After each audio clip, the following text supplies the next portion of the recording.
We're back. Welcome back to the Random Show episode number 92. Hope I'm burping, I'm out of breath. What's the deal? What's up? What's up? Welcome back to the stream. We're here, we're live, we're queer, and we don't care. Know what I mean? Addies kicked in, Ket kicked in, forehead sweating and leaking. You know the vibes. You know the vibes. But yeah, that was a tune that's been actually leaked by the PLAYBOI CARTI community. They put in a group buy and they purchased the Dick Pleaser freestyle, which some of you would know if you are hip hop aficionados. It's a legendary freestyle from Lil Wayne. I think for like a dedication mixtape. Absolutely incredible. CARTI rapped over it. Sounds impeccable. We haven't really heard him rapping that way in a long time. So hearing him spit that way was stupendous. So hopefully this doesn't get me taken down, but you know, we're here. Yeah, where the addies and the baddies is like we need addies and baddies. That's what it is, mate. Addies and baddies. But yeah, new stock of the addies just dropped in London. I had about 10 of them, so we're gonna be going all night long, mate. I had 10 addies. You know what I mean? Couple of baddies linked up and whatnot, right? There's like a whole queue of them outside, standing there, shivering in the flipping rain, with little tiny denim mini skirts on. It's addies and baddies night. It's addies and baddies night. Oh my god. But yeah, pick up everybody.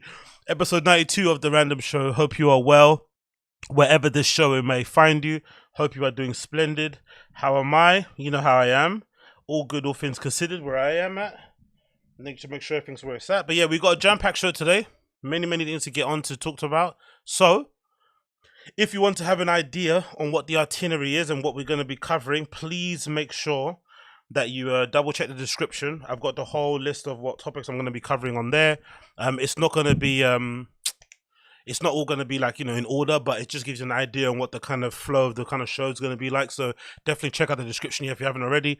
All the stuff is on there, so check it out if you haven't. And yeah, we're just going to roll in it. We're going to roll in and we're going to do the thing. So one by one, first things first to talk about is this news regarding mass layoffs. I'm only covering this sort of stuff because I find it super interesting. The world is still spinning, but it seems like everybody is losing their jobs in different industries. And I don't know how the world continues to spin. But this is a news courtesy of The Verge. It says Amazon latest layoff cut 9,000 jobs and more in the divisions across Twitch and Amazon, web services. 9,000 jobs. Insane. So Amazon is laying off another 9,000 workers according to a memo employee CEO Andy Jassy sent to workers on Monday. The employees affected by the cuts include the roles at Amazon Web Services, Twitch, Advertising, and Human Resources. In this memo, Jassy cites the uncertain economy as a reason for the cuts and says the company has chosen to be more streamlined in our cost and headcount. So you're uncertain if you get cut. You're an uncertain commodity. You're also not chosen, and you also cannot be streamlined. That's going to hurt your confidence, isn't it? Amazon just got done laying off another 18,000 people across the company. Blood clot, man. When you can let go of 18,000, that's when you know you hired too many to begin with. If you can let go of 18,000 and you're still running, that knows you're. But my theory on this has been that, weirdly enough, I think Elon has kind of spurned this. I think, you know, Silicon Valley and startups in general are very copycat kind of industry. Whenever some app has a feature, another app kind of copies it. Whenever some, you know, services has this particular way they do things, another one copies it. They love copying each other. So I wouldn't be surprised if some of these big CEOs, CTOs, CFOs, founders, and whatnot who are at the top of these startups have seen what Elon has done, where he's gone to Twitter and basically cut 70% of their workforce, and it's still running, right? It's still what it is. It may not work as well as it did before, but you know, Twitter Blue's been pretty successful for them. They've tried things like, you know, views on tweets and seeing bookmarks and whatnot, totals and all that stuff is kind of added to it. And you know, Elon himself going kind of viral on there, so it hasn't really ceased to exist. So I think a lot of those, you know, startup founders and head guys have basically looked at it and thought, you know what, if he can get away with cutting 70% of his workforce and the app is still running, we can probably do with cutting away some of the fat too. So I think Elon might have inspired a lot of people to be like, you know what, we can actually operate his business and be streamlined and also be functional and profitable in some way. It continues. The overriding tenet of our annual planning this year was to be leaner, while doing so in a way that enables us to invest robustly in the key long-term customer experiences that we believe can be meaningful and improve people's customers. It's funny, he's got, this is kind of DSP talk, isn't it? Robust and meaningful. Meaningful lives as a whole, said Jesse.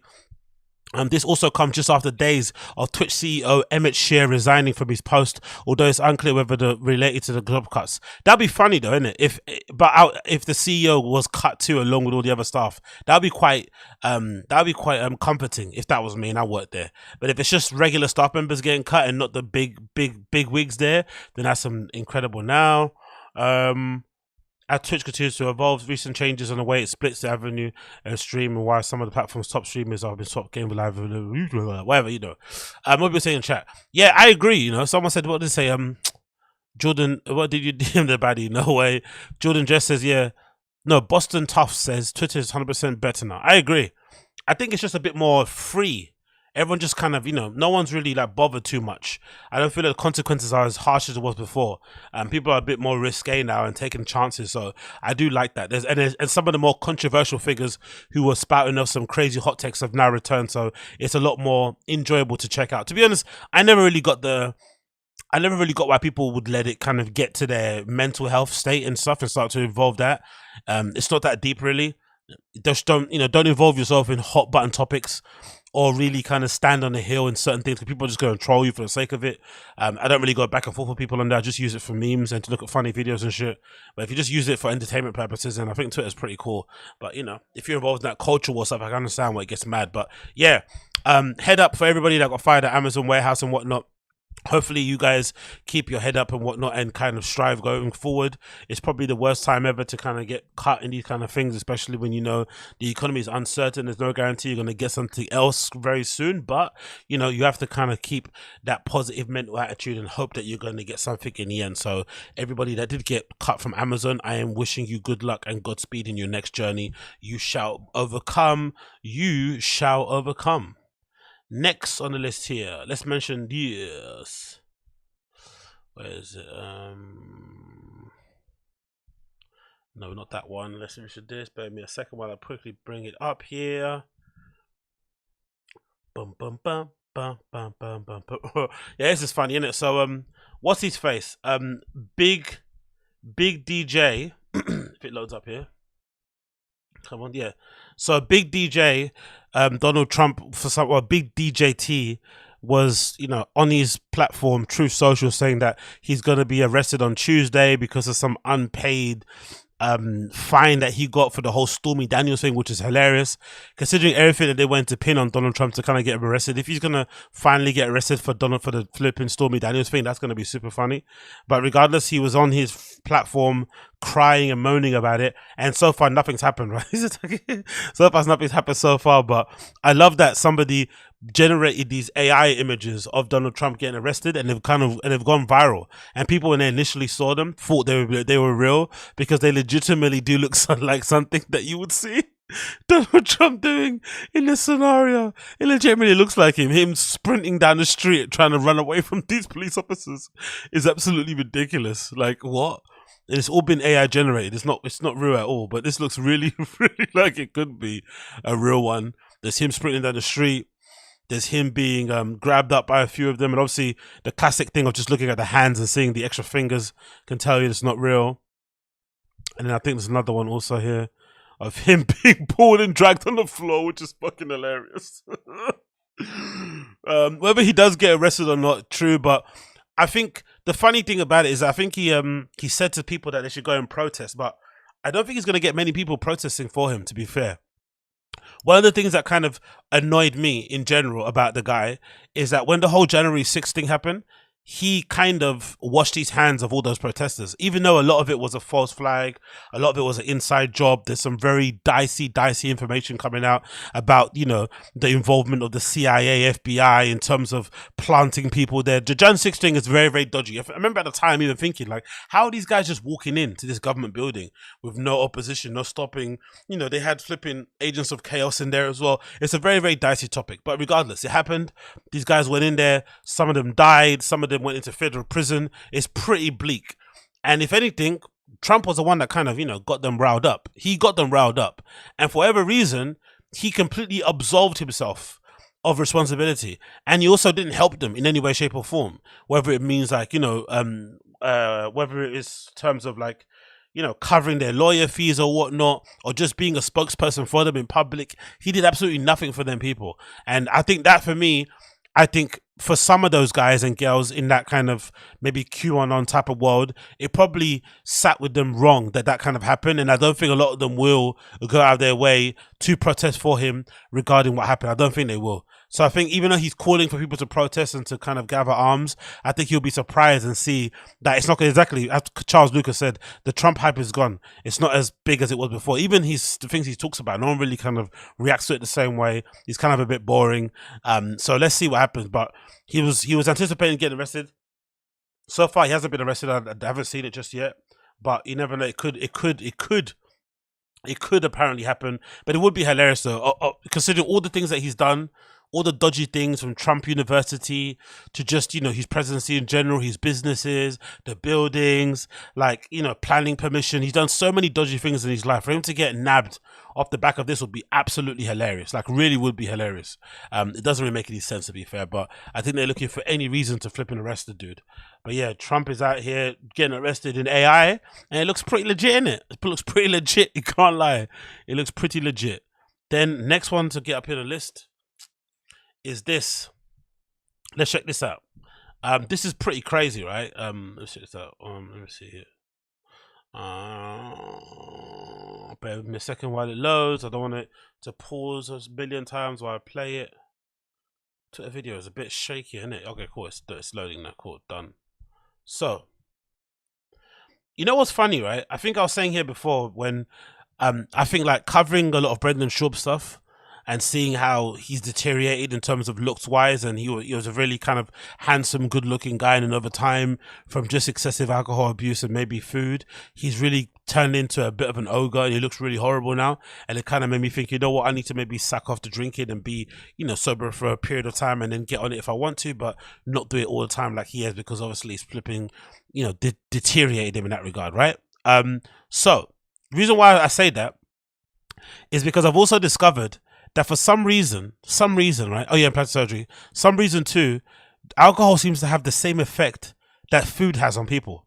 The same kind of effect. Because look at this video, this tweet I saw earlier on, right?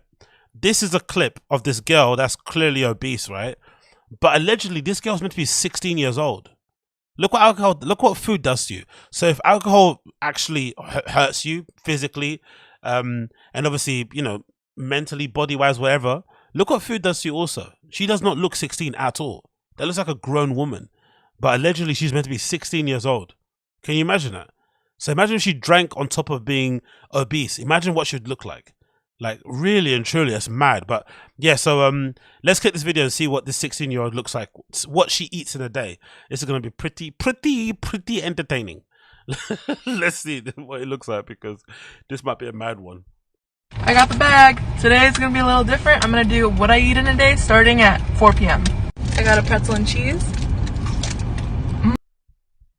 I love the immediate lie is hilarious. I love the immediate lie. The lie straight away out of the bag is that she starts to eat at 4 p.m. Come on. Really? Who believes this? You believe her first meal is at 4 p.m.? Come on, man. Come on. Cheddar pepper I've never tried before. Hot. Really rich in cheddar. Mozzarella stick. Mozzarella stick with marinara. Corn dog with mustard.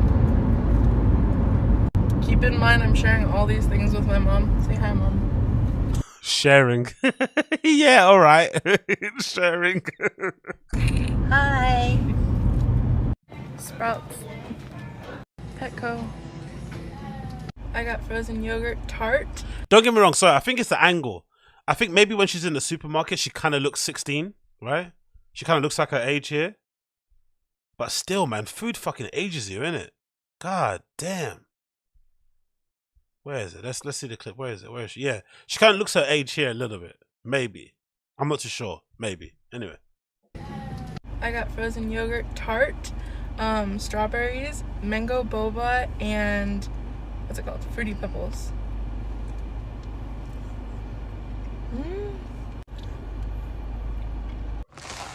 I got everything. Okay, I got Torchy's tacos. Oh no, sorry, velvet taco. And what do you guys think? I've seen Uche talk about it now. What do you guys think is harder to kick? Being addicted to food or like crappy food? Like, what do you think? Yeah, what do you think is harder to kick? Sticking to a diet or not drinking? Like, what do you think is harder? Because I got a feeling food might be harder, you know, than alcohol. I got a feeling, especially if you're since food. I've got sympathy for this girl. I think food might be harder to do, especially if you're like been fat your whole life. To go like from eating flipping corn dogs and sausages and chili bites and all this sort of shit every single time, and then to suddenly start eating what, broccoli and white rice and chicken and shit. That's gonna taste like cardboard to you, and your mouth is so used to all those, you know, artificial goodnesses. It's gonna be really hard to stop. Yeah, people are saying sugar, sugar, sugar. Like, God damn it, girl. This is amazing. Like, she had all that stuff in the car, and then she's having these boxes. Like, fuck. Panda Express. What's that? What is this? Are those corn chips? What is that? What's Panda Express? Is that? I'm assuming that's like an Asian restaurant, right? What the hell is that? Is that a crisp? First, a cream cheese raccoon. Oh yeah, so it's some sort of nacho crisp thing, right? Look at this. Bless her, man. She's having the time of her life, but I've got sympathy for her. Okay, it's Chinese takeout. It isn't Panda Express. Panda sheep Asian. That was absolutely delicious. Now, God almighty, bro. Well, at least she's got some vegetables there, isn't it, right? There's a few veggies there, right? That's decent. Fair play to her, fair play. My food. I got chow mein, super greens, honey walnut shrimp, and Angus beef. The clipper. Do you guys find this disgusting? Is this awful? This is really intriguing to me, to be fair. I'm just intrigued about being able to put down this much food. Because I had this is the thing when it comes to like being fat. When I was super fat, my issue more so was like eating like crisps and biscuits and shit, like sugary stuff. I wasn't really fat in terms of eating loads of food like rice and spaghetti and noodles. I was just pigging out on like croissants and muffins. It's like, so there's like different types of being fat, you know? You can be fat from eating loads of food, which she does, which I think is harder to do. But I was fat from just eating chocolate biscuits and, you know, packets of crisps and stuff and cakes, which I think is harder, kind of, and easier, I think, than this, because she's actually eating meals. Like, she's had like what, 17 meals? I'm so excited.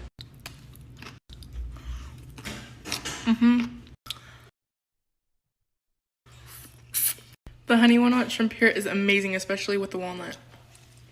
The Angus beef is next level.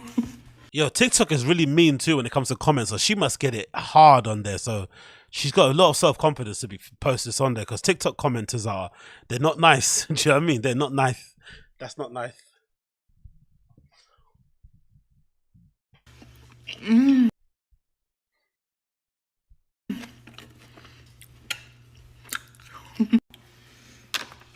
Rah, she's drinking water. I thought she'd be on like some sweet tea or fucking Coca-Cola or some shit. Fair play. Yeah, it's the breast before the bite, isn't it? Look at that. That's a good screen grab. Fuck that. That's a good screen grab. We need that. That's a fucking good screen grab. Oh. Panda's Express chicken egg roll. So crunchy, so good. Veggie spring roll. Now velvet tacos. I got a Mexi shrimp and a chicken and waffle taco. These are so good. Bitch, how you still hungry? Oh my god, bruv. That's meant to be a taco. What is that? That's like a what? Is that like a waffle cake? Like what? The fuck is that? Nah, you Americans are on another level. That's not Asian food. What the fuck is that? It's like a waffle. Like that's like a nigger taco, isn't it? That's like an American taco. What the fuck is that? Hold on. What she say? What's it called? What she say? Nah. What? Got a Mexi shrimp and a chicken and waffle taco. Velvet tacos. I got a Mexi shrimp and a chicken and waffle taco. Chicken? Nah, that shit ain't real. That shit ain't real, man. A chicken and waffle taco. What the fuck is that? That's made up, innit? That's made up food. What the fuck is that? So good. You see that? That's a waffle. She's got a waffle. Holy shit. Fuck me.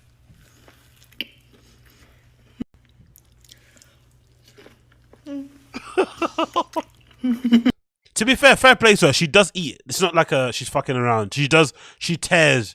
She can put shit down, you know? She's putting shit down. Thanks for tagging along to my what I eat in a day. Cheers.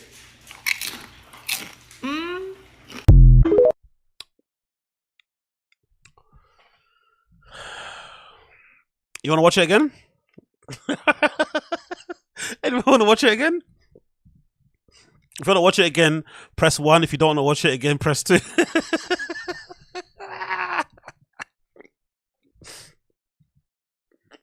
Oh my! Sorry, my allergies. Oh, that was hilarious. It's like no one wants it. Two. No one likes it. Okay, cool. I'll take it off screen. Holy shit! Wow. Chicken and waffle taco. That is fucking insane. That's like a sugary waffle with chicken inside. Like, that's not. Oh my god, man. Oh my god. Wow. But yeah, big up to her. Big up to her. People, the twos in the chat are hilarious. So many twos. Oh man. But yeah, cool, man. Cool. So, have you ever had a meal so good? Have you ever had a meal cooked so good, especially if it was cooked by somebody you were attracted to, that made you want to say something like this? Like, just bear in mind, right? You're hungry. It's a hard days at work. You probably maybe miss lunch because you're so busy at work, and you just want to, grab into something hot and tasty, and you get rustled up a good plate of food. Whatever option of food for you is amazing. You get rustled up some good plate of food. Have you ever wanted to react this way? Let me know in the comments down below if you ever wanted to react in the way that this man reacted to a good plate of food after a long day working. Got a first timer right here, y'all. He gonna taste this right quick. Okay. Let him see it. It got fried chicken. We got collard greens, macaroni. That there is a nigger burrito, all right? You know about nigger tacos? That's a nigger burrito there. And cheese, yellow rice, and this is a soul food burrito, y'all.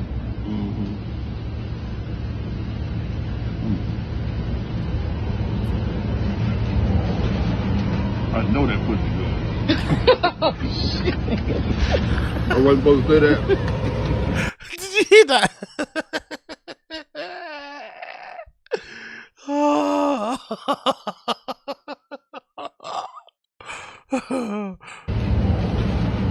I know that pussy good. Oh, shit. I know that pussy good. Oh, shit. You should have knew what Unk time was on when you saw that earring. Whenever you see Unk with those earrings on, you already know what time it is. You already know what time it is when you see Unk with those kind of earrings on. I wasn't supposed to say that. Lord Jesus, pray for him, y'all. So tell him to come to Hot Girl Soul Food. Y'all come to Hot Girl Soul Food because he hot. Lord have mercy, he hot. Unk is out here starving. In all intents and purposes, he's starving. Pick up Richie. Please find other clips on the endless bottomless eater. She must have more insulting clips for hilarious purposes only. WSPS. Okay, Richie. Look, okay, because of you and you donated $10, I'm gonna have to do it. Of course, I will have to find more clips of that young lady goffing down food, 100%. But big up, thank you for the $10 donation, brother. I appreciate you. But yeah, I'll find more clips. But Uncle's out here starving, man. Everyone's starving. People are starving to see that girl more. Is there people in the chat saying, no, Richie, no? No, Richie, no. No more of that girl, please, Richie. Please don't. Oh. Oh, I fucking love it, man. Oh, mate, I fucking love it. I love it. I love how society at large is like repulsed when fat people eat food. It's so unfair. Do you know what I mean? It's legit. It's a legit addiction. It's a legit problem that you have to kind of deal with in an actual legit way. But people have no sympathy for it whatsoever. They don't want to see it. They don't want to look at it. It's just like, you know, it's like seeing a homeless person outside begging for money. You just pretend it don't exist. It's the same sort of thing with fat people eating. You just pretend you don't see it. You just try and blank it out of your brain. Where, you know, when you know how else did they get to where they are? They have to be eaten. But, you know, for some reason, we live in a society. No, I'm not going to do that. We live in a society where... Oh, mate. Talking about brothers being out here starving, right? Metaphorically and in all intents and purposes. This whole passport bro thing is making me laugh so much, this passport bro movement. Because there is no... the first thing that's funny about this whole passport bro movement is that for the most part, with very few exceptions, most of the guys that I've seen talking about being a passport bro and essentially talking about, you know, going out there and committing legal sex trafficking and whatnot, they're all kind of butters. They're all kind of flipping fugly. The guys that are going out there to these third world countries and picking up all these hotties and subjecting them to a life full of pain. They're all pretty ugly. And that's really horrible that you're subjecting these hot girls from third world countries to your flipping ugliness because you've got a little bit more dinero in your pockets. But I find this clip hilarious too. It's this passport bro out there, I guess in the Dominican Republic or somewhere, essentially complaining that the passport bro movement has gone global and now other bigger players are coming in with more money and they're now pricing him out of spending peanuts on these girls. So he went out there and was spending $50 on them, and now these guys with big bucks are coming in with $300, maybe $500, and they're essentially causing inflation within the passport bro community, which is absolutely hilarious. Imagine inflation for tricking is absolutely crazy. But yeah, look at this brother complaining, man. We are down bad, man. Us black brothers are down real bad, real bad. So I'm kind of, you know, embarrassed as shit to play this, but hey, we got to cover all sides. Also, man, don't go crazy, you know what I'm saying? These local countries, they have their own economy set up, you know what I'm saying? In some places, for instance, in the DR, you know, the average person pays between $100 and $200 a month for rent, you know what I'm saying? So if you know, papi dinero, you come down here, you know what I'm saying, you spending, you know, $2-3. He's hating on guys with money, calling us papi dinero. He's hating on guys who don't mind spending a little bit extra to make someone's day, right? To make sure that they have a good time too. Or not just going into a meeting with somebody expecting one thing. Maybe saying, hey, I actually like hanging out with you.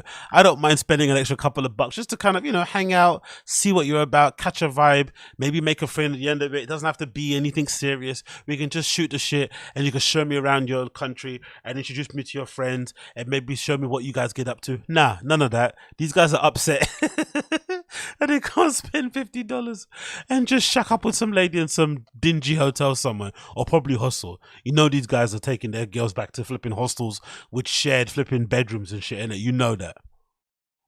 $300 on a female in a day, man. You just blowing things way out of proportion. You know what I'm saying? You're messing up the economy, the local economy. So now the next guy comes down, these women are gonna expect way more than how dare she have standards? How dare she expect more? She's from the third world country. She doesn't expect anything. She should be lucky that I'm here gracing her with my presence. These guys are so toxic. Holy shit. They're upset that other guys are coming in and tricking with more money. Oh, you couldn't make this up. probably ever seen. I ain't gonna say deserve, you know what I'm saying? You can get what you can get out of life, you know what I'm saying? But, you know, if you're an American man and you're not having the success you want as far as dating, you come to a foreign country and you have a lot more opportunity and access, you start to go crazy, that kind of throws things off, man. It makes an imbalance, if you will, in the force in the system. An imbalance in the force of thirsting, of simping, right? Of essentially cucking yourself. Like, oh, these guys are insane. You know what I'm saying? For instance, I posted a video about what's going on in SCHUAB, Dominican Republic. A lot of guys going down there, treating the place like a strip club, you know, disrespectful, loud, throwing money around. You're upsetting the imbalance of things, you know. I wasn't going down there in the 90s. I wasn't young enough, but I've heard stories of guys going down there, you know, having a nice time with a young lady. In the 90s, passport bros have been out here tricking in the 90s. Do you know how fucking far $50 can get you in the 90s? Holy shit.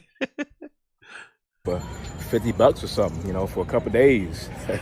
You try to offer that to a young lady now, man, she gonna laugh in your face. Why? Because the local economy, the structure of things has been thrown off. You know what I'm saying? A lot of you guys going down there. Isn't this just another way of prostitution? So they're essentially paying them money to hang out. So it's kind of like the girlfriend experience that you get with some adult, you know, entertainers, or that they do in places like Japan and shit, right? Where they just, or people where they sit down and hug you. So you're essentially paying them for their time. But obviously the understanding is that, you know, you're basically paying for everything. $50. Yo, that's crazy, bro. Complaining that you're not getting everything for $50 is fucking insane. You can't even get, sometimes you can't even, I don't think in some places you can get a transport to a restaurant and back and a meal and a drink for $50. But you, yo, the price that they're putting on women is fucking insane. $50. I just realized it. $50 for everything. And these are probably the kind of guys that are splitting the bill, right? You're going to a third world country and you're splitting the bill. The meal's $10, sir. Just pay the meal. Holy fuck. Going over there, acting crazy, disrespecting the place, treating the place like it's Magic City or something, man. So you have to be careful. If you guys are going to these foreign countries and you're going down there wild and throwing money around, you are gonna upset things to the point where now the women in these countries are gonna start to turn into what you guys dislike about American women. Exactly, Richie. Sometimes Uber Eats, especially in this economy, even places like McDonald's, even in the UK, sometimes the meals I used to get myself on Uber used to be, I don't know, £20 or something. They've gone up to like 30 something. You could easily spend £30 on the McDonald's just because the prices have gone up, not because you're a fat shit. So imagine these guys are expecting everything for 50. Fuck. They're gonna have attitudes. They're gonna want more money from you. They're gonna expect a lot more from you than they usually did before, because why? You guys upset the balance in the system. So be careful, man. Don't be going to these foreign countries, you know, your eyes get big, you just go crazy. Because when you do that, you're gonna upset things, and things will never be the same like they were before. Nah, I'm looking, no offense, but this guy should be happy that he's getting any time anywhere. Do you know what I mean? Like someone said already before, like, maybe you, the fact that you like in one place, like, I don't know. Maybe it's different anyway, because I guess it depends how guys approach it. But if that was me and I felt like I wasn't getting any joy in the place where I was at, right? No girl was kind of attracted to me or whatnot, I'd maybe try and see what I can improve in myself in the place that I'm at before I move to another place. Because essentially what you're doing is that you're admitting defeat. And you're not, and it's not like he's changing anything about himself when he goes where he's going to, right? My guy's got rolls on his necks and shit. Like, you're not doing anything to improve yourself. You know, he doesn't even have a fucking shape up. Doesn't even trim his beard. He's got a hat on. Most likely he's balding. Like, it's like, come on, brother. You got to do something. You know what I mean? You got to, like, work with what you have and do something where you're at and then build yourself up that way. Then just, you know, decide to go to an impoverished third world country and subject those ladies to your fucking, you know, crustiness. It's just unfair. And expecting them to do everything for 50 is insane. 50, everything. Like, what? That is wild, man. That is wild. And then now you're complaining that other guys are coming in and they're essentially treating the ladies there how they treat ladies back home and spending, you know, decent amount of money, because why not? Because you're on holiday. And if you don't mind doing that kind of stuff like tricking and essentially, you know, running in the prostitution circuits, why not spend a bit more money? Like, why not go crazy? Why would you go, like, it's like going to a strip club with a budget of like £20. You might as well just not go. It's like such a weird thing to do, to be honest. But to be honest, I think these are the same type of dudes who I used to hate when I used to go out. Well, like the same type of guy who like wouldn't have any money to go out, and they'd like hope for the charity of others, like to buy them drinks, or they'd have enough to only buy one drink. It's like, I wouldn't want that. If I don't have enough to buy like a couple of rounds, there's no reason for me to go out. I'll just stay at home. Whereas these type of dudes wanna, you know, they want everything. They want to go to the party, but they also don't want to spend money on their outfit. They also don't want to spend money on drinks. They also don't want to spend money on an Uber. They want to spend money on a ticket. They're just expecting to get things for like cheap or for nothing. It's like, bruh, like, come on, man. Come on. But yeah. Some of us brothers out there are down bad, starving, man. Absolutely starving. Like, wow. $50. Shit. Praying for my sisters out there in the Dominican Republic, man. Jesus Christ. Imagine laying underneath that. Holy shit.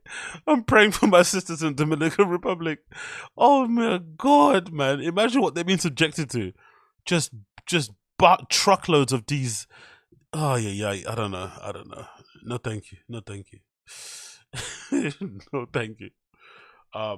Moving on from that, let's go into some of the first things we want to talk about here. Bear with me a second while this loads. Actually, you know what? I might have to skip this. Actually, let me just quickly move on to the next one. Let's move on. Let's go here. Yep, there you go. Cool. So here we go. So, want to give a quick shout out and a congratulations to the co-CEO of PF Chang's and just an overall legend overall. Ariel Helwani has landed another illustrious gig. Quite incredible news here. Courtesy of Ariel Helwani's Twitter account. This is incredibly exciting. The original dream years and years ago was to be a basketball broadcaster. As I've explained before, I pivoted when I got to Syracuse in 2001. It's been an incredible journey covering combat sports since then, and it's not ending anytime soon.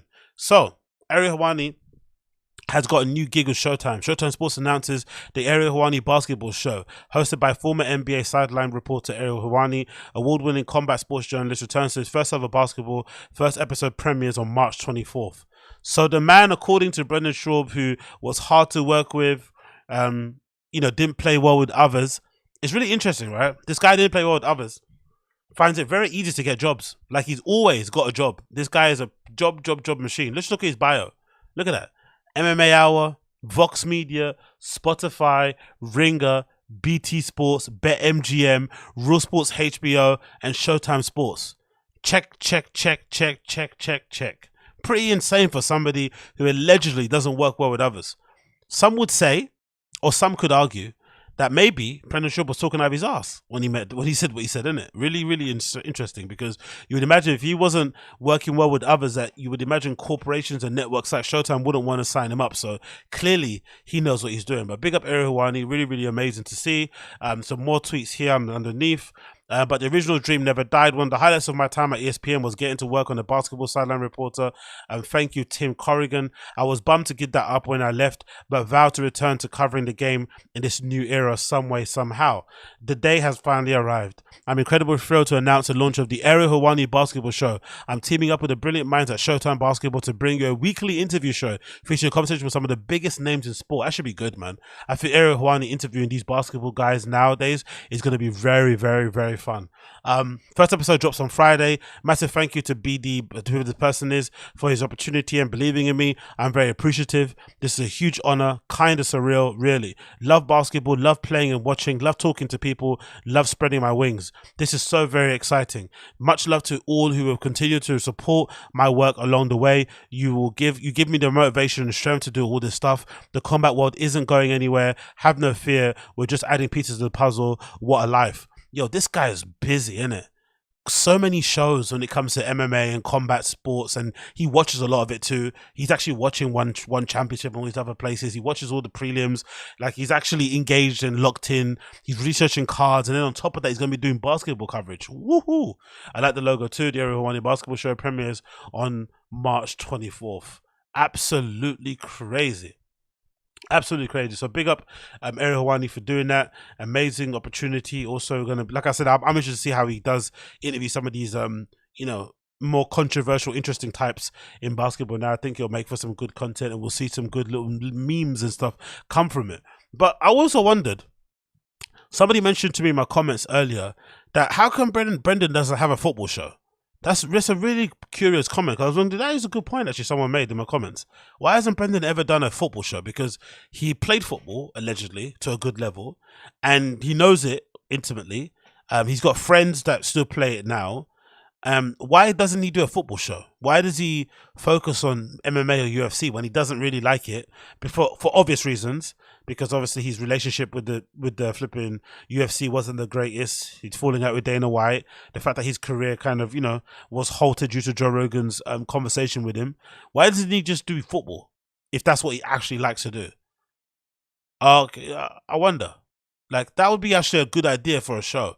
Like, because he could legitimately speak about it from experience and with an intimate knowledge, because it's something that he just loves. He doesn't need to, like, do much research. He doesn't need to read off of Wikipedia or be handed news bits from Chin. He'll know the stuff himself because he's reading and checking it himself because he just loves it, enjoys it. I'm really interested about it. Like, why has he ever done a football show? But yeah, maybe there's a reason towards it. Maybe it would have ended badly anyway. Who knows? But yeah, no football show for Brendan, I think. I wonder why. So let's continue on with this. So it looks like Joey Diaz sat down on his podcast and decided to, in a way, chastise some of the haters out there and the trolls regarding Brendan Schaub. And I thought it's a really interesting comment that he made, because it feels like, to me, Joey Diaz can't make his mind up on Brendan. 1 minute he's like the worst thing to happen to comedy, in that he said that comment about Mrs. Shaw would have never let Brendan get up on the Comedy Store. He makes other passing comments that aren't the greatest, right? Backhanded compliments, like he didn't want Lisa Ayette to end up like Brendan. That's why he guided him a different way when he was coming up. Like, I love Uncle Joey, but you know, he's clearly minding his words when it comes to Brendan, because how close he is to Joe, and maybe because he's actually friends with him also. But he knows deep down the guy sucks at comedy. That's it from his point of view. I don't think he cares about him as a person, but the comedy thing, he knows the guy sucks. And he seems to have a real hard time understanding why people online, such as myself, dedicate so much time to pointing out why he sucks. And I will try to explain it as best as I can on the other side. But this is a clip taken from the Joey Diaz, Uncle Joey's Joint, his podcast, where he speaks about it. And hopefully you guys can see what I mean. And I'll obviously add my 2 pence on the other side. I've been really down. Like, it's like, Joey, what the fuck? Where you been? You used to post every day. Now you post once a week, or you post twice a week. But it's funny, between posting and when I wake up in the morning, sometimes, you know, listen, YouTube is the easiest thing for me to listen to music sometimes. I'll think of an album. Like this last week, Mike will tell you, I'm hooked on Dirt again. The album Dirt by Alice in Chains is fucking sensational. And you forget how good these albums are, and sometimes you put them on. 2 weeks ago, it was Diary of a Madman. You know, a week before that, it was Santana. I'm one of those fucking guys. I like music. But every time I go to YouTube, if there's 9 videos on this page here, 2 of them are about health, 1 of them is about side control, 1 of them is music, and the other ones are just fucking hate. Like, the worst comedian in the world. Oh my God. And there's no particular, like, they just hate on everybody. And I'm going to explain hate to you, because I didn't understand hate till I started comedy. And there was a guy, Andrew Dice Clay, that made me laugh now, and he made me laugh then, and he still makes me laugh now. And I watched him go from being a great comic to an overnight sensation. I mean, let's fucking face it. He was the first arena comic. You know, this guy was doing numbers you could never dream about. I remember I was there. I was part of his fan club. You know, I liked what he did. I wasn't one of these knuckleheads, you know, say a poetry thing. No, but I enjoyed him. I was there when, you know, he went on the MTV thing and he said whatever he did and he got banned from MTV. You know, I still remember these things. And I saw him from an HBO special he did live in Philadelphia to just become this fucking rock and roller. And I remember his, you know, there was no internet back then, but I remember every day his name was in the paper every fucking day.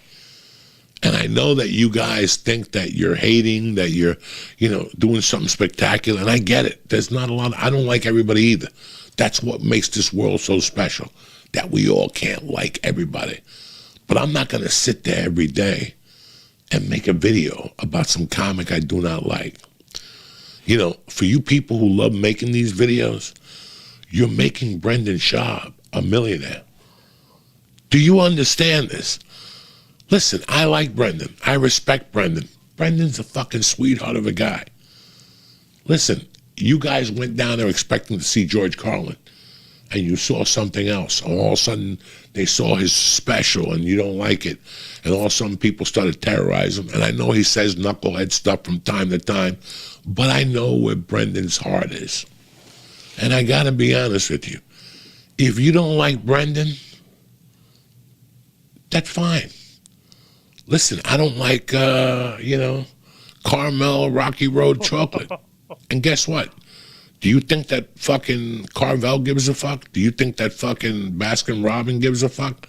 They don't. Come in here and get something that you do like. And that's fine.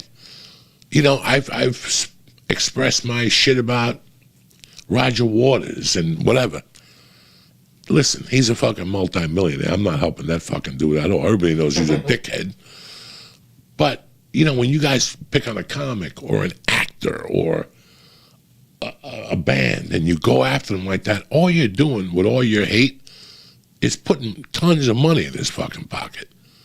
You guys say Brendan sucks, guess what? It's like the chick when she died. You know, I don't want to go to rehab. I said, no, no, no. I knew if I go there, she's going to be on heroin. I know she might pass out or I know she might not show up. Why are people paying $200 over fucking price tag to go to those concerts? Because it might be the best show. It might be the best show you ever saw, but the main thing is people love a train wreck. And that's what they're doing it for, because people are watching train wrecks and they're getting paid to make the train wreck show. There you go. So, listen, I love half these guys. Are they George Carlin? Are they Dave Chappelle by your standards? Are they Jerry Seinfeld? No, neither am I. And guess what? I don't give a fuck. I didn't opt out to be Jerry Seinfeld or Louis C.K. I appreciate them, but I don't give a fuck. So, but when you guys keep making videos, like I just see random stupid shit. Like it's like you had the time to produce this. Think of if you took that time and did something positive with your fucking time. You'd be making the same money he's making by fucking, and it goes into your pocket. True. But you're going to produce a video, you're going to get a couple of YouTube streams, some envelopes, and that's fine. But Brendan's still getting richer. And I'm not saying this is about Brendan. I'm not saying this is about Brendan at all. I'm using him as an example because, if, like I said, if I see 10 videos, 4 of them about fucking Brendan. So it's like, guys, knock it off. You don't like somebody, you don't like me, you don't like a certain comic, move on. Move on. Comedy Central's got 1,000 comics on there. Netflix has 1,000 comics, and guess what? YouTube even has more comics. So you don't have to bank on these guys. Like I said, for me, they're my friends. I know them, I love them, I wish them all well and shit like that. Yeah, I don't like that they're getting fucking, tortured every day. But at the same time, nervous swig. Your hate is creating his fucking bank account. And meanwhile, you're struggling to pay the fucking car payment. Ouch. So you talk to me about this shit. Ouch. And with that, I love you motherfuckers with all my heart. Thank you. Ouch, Uncle Joey. Ouch. Ouch, ouch, ouch. Interesting. So many things to kind of dissect from that clip. Number one, the start of it was hilarious. How he says he goes onto YouTube and of the 10 videos he sees, 4 of them are stuff hating on Brendan. The fact is, he's probably watched a few of those videos. That's why they come up in the algorithm. YouTube, that's how YouTube works. If you start watching videos, even if you don't like them, the algorithm starts feeding you more stuff in and around that subject. So clearly he's watched a couple and he's pissed off that it keeps arriving in his flipping feed. And because he's a boomer, he doesn't know how to, you know, mark it as not interested, so it doesn't pop up anymore on his feed. So he's annoyed at that. So basically he's annoyed more at YouTube than he's annoyed at anybody else. Then the other comments around people saying bad stuff about Brendan and stuff, right? And just in general comments, because Joey's a weird one, because like I said, he's made various comments out kind of disparaging against Brendan. The thing that he said about, you know, if Mitzi was around, he'd never be performing at a comedy show. Him saying the backhanded compliment that he didn't want Lisa to end up like him. So he knows the points that people have about why they maybe don't like the guy, right? For me personally, I come at it as a fan. And as a fan, as somebody that still, you know, holds these weird kind of naive, hopeful, somewhat Christian Catholic thinking, in my head, I'm hoping there's a redemption arc. So as much as I like to rag and cover this sort of stuff, I don't really go as hard as other people in other channels. If anything, I try to be as fair as possible because I started off as a fan. I started off being as a fan, like most homeless cats on the Fighting the Kids subreddit, over 100,000 strong.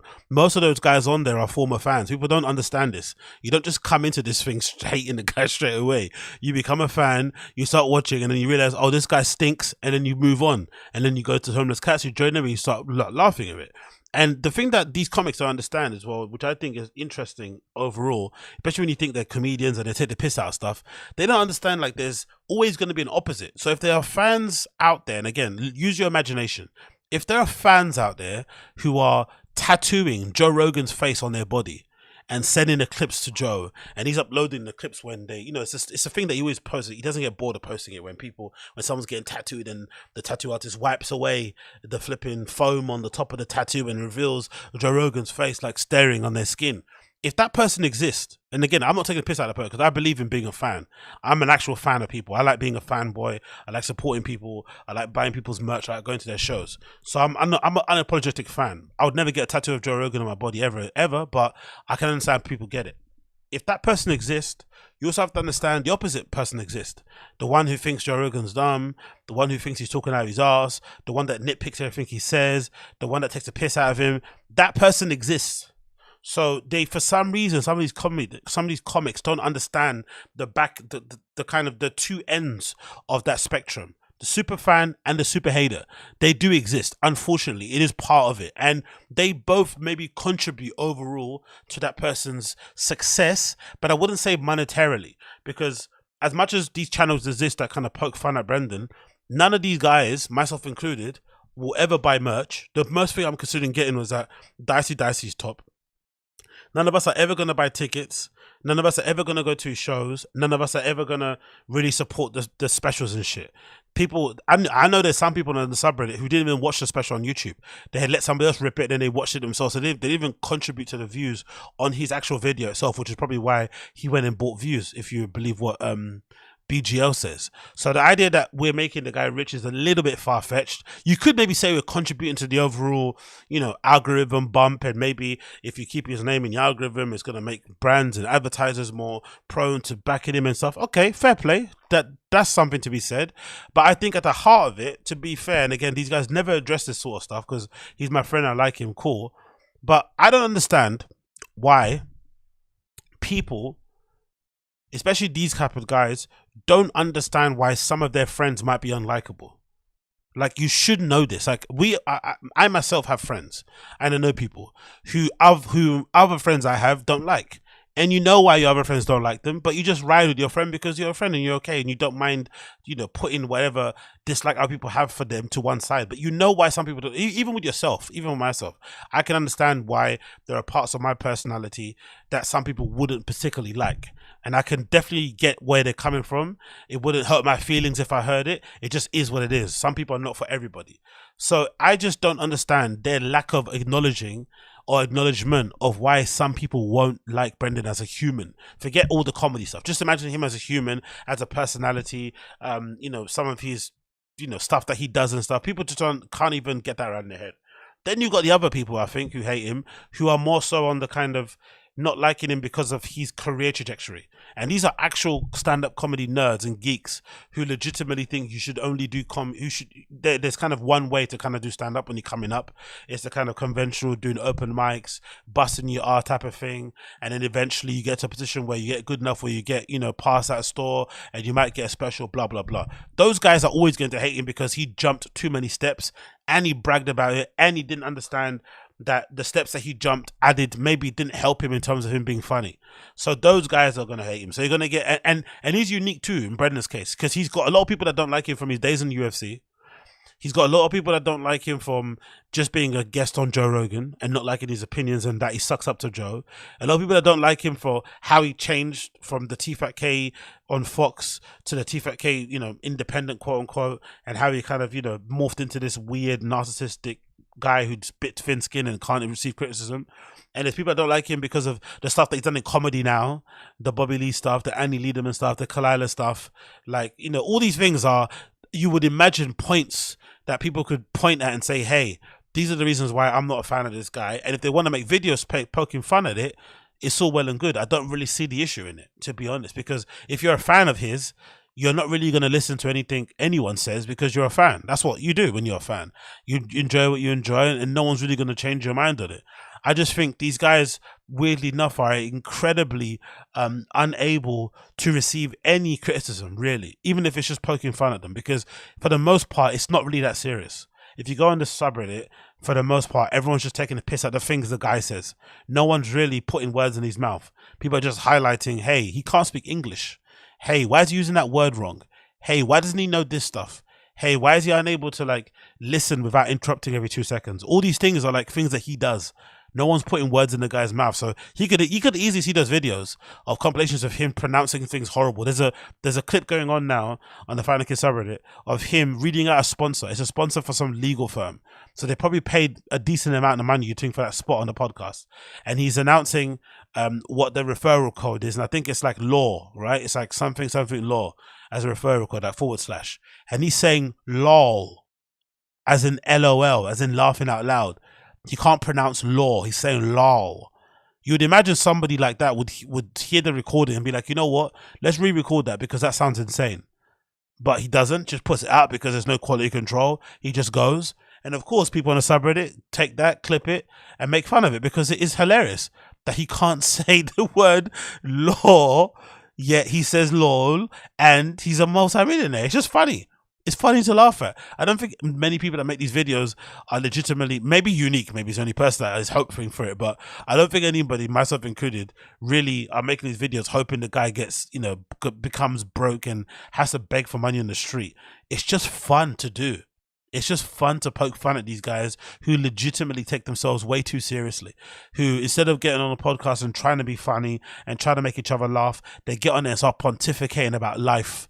They start trying to give you life advice when some of them have got 3 divorces on behind them, where some of them don't even see their own kids, where their wives don't like them, right? Where they've got failed businesses. They're trying to give you business advice, philosophical. Some of them try to give you philosophical advice when they've been accused of rape. And you're like, excuse me? Maybe you're not the right person for me to get my life advice from. Maybe you need to sit this one out. But they take themselves way too seriously, so it's quite fun to laugh at it. That's all it is, really. It's not that serious. It really isn't. But you know, if they want to look at it that way, it is what it is. And I just find it funny because again, I like Uncle Joey. I listen to the podcast all the time. It's one of my kind of weekly jaunts I kind of listen to. I know he's got a book coming out soon, autobiography, that's be coming, I think, in the next couple of weeks. I'm definitely going to grab that and read it and probably do a review of it in the channel. And you know, he's kind of distanced himself from that whole crew, so maybe he doesn't really know the intricacies of what's going on with Brendan and stuff because he lives in New Jersey now and he's kind of doing his own thing. But you know, come on Uncle Joey, like, we know what you were saying early on when Brendan was popping up. You know what you were saying. We know how awkward that pod was when he went on to Find the Kid and he basically admitted to Brendan that he was avoiding him because he heard he was into stand-up and he didn't want to talk to him if he was terrible. You know, like, we know what he thinks about. So yeah, Uncle Joey doesn't really understand this whole world, and which is perfectly fine. You know, he's an older dude. He's also the friends of these guys, but I just don't like the kind of the clear denial of like when somebody's a piece of shit and somebody might be a bit of a douchebag. You can still be their friend, but just denying that fact is really insulting to everyone's intelligence. One other thing I've got, this is a hot take from me. I think part of the problem, I think these stand-up comedians and these podcasters have contributed to the overblown criticism and hate that people spew towards Brendan Schaub. Let me tell you why. There was a period in time when Brendan was in the good graces of Joe Rogan, when he didn't make that comment about bald guys slanging dick, and he was still really pally with the guy. They were clearly best friends. You could tell they could talk all the time. Brendan was racking up the appearances on Joe Rogan on their solo and clearly having a good time and hanging out with the guy, and they were getting along really, really well. During that whole entire time when he was Joe Rogan's right-hand man in the podcasting space, no one in comedy wanted to say the real. That you'd be surprised was terrible. He's a horrible comic. He should have never been given a special that early on in his career. He's too arrogant. He's too pompous. He doesn't think his shit stinks. Blah, blah, blah. No one wanted to admit that. Everyone was just kind of ignoring it, saying how much of a great guy he was. Great guy, beast of a guy, nice guy, great guy, beast of a guy, great guy, never met him. That's what people kept saying. Cool. I think because these comedians were like so defensive and so unwilling to listen to anybody that was saying, no, this guy's making your industry look bad. How has this guy got a special on Showtime and other guys don't? Why is he performing at the Comedy Store? This guy's terrible. Because they were unwilling to recognize that, I think people, myself included, maybe others, went overboard into trying to really make it clear, no, this guy sucks. So their refusal to acknowledge it caused people to go even harder to display and to maybe illustrate why they think the guy sucks, which is why we got this weird kind of Bappaverse economy that exists now, where every little dumb thing that he does keeps getting blown up. And again, the guy has to receive some blame for it. He surrounds himself with a flipping gaggle of absolute toxicity. Look what's happening with BGL. Just now, he's released a whole slew of screenshots alleging that, you know, Brendan might be cheating on his wife. And he just the other week was accused of domestic violence. Do you know what I mean? Like, this is the people that he surrounds himself with. These are the people that he kind of deems to be his friends. His co-host was accused of rape. Do you know what I mean? You're like, what? His other best friend, Chris D'Elia, was accused of diddling. Like, these are the people he's like it's not our fault. Like, we don't make, like, we're not making those guys his friends. He's choosing them to be his friends. He's riding or dying with them. He's there crying on camera. I can't talk. When Chris D'Elia gets flipping accused of flipping diddling, but when his wife's mum's grandmother passed away, he was acting like it was no big deal, like she was making too much of a big deal out of it. When they went to another funeral, they were wearing funeral fits and shit. People have to laugh about this sort of stuff. You have to poke fun at it because it's absolutely ridiculous and it's crazy. What regular human or normal human does something like that? No one. So that's why people kind of want to poke fun at it. So the refusal to accept that sort of stuff is weird. I understand of it because it's maybe because they're friends, but really it's not that deep. People like to laugh at people that say dumb things on the internet, and it will never end. It will never ever end. If you stop saying dumb shit on the internet, if you stop maybe being so thin-skinned, if you maybe could lean into the joke or lean into the meme and not take himself so seriously and understand people laugh at him and maybe, you know, profit from it in a real way, it will die immediately. But it's impossible to do so. He just turned 40 the other day. If he's not going to be thin-skinned now, he's never not going to be thin-skinned. So it just is what it is. Like, you know, what can you do? But hey, big up Uncle Joey, same time, still like the guy, and I will be checking out the book when it does eventually come out because I still like the guy, even though he doesn't like me, clearly. He doesn't like me. But yeah, I don't know, man. And I also get the feeling, like I said before, a lot of these guys have contempt for their audience.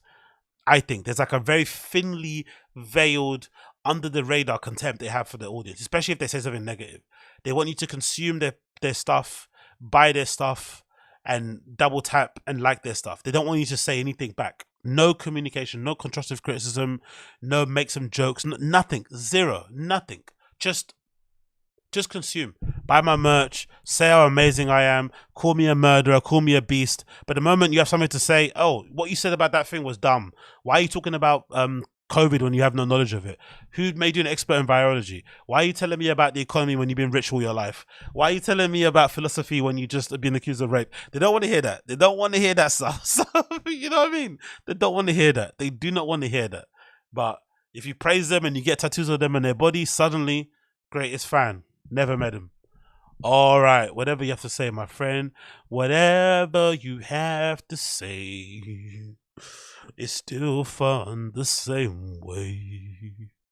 Anyway, moving on. So, it looks like the guys over at the Fire and the Kids subreddit were right once again. There was rumblings, there was murmurings around flipping Bryan Callen being associated with Steven Crowder, his new project and whatnot. And the fact that most likely this will lead to the end of the Fire and the Kid in the way that we know it now. And I guess it's now been confirmed by Steven Crowder himself via an announcement video and another clip I'm going to play where he basically speaks about the people that are joining him on this new platform that he's going to be launching, that it gives you an idea or it gives you a feeling that the end of the Fire and the Kid in the way you know it might be soon coming, maybe soon coming. And it really does kind of throw an interesting predicament over to Bryan Callen for the most part, because it sounds like and looks like from what Steven Crowder is talking about, they put a lot of big money into this project and they're going to be paying Callen well. They're going to be allegedly producing his next up and coming special and stuff and having him be a part of the whole crew and what they do. So clearly there's going to be a lot of money, a lot of opportunities attached to it. And maybe career wise for Bryan, especially at this stage of his career, this might be the better thing to kind of bank on. So it'll be funny if he does end up ditching Brendan, because that's going to be a lot of people who have left in the past 18 months from the Thick Boy universe and whatnot. But let's go through the clips themselves and then we can kind of assess stuff. So as you can see here from the screen, you've got Steven Crowder. Of course, most of you guys know of him for the Louder with Crowder show that he's got on there. He's got over 5.9 million followers. Subscribers on there. Obviously, most of his videos get crazy amount of views. He's very popular within this kind of right-wing grifting kind of, you know, political commentary sort of space. I watch some of his videos here and there, but not really something that I kind of, you know, stick to for a brief period of time because he can get a bit annoying just as a human, not his views. But apart from that, you know, he kind of does pretty well in terms of the stuff that he covers and his content he puts out there. But he did release this flipping video announcing this new project he's going to do, which is featured here. It's major Mug Club announcement. The takeover has begun. And it says here, tomorrow, March 20th, the show returns. The time we've been added a few soldiers to our army. Bryan Callen, Nick DiPaolo, Mr. Guns and Gear, and Jim Brewer. So let's play it now and see what they're looking like.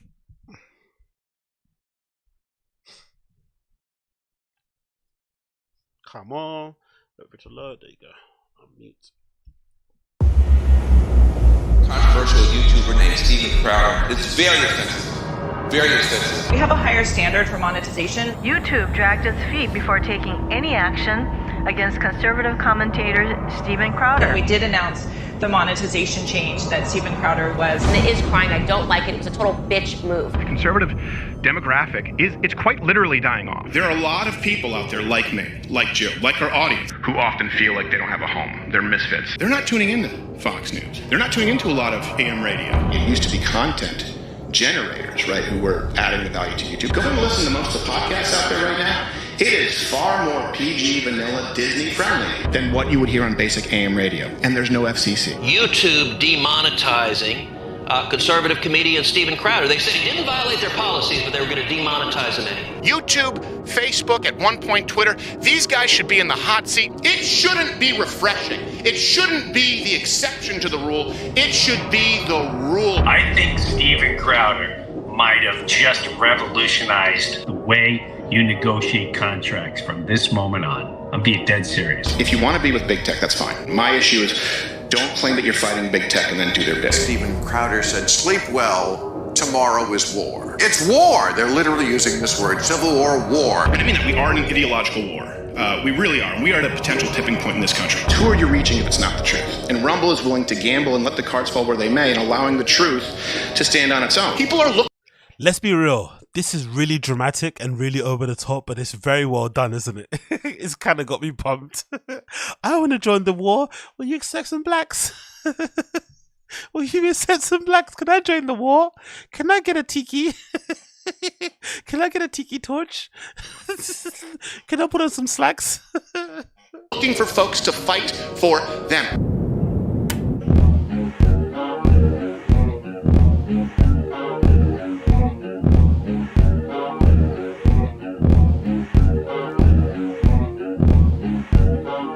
Hey man, I'm not gonna cast any aspersions, but I go to a lot of techno clubs, I go to a lot of queer nights, and I listen to a lot of really hard dance music, and I see and I'm surrounded by a lot of gay guys, and I know what a gay walk looks like.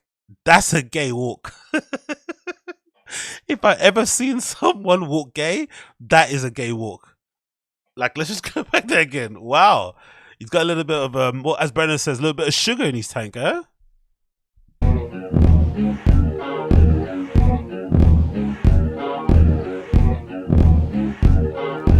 Hey, big boy. What's a mug all alone? I know just what you need. Again, the details all matter, innit? Why hasn't Callen got a flipping handkerchief in his jacket? Seem not alone. Did he forget to bring one? Why doesn't Callen have a handkerchief for? Why isn't it there? Why? Look, there's no little handkerchief thing there. Why?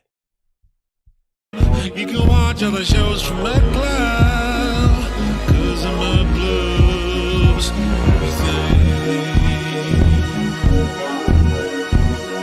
Make it all alright. Now without a fight, love's everything.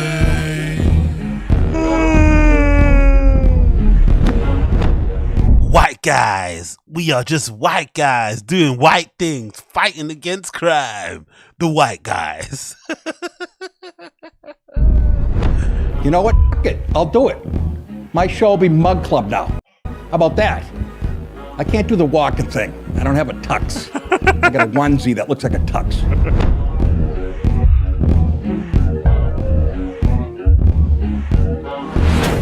What's a mug all alone? I know just what you need. Word team not alone. You can watch other shows from my club, 'cause of my blues. Everything. Okay, so it's a big deal. It's a really big production. They spent a lot of money on this, filming it, putting it together. So a fair locals in Paris. You guys are honestly, the music is clean. But let's just say this for sure: they've put a lot of money behind this. This isn't like a cheap stunt just for the sake of it. They're obviously doing some big things, and it makes me think because I didn't really know much about Steven Crowder and stuff, so I had to kind of read up about him and whatnot. But allegedly, this guy turned down 50 million from flipping what's his name, Ben Shapiro. So if he turned down 50 million, if he thought 50 million was insulting, him going over to Rumble and shit, he must have got a bag. He must have got a decent bag. And if he's obviously signing these guys on, and a lot of these guys, as much as they're kind of fighting the system type of dudes, they also care about the bag. They also care about being paid. So I don't think any of these guys are going to be working for free. So clearly, they are going to be paid well, and maybe there's a prospect of them getting paid handsomely down the line, especially if they're doing it independently. So, god damn it, man. Fair play. But I'm interested to see what happens with flipping Callen going forward with flipping the Fire and the Kid, because there's no way that guy's going to be able to do, you know, all the shows that he's going to be required to do on Louder with Crowder, and also do what he's going to do at the Fire and the Kid. You know, if there's one thing I know about Bryan Callen, his work ethic isn't the greatest, and he was always late and will kind of miss shows, miss the TFAK from time to time because of auditions and whatnot. So you can only imagine what he'll be going through now. So Steven Crowder actually talks about more of it as well, about what's going to be happening, and this is maybe further clarification that maybe this might be the end of the Fire and the Kid as we know it, as he goes through the guest who is kind of signed on to the next chapter of Louder and Crowder.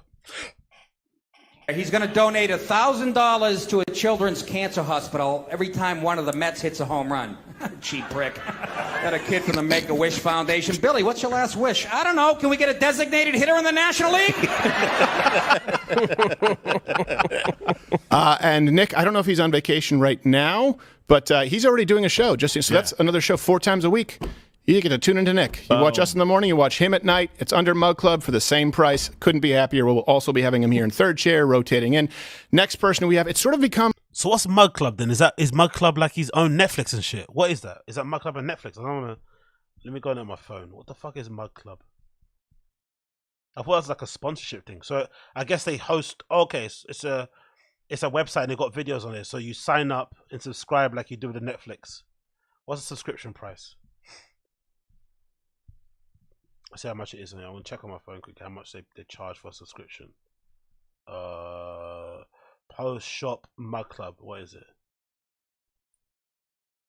How much is it?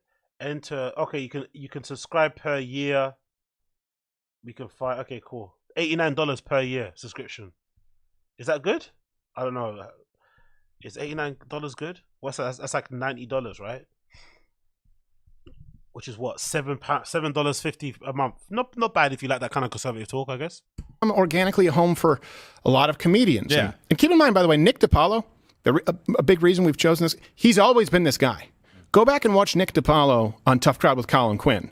Go back and watch him on the roasts on Comedy Central. First off, you won't find a comedian who will have a bad word to say about him, but all of them know that he has been hard right his entire life. And I'm telling you this, I do think his career, unfortunately, suffered a little bit because of it. He had some doors closed because of how strong he was in his viewpoint. So we're happy to team up with him. Another guy.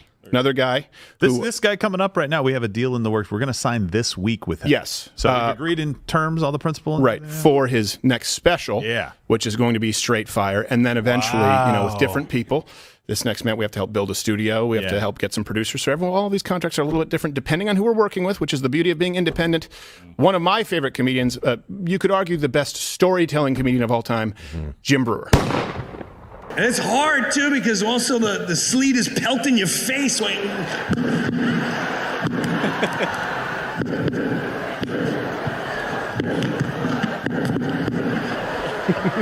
And Jim Brewer, of course, a veteran, SNL. You probably know him from Half Baked. A lot of people, even though he's not a big drug guy, which surprised a lot of people. I just got sleepy eyes. Good impression, to be fair. And he got into trouble when he spoke out against the mandates, the vaccines. He spoke out when he had something to risk. Are you catching the through line? Another person we're really happy to be bringing on, we have commissioned now his next special, which is going to be out of the closet, basically into the fire, because a lot of you know him because he's a commentator on fight programs, sports, and of course, friend of Joe Rogan. But a lot of you don't know his political leanings, and he's coming out of the closet with that more and more. And he kind of needed someone to have his back so we could speak about these things. Of course, he's been someone who's been the target of cancel culture as well, to use that term. Bryan Callen. I always thought the rule was you had to cover your face. When a man cries, please, you have to, unless you're on horseback looking over your conquered lands, we will return with an army and take back what is ours. Dry your eyes, we ride, and you just And we'll be doing his next special, and he'll also be doing at least a weekly show. We have some episodes that he'll be doing with you, talking about theology with Joe. That's a new show we'll be doing as well. Yeah, and then he'll be in third chair, obviously, on Thursdays. Rotating in, Thursdays he'll be. Theology with fucking Bryan Callen. Imagine. Absolutely insane. So he's got a lot on his plate. Got to produce a special with Lando Crowder.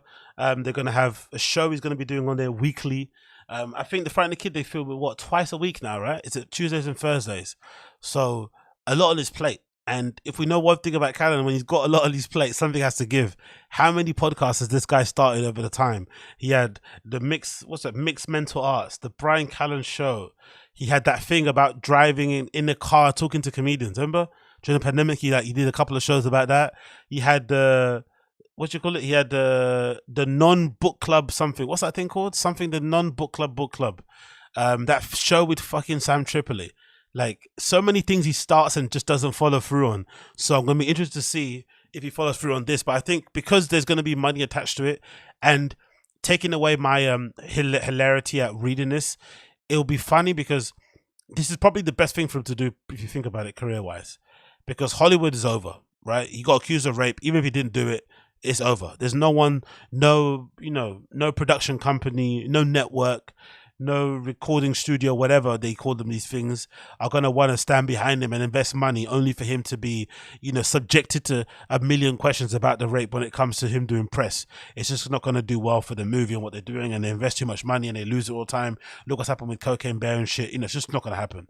So if that's the case, and doing the show with the Final Kid with Brendan has obviously, I think, it's run its course.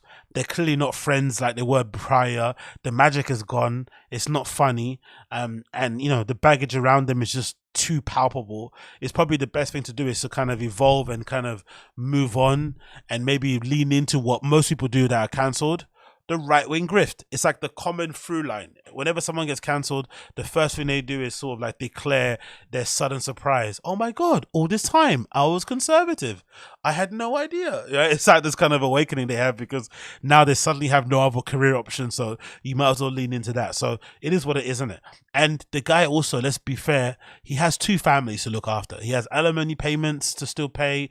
He has this new baby now that he's looking after. And clearly, from what I've seen online, the ladies that he's with, they don't essentially work, so he's basically having to fund and pay for everything around there. And you'd imagine somebody at his age also doesn't want to be asking for money from his parents and stuff. So hey, you don't want to be having an allowance for mummy and daddy when you're flipping 60 years old. That's a little bit embarrassing. So if you do want to earn your own way through life and you do want to evolve your career into this new chapter, this probably is the best way to go about doing things. It's probably a little bit more respectable than sitting down with Brendan talking about dicks all the time and trying to make jokes about, I don't know what else they're talking about, and getting railroaded, having him interrupt you every 2 minutes, and just all that sort of nonsense stuff. It's better just to kind of sit with these guys and pontificate about all this stuff. But the funny thing that I find interesting in general is maybe it's an American thing, because I feel like a lot of people in the UK, we kind of call it out a lot more. But why do you guys kind of put up with people who were born on like third base, like lecturing you on how to live your life?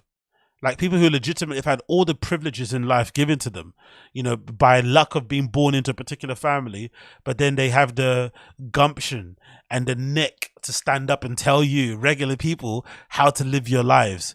Like, why do you guys put up with that shit? I don't get it. Like that guy is legitimately like from a wealthy family, has had no real hardships in his life at all, zero, in terms of like the regular hardships that regular guys have to go through. But then he tries to act like the regular guy, or that's what I've never understood also. Like, why not just lean into your privilege and kind of use it as a kind of something to talk about? Like, hey, guys are usually like this, but I'm kind of different. Why try and act like you're from the working class? I don't understand this sort of stuff. Because you always find out a lot of these guys that do these right-wing political commentary type of guys, they try and act like they're for the working class, but they're always for their own self-interest. Most of these guys that try and run this right-wing grift of being conservative and having conservative values, they're nothing but, they're just out for themselves. And if there's one place that you can be out for yourselves, but then also pretend like you are working for the people, it's obviously in politics. Whether you're on the left or you're on the right, they kind of exploit that thing in both sides of it. But yeah, I find that really weird personally for me. But again, if I'm just looking at it from the zoomed out perspective, I think it's a good move for Callen. I think at his age, he's nearly 60 years old, maybe 70, who knows. It's probably best that he does evolve on from talking about dicks and chicks on the flipping Fighter and the Kid with Brendan Schaub, who's interrupting him every 2 seconds, and where he's not really respected and he's looked at as a bit of a dweeb. Maybe when he goes on this show, he won't need to be fucking man spreading his legs so much to prove how masculine and alpha he is. He can kind of settle down and talk, about things in a worldly, intellectual based sort of manner, and not have to try and boost himself up to look kind of weird. That might help in that regard. And obviously his Hollywood career is over too, so this was the only option left. So I think that makes a lot of sense. And clearly as well, Bryan Callen, even though he's been in the podcasting space for a minute, Bryan Callen was around for ages. He's been around since Joe Rogan started podcasting, but he's never been able to be consistent and to be kind of there with his content. He's always kind of drop things here and there. So that's why Brendan was obviously a godsend, because he's kind of always, say what you want about the guy, but Brendan's business in terms of making sure that show gets out every week is on point. He's been the one consistent thing in Bryan Callen's life. But he's also a bit of a employee, Bryan. He needs somebody to kind of hire him to do stuff. Like, he can't just do it on his own. So if he can't do it on his own, link it up with someone like a Crowder who has a ship that's kind of on its way doing its thing. You just plug and play is the best way to go about things. So it probably is a good decision from him to make going forward. But I do envision, like a lot of people are saying on the subreddit, that most likely this will mean the end of the Firing the Kid as we know it. And most likely what we'll see in the next few weeks, probably, or maybe months, is maybe months. I said months, sorry. Maybe you'll see Brendan going back to that other thing that he was doing, the Firing the Kids with a Z, and maybe trying to, employ some racially diverse cast of people to mix up the show, and try and make it work that way, which obviously isn't going to work because they all run away after a while anyway. They get the clout off him and then they just go and do their own thing. So I'll be really surprised if Bryan does hang around there for a while. I'll be super surprised, but that's the big news there. He is moving. And then just to get a bit of background information. Actually, no, we don't need background information. Let's move on from that one. So we did that already. What else we got to talk about here? But yeah, I didn't know he'd been demonetized. I only read that up later. He's been demonetized, all those videos, absolutely demonetized. 500,000 views all over the place. God damn. So yeah, anyway, so moving on to that one. So as most of you guys know, I've been keeping an eye on all the flipping no jumper, flipping drama and what's been going on there. And I do love how there's like a severe lack of accountability when it comes to somebody like a flipping Adam and Adam 22, sorry, for understanding as to why, his entire workforce has essentially quit, or some of them have been fired because of what's been happening and whatnot behind the scenes. And he just doesn't seem to understand why people would be upset with him or with how he's kind of been conducting business and whatnot. But somebody on a No Jumper Reddit decided to put together a list of all the dramas that have maybe contributed to the No Jumper basically platform imploding the way it has. And it's quite crazy to think of this, right? Because this is only a few months into the year, and we already had so many crazy things happen at No Jumper over that period of time. So this is the whole list of things, right? Week 6 is Flocker from Philly, when that whole lie about, when somebody basically leaked that Flocker might be actually from another place. Week 13, Lush civil court snitching and dog collar. House phone beef with OT Genesis, because OT made his girl turn around and show her bum on camera. Flocker asked Lush for a fade, which Lush turned down like a pussy. Week 20, you got House phone exposed by a transgender on Adam /Your podcast. You got AD kills dogs, and you got Flocker agrees to fight Kyrie. Week 27, suspect and Flocker argue on Friday's news stream. House phone absent from Disconnected. Adam cancels No Jumper show for a week to talk to House phone about him getting exposed. Yuri channel demonetized. Trevor channel demonetized. Crazy. Week of February the 3rd, House phone sister says she kept Adam's money from him. House phone and Adam argue about House phone being exposed. Sharpen academics over passive aggressive comments. Flacco fight doesn't happen. Week of Feb 10th, Blasey leaves No Jumper. Disconnected is over. Automatically suspect Soldier Boy 40-hour beef. Potlord gets fired from No Jumper. Dissed Adam and Josh. Smack addressed Potlord. Situation on China Mac channel. Lush calls in to clear the air. Potlord calls out Lush for saying he bullied Smack. House phone beefs with Destiny. Look how much drama that they have. Like, absolutely insane. It's no surprise that flipping whole place imploded. Week of Feb 17th, Flocker calls music stream to instigate beef between Econ and Lush. Suspect calls Lush a whack rapper. Lush rap fail. Danny M says he wants to have sex with T-Rail. HP husband and Blasey launched Biggest Bros channel. Adam confirms HP had sex with Lena, which is crazy. That's just an overlooked part of it, right? That House phone smashed Lena. It's absolutely crazy. Kiki claims House phone hit Lena first. Kiki addresses Adam's joke. Whack 100 be sharp on Clubhouse. Potlord and Pun allude to House phone being with Lena before Adam. Oh my god. Another one here. Week 10th of March. Yuri pisses off the Barbs. Snoopy Badass sends subliminal to No Jumper and AD. Week of March the 3rd. Slow Cuz and Crazy Cuz back and forth with the community. Slow Cuz and Crazy Cuz kicked off community. OD Slim and calls out suspect over family snitching allegations. China Mac, this is Kiki. Smack gets punched on by a Mac Wop stream for making it rain money. Week March 17th. Adam and Joe Budden. Damage Control interview. Slave owner of hip hop joke by Destiny goes semi-viral. Statutory accusations resurface. Perv Buster brings up Adam 22 agreement allegations of Flacco stream. AD do no Lush Terrell no longer no Tuesday podcast. Adam fires Lush on Freestyle stream. Look at how much stuff has happened. Look how much stuff has happened. It still hasn't stopped. It's still going on. And then, of course, lately, Gina Views from No Jumper is also having a bit of a crisis. She posted this on Twitter earlier saying, y'all keep asking if I left No Jumper, but nobody asks if I'm okay. I'm not okay. I'm stressed. All of this has been affecting me and my career. If you don't have a deal for me, please mind your business. If you support or fuck with me, say a prayer and press play on my likes, on my links, sorry. Thank you.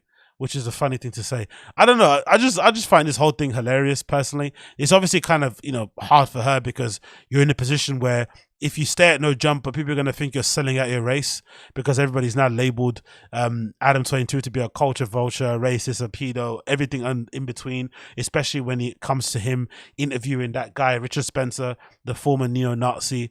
You know, if you can be rehabilitated from being a Nazi, who knows? But, you know, if you stay there and you're a black person or if you're a person of color, it's going to look a bit funny. But I also think you have to be grown up in these sort of occasions. Like anybody that had an actual grievance with a guy, they should leave. I think the people who are getting to the money, you should probably have a conversation with a dude and sit down and clear the air talks and try and find out where exactly you stand. But I think moving based on everybody else leaving is really, really dumb and really short-sighted. Whatever works best for you, you should do for your career. Get whatever clout you can from it, because I don't think Gina's got, I'm not sure if she's got her own, I think she's got her own YouTube channel, but if she doesn't have her own YouTube channel set up yet and her streaming career hasn't really popped off, maybe it might make more sense to sit, bite your time, wait for things to play out the way it does over at No Jumper, get some more clout from them, and then kind of use that to segue into your other thing. But just leaving off the back of what's been happening is a bit short-sighted, in my opinion. But, you know, these people are going to do what they want to do. But I thought that's absolutely hilarious. No Jumper is imploding. Everything's going to shit. And to be fair, Adam pretty much deserves it. He was going around acting like his shit don't stink either. Didn't really have the greatest attitude in the world. Clearly a horrible boss. Decent visionary in terms of what he done with No Jumper and how it was basically able to be the voice of the underground in terms of SoundCloud rappers and stuff coming up at that time. But ever since then, platforms like Our Generation Now and stuff with, you know, what Hakeem is doing over there, they've definitely taken over and dominating that space now. So No Jumper is it's not really the home of underground SoundCloud rappers anymore. He is trying to become a little bit more of a legitimate platform, but unfortunately legit big star rappers don't actually fuck with the platform because they don't really like him, which is funny because he wants to be in all the shows. He wants to be front and center of everything, and he wanted, and some people are hypothesizing that part of the reason why he was pissy with everybody was because he wanted control back of his platform because he felt like it was getting, you know, the other guys were getting too much hype and love and fame from it. But actually, the real fans actually like No Jumper don't like him the most. He's the one that kind of ruins shows sometimes because of how he argues and his unwillingness to listen to the other side and whatnot. So he wants to be all up in the videos, but no one actually wants him all up in the videos. Who would have thought it? Who would have thought it? So let's move on to the most pressing news of the day. Something that I'm sure most of you guys have seen being all over the flipping subreddit has been this revelation out of the blue. So obviously BGL's going through what he's going through in terms of the domestic violence accusations, obviously egregious, obviously horrible, all that non-disclaimer stuff you're meant to say to act like you care, but you don't actually care because clearly those two people are extremely toxic and have probably driven each other to varying points of physical abuse, and they probably deserve each other, and we really shouldn't care. It is what it is.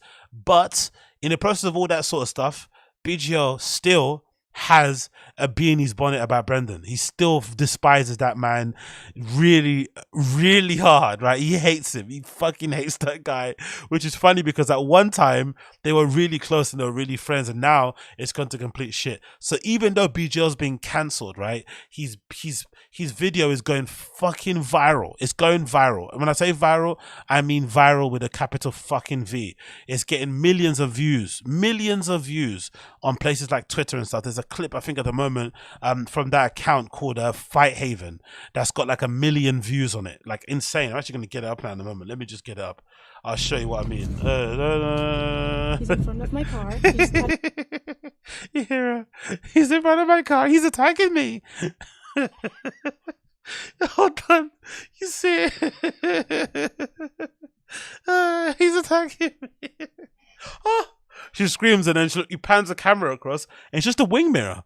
I thought he punched the whole flipping front window, the side or something, put a dent in the car. It's just a wing mirror. It's gone a bit wonky. Like, so dramatic. Oh.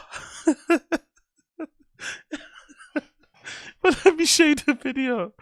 Let me show you the video quickly. Him deadlifting the car is fucking impressive though, to be fair. Bare hands, no chalk, no wraps, no gloves. Just, but yeah, look at this video, right? Look at this video from Fight Haven. I'll get up on that. Bear with me a second. As I'm trying to pause it so it doesn't play straight away because Twitter video thing is always a bit wonky. But look at this. Look at this, right? You seen that? Sorry, look at this. 1.4 million views. It's gone viral all over the public freakout subreddit, right? People are going crazy over this stuff. Like, he's there front and center. You see him looking, BGL there, lurking, right? Like fucking Jaws. But still, in the midst of everything he's going through, he's being publicly cancelled and ripped to pieces because he's a fucking domestic abuser, right? It's a horrible stain no man wants on their jacket. It's up there with rape and all that sort of stuff, right? It's absolutely insane. But in the midst of all that stuff, the guy hates Brendan so much that he's willing to put out this. A whole bevy of screenshots taken from his iMessage of Brendan allegedly DMing him, sending him messages on flipping iMessage about baddies. Like, they obviously coordinate with each other or something. Like, this is absolutely crazy. So I grabbed all the screenshots because he uploaded them onto flipping Reddit underneath another account which isn't his. So he's again, in the midst of all this drama, he's been cancelled, he's been flipping written off, he's up there on Reddit flipping under a flipping dummy account uploading all these fucking screenshots. Really, really insane. And if you scroll, I think the bottom one's the first one. But let's just scroll down to the bottom and read these because these are really egregious and really, really funny and just kind of represent what's everything wrong with these guys, right? Because imagine, because I didn't know this was a thing. So imagine going to this sort of like extent to cheat.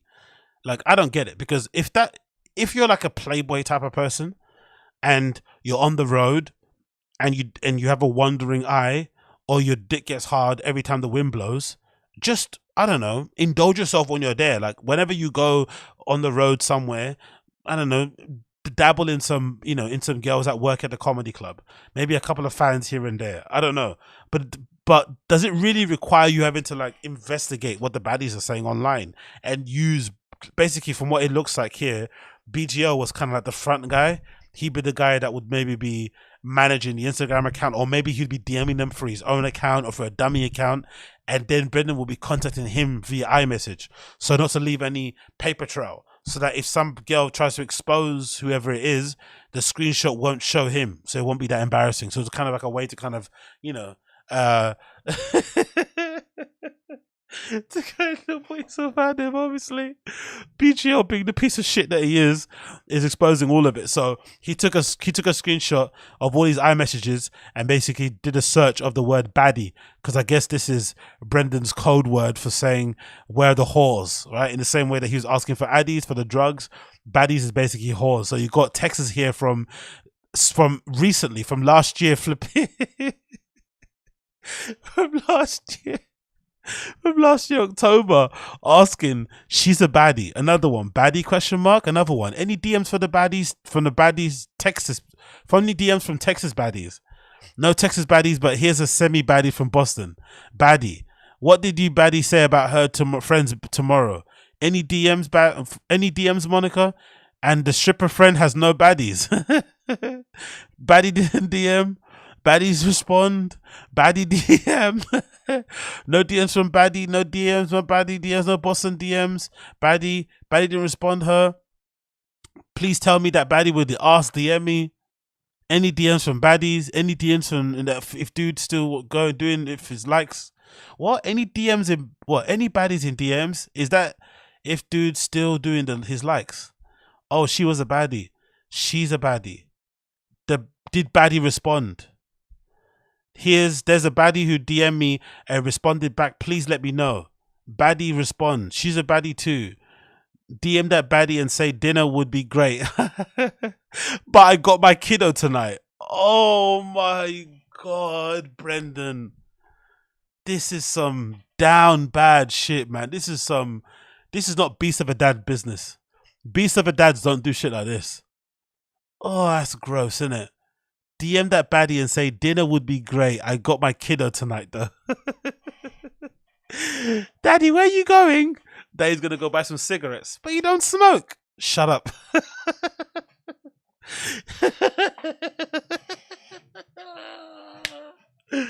Daddy, Papa.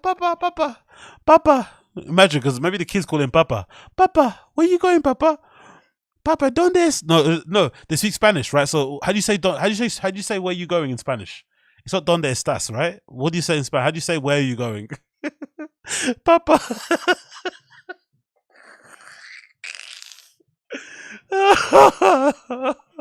Holy shit. Imagine these kids talking to him in Spanish, asking him where he's going, and he has to make a lie up on the spot.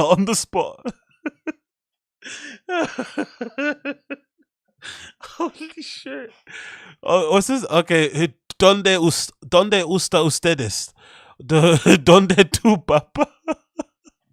Holy shit. Yo. Can you imagine how down bad of a dad you have to be to involve your kids in your fucking cheating? Like using your kids as lies. Like, ¿Dónde vas, Papa? ¿Dónde vas, Papa? Oh, mate, honestly, just imagine. You have to involve them and say what? Like, don't tell your mom.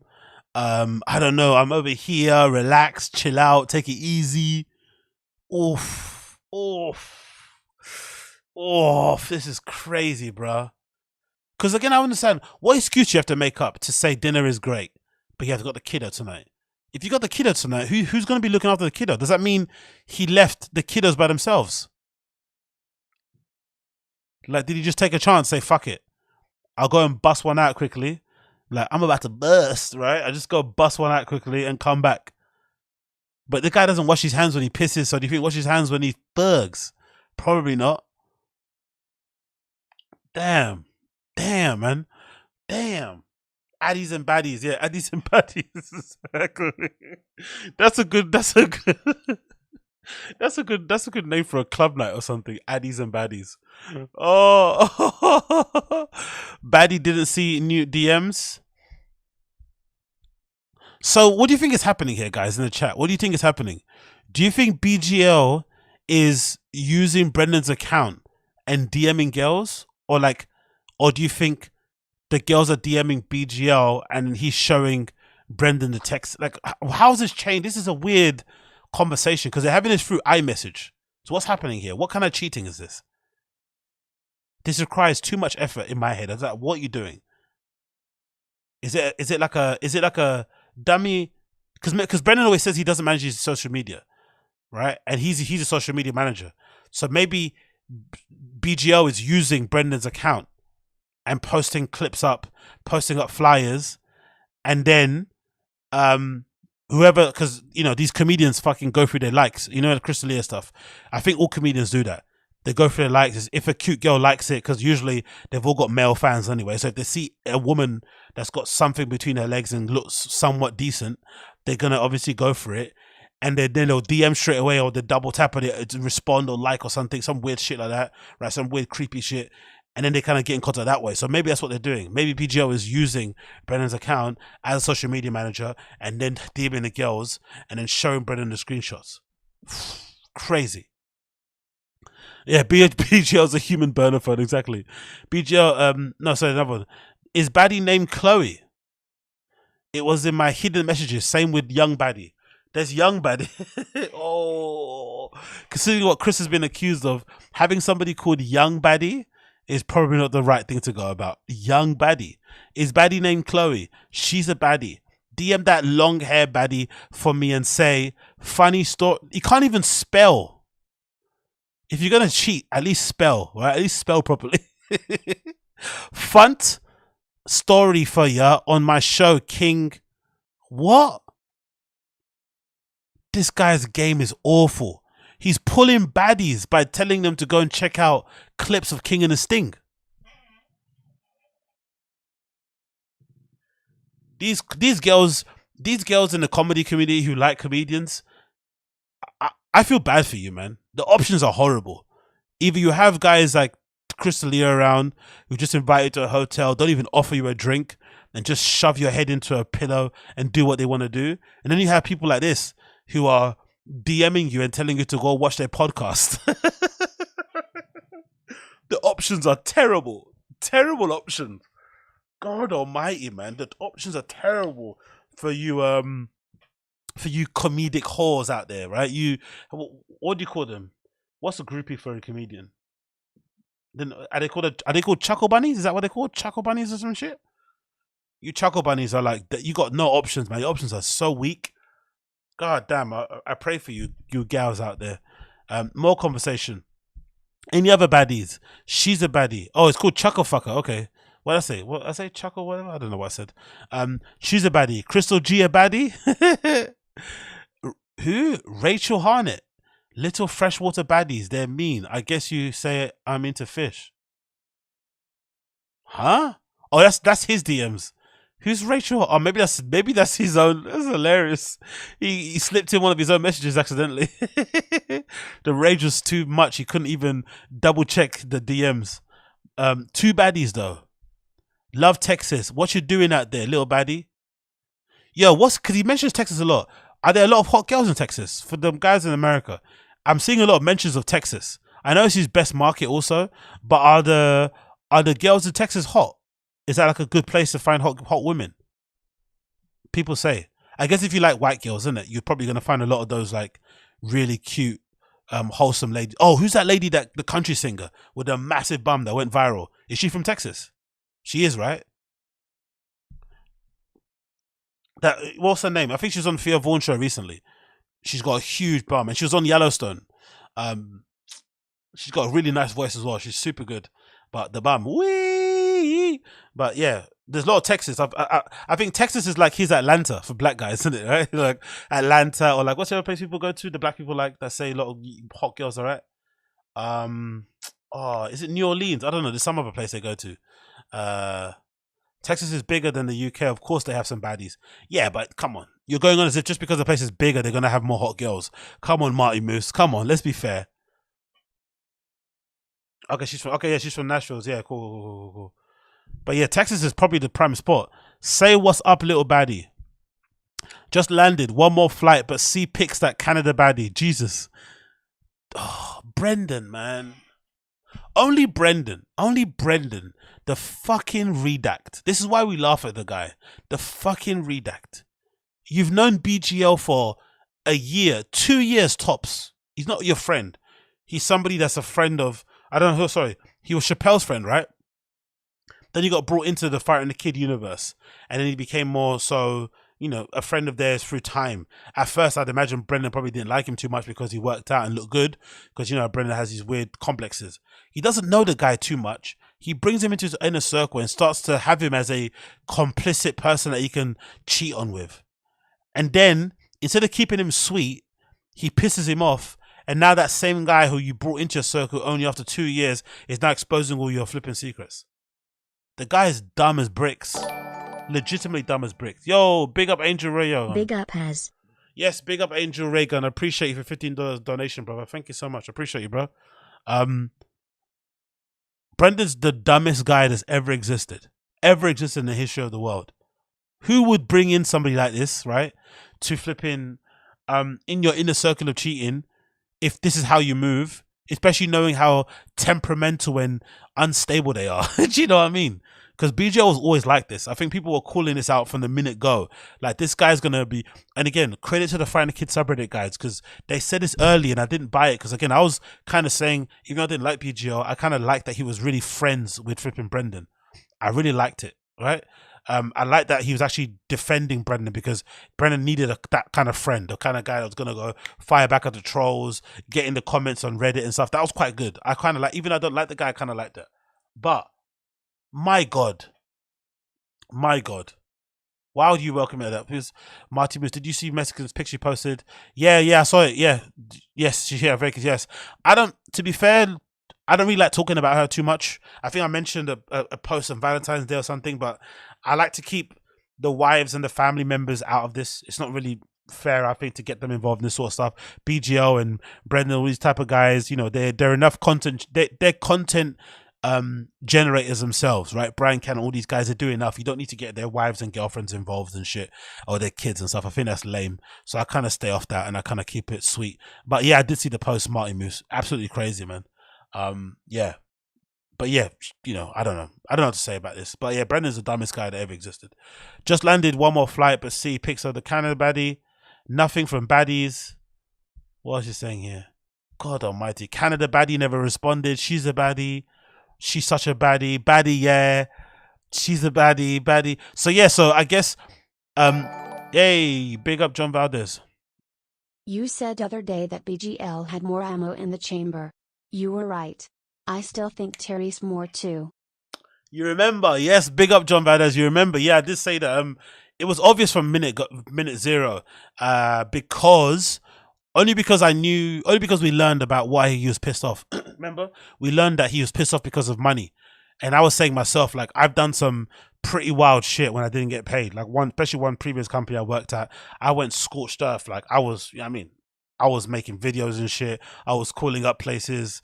I went to a press conference where the guy was talking and basically got kicked out and shit. Like, I went crazy and I wasn't owed anything as much money as BGL was owed. So if that's the case, and I know how wild I went, I can only imagine how insane I'd go if I was owed 15,000 and some shit. Then on top of that, like I said previously, my suspicion has always been that when BGL got close to Brendan and realized how much of an idiot he was, not like bad way, but like, you know, how legitimately dumb he is, but he's still like a multi-millionaire, I think it made him hate the guy. I think he came in liking him and then he got close and thought, fuck, like, I'm a 40-year-old failed actor. Like, I've not made it yet. I'm still struggling, still trying to go to auditions, still trying to make it work. I had to reinvent myself into this BGL, you know, Mufasa type figure guy to try and make it and try and revive my career. And here you are, a guy that's probably got a double-digit IQ. You can't speak English, even though it's your first language, and you're a multi-millionaire. I think it legitimately pissed him off, to the point where he was a real undercover silent hater, which is probably worse than anything else. Like, at least us, we laugh at the guy to his face. The guys who are pretending to be his friends, they're probably the worst ones. And he pretended to be his friend. He got into his good graces, got really close to him to the point where Brendan trusted him to cheat together with him. And now look what's happened. You know what I mean? Like, they're both terrible, right? He's terrible for leaking this sort of shit. And again, I was not a fan of this even from the beginning. I didn't like, even though it was good catnip and it was good flipping, you know, orange chicken for us, whatever it may be, I still didn't like the fact that he was leaking all these personal things, because it's a dispute over work. If it's a dispute over work, you can allude to some things, whatever it may be, but interviewing with Red Bar, when you know what Red Bar said about Brendan, going on those shows that take the piss out of him, if you're a former friend, all those things are terrible to do as a former friend. I think so.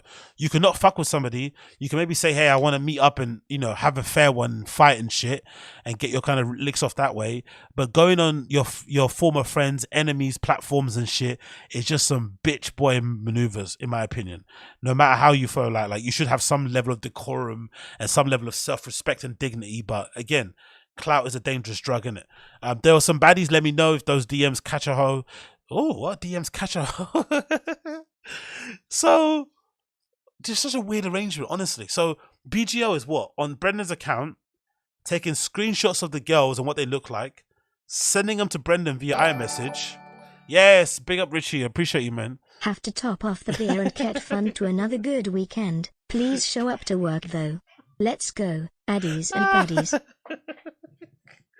Big up Richie. Please show us. Big up Richie. Richie, how you pronounce it. Big up you. I appreciate you for the $13.23, brother. Thank you so much. I will show up for work. You know what I'm going to do, actually? Now you said that. I'm going to schedule a stream for Friday or something like that. I'm going to schedule a stream for Friday on the random show, and we're going to see what state I'm in. Because I cannot confirm or deny that there may be some baggies or baddies, or there may be not baddies, there may be some baggies lying around somewhere around here. I cannot confirm or deny this, so let's see when I schedule something on Friday. Let's see if I turn up. But thank you so much, Richie. I appreciate you, brother. Thank you for that. But oh my god, man, this is so terrible. This is so terrible, man. This is so embarrassing. Think about this. BGL is fighting for his life, right? He's been accused of domestic violence. It's up there being accused of rape and shit. That's a really damaging thing to have on your jacket. It never goes. No one's going to ever want to be associated with him anymore. BGL was already a failed actor anyway, right? Let's just call a spade a spade. He was trying to be a social media manager for Brendan Schaub at the age of 40. He reinvented himself into this beastly figure that he looks like to try and revive his career. It didn't work out. It's not a bad thing. It just is where Hollywood is. It's kind of brutal, kind of cutthroat. He tried to reinvent himself as being this meme, workout type of dude thing. He's probably doing personal training or something. I don't know what he's doing now for money. Who knows? Who gives a shit? But in terms of entertainment career, it's already gone. It's already bad. It's gone. But in the midst of him being bombarded, right? He's getting blocked. He's up against a cage. He's getting fucking smacked left, right, and center. He's opening up his guard. He's getting hit in the face. He's getting punched in the stomach. He's trying to cover his body, clocked in the face. He's getting kneed in the face, elbows, like he's trying to cover. He's getting absolutely smashed. In the midst of it, he just lobs a fucking grenade. In the midst of it, he's absolutely getting flummoxed. He's getting banged all over the place, and he just lobs a grenade over and tries to ruin Brendan's life. Holy shit. What a piece of shit. What a horrible, horrible friend. What a horrible, horrible friend. Oh my god. I can't get by how horrible this is. He's legitimately insane. You'd think he'd be trying to rescue his own reputation and try and prove that he's not a domestic abuser and there's some context to the videos and whatnot. Nah. If I'm going down, you're going down with me. Pure kamikaze style. Pure kamikaze style. Shit. Baddie? Anybody DMs? Baddie? Anybody DMs? That baddie with a fatty ass. Jesus. I'm not going to lie. I know, guys, in the quote-unquote locker room, we have our lingo, but I swear on my life, I swear on everything that I hold sacred, I've never in my life used the term baddie, unironically, and I've never used the term fatty or fatty ass, let alone somebody that's 40 years old with 2 kids and a wife. The levels of cringe. Baddie with a fatty ass. Excuse me? But I also think he got around BGL, and because BGL tries to act like he's he's chill, he's cool. BGL tries to act like he's one of those the type of white guys that act like he maybe dated a black girl once, right? That kind of vibe. He's got that kind of thing about him, right? Even though he went to the San Francisco School of Comedy. I don't think many black people go to those kind of places, right? But he's got that kind of vibe about him. So I think when Brendan gets around BGL, that's like his black friend. So he basically tries to talk like him as well. Yeah, dude, down. We're going to get lit tonight, right? We're going to get faded. Oh my God, I'm so geeked. That sort of nonsense, right? That kind of faux surfer, chill, San Fran, Rastafarian, wigger type talk. Like, baddie with a fatty.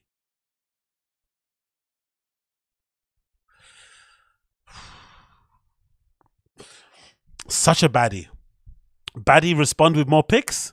Baddie hasn't seen the last DM, but when she does, send her a dick pic. Can't wait for that baddie to respond to do we send cell numbers. She's not called. What? Can't wait for that baddie to respond. Do we send cell number? So she's knockout. He's thirsty. Imagine being thirsty in the DMs. No, imagine being thirsty in the SMSs to your friends about a DM. Like that is like first, isn't it? He's hungry here. Did Baddie see DM just for a text from a random number? He's thirsty. Website 2 MMA baddies fighting this set. The baddie little Mexican, is that old? Is she coming to Boston? Oh, he's cheating on a Mexican over another Mexican? Damn, dude. But you know what? Am I the only person that thinks this ain't gonna do anything? I've got a feeling the Mexican ain't going anywhere. She's one of those she's gonna be one of those not ride or dies, but you know those ladies that just don't care. They kind of have a freak out. She's probably gonna get her, her yearly all expenses paid trip to Las Vegas, which always again so weird, isn't it? Again, I don't like to show them, but this is just a little tidbit. So the subreddit guys have recognized a pattern that seems to happen whenever Brendan is in a doghouse or he gets accused of something. When it comes to cheating or whatever it may be, or maybe he's liked too many pictures, or he's got some creepy DM, or he's got some DMs that he shouldn't be having. A common thing happens where suddenly he's looking after the kids, he's not touring that weekend, and then the wife goes to Vegas with her friends, and she gets all dolled up. She takes pictures by the pool, pictures getting ready, like hot girl shit, right? Like hot girl shit, and she goes out there and has a blast. And then sometimes we'll take pictures of some flowers she received from some random person. Like, oh, thank you for the flowers from the larger hotel or whatnot. But usually it's like an all expenses paid trip. So it's a very strange arrangement like they have, because in one way you would imagine her getting this all expenses paid trip to go to flipping Las Vegas to have some girl time is a weird acknowledgement of like, I understand you're cheating, but I'm upset you're cheating. But I'm also not upset enough to leave, but I also need to get my get back. It's a really strange arrangement, because you imagine in that scenario, if that's the case, why don't just have an open relationship? Why don't just be open and say, okay, I can't get annoyed because I know you do what you're doing, but also I'm expecting you to kind of, because I'm looking after the kids and you're on the road, smashing everything that walks. When you come back, I need to have my own time too, to feel cute, to have some young busboy, flirt at me and get a bit thirsty and want to smell my underwear. Let me have my time as well, and then I come back home and have a vibe. Because I got a feeling this isn't going to be like a make or break. She's going to stay there. She's not going anywhere. You'd imagine, you know what I mean? Like, not to be what do you think called? Not to be stereotypical, but you would imagine Latina women, especially one with 2 kids and maybe one on the way, it's not really a thing they're going to want to have a divorce. And again, if she's super Catholic too, coming from that community, it's just not likely that she's going to want to divorce. But bloody hell, man. Imagine holding down the fort back at home, looking after the kids who, whatever they're doing and shit. And then the guy's just out there doing what he... Honestly, the women in stand-up comedy, and they're going to some guys, oh, you're sounding like a fucking cuck. No, just an observation. Don't call me names. Just an observation. The women in stand-up comedy have to put up with a lot, man. It's like the women in entertainment in general. The women of... the wives and girlfriends of basketball players, of musicians, of rappers and shit, of stand-up comics. Like, they have to put up with a lot, bro. They have to put up with a lot. Especially stand-up comedians. Because they hate being at home. They're always on the road, always on tour, always on performing somewhere. And it's essentially they're performing in bars and nightclubs at night, and nothing good happens after 9 p.m. That people are drinking, people on some gear, there's fucking chuckle fuckers around, and you have to hold down the fort.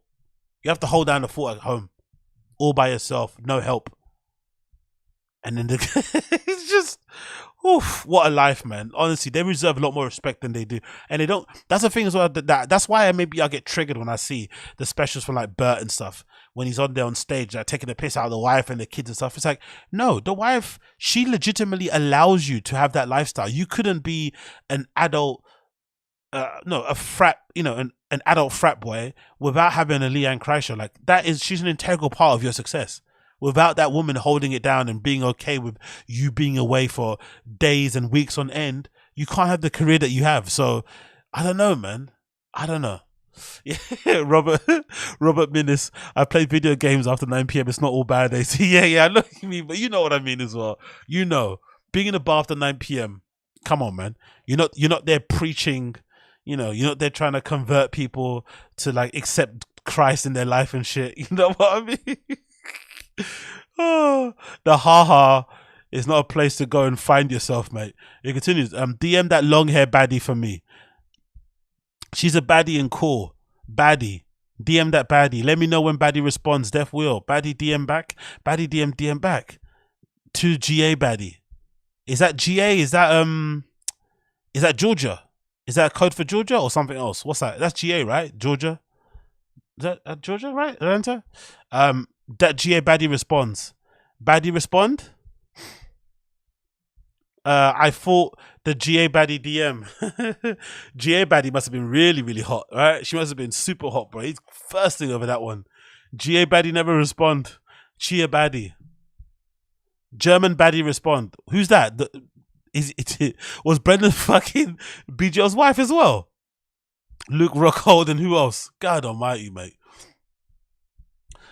She's a baddie. That first one's a baddie. Did that baddie DM? Any baddie respond?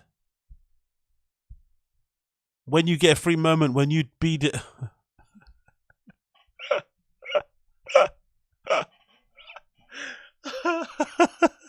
Brendan is relentless, man. He's a fucking workhorse. He's a tyrant.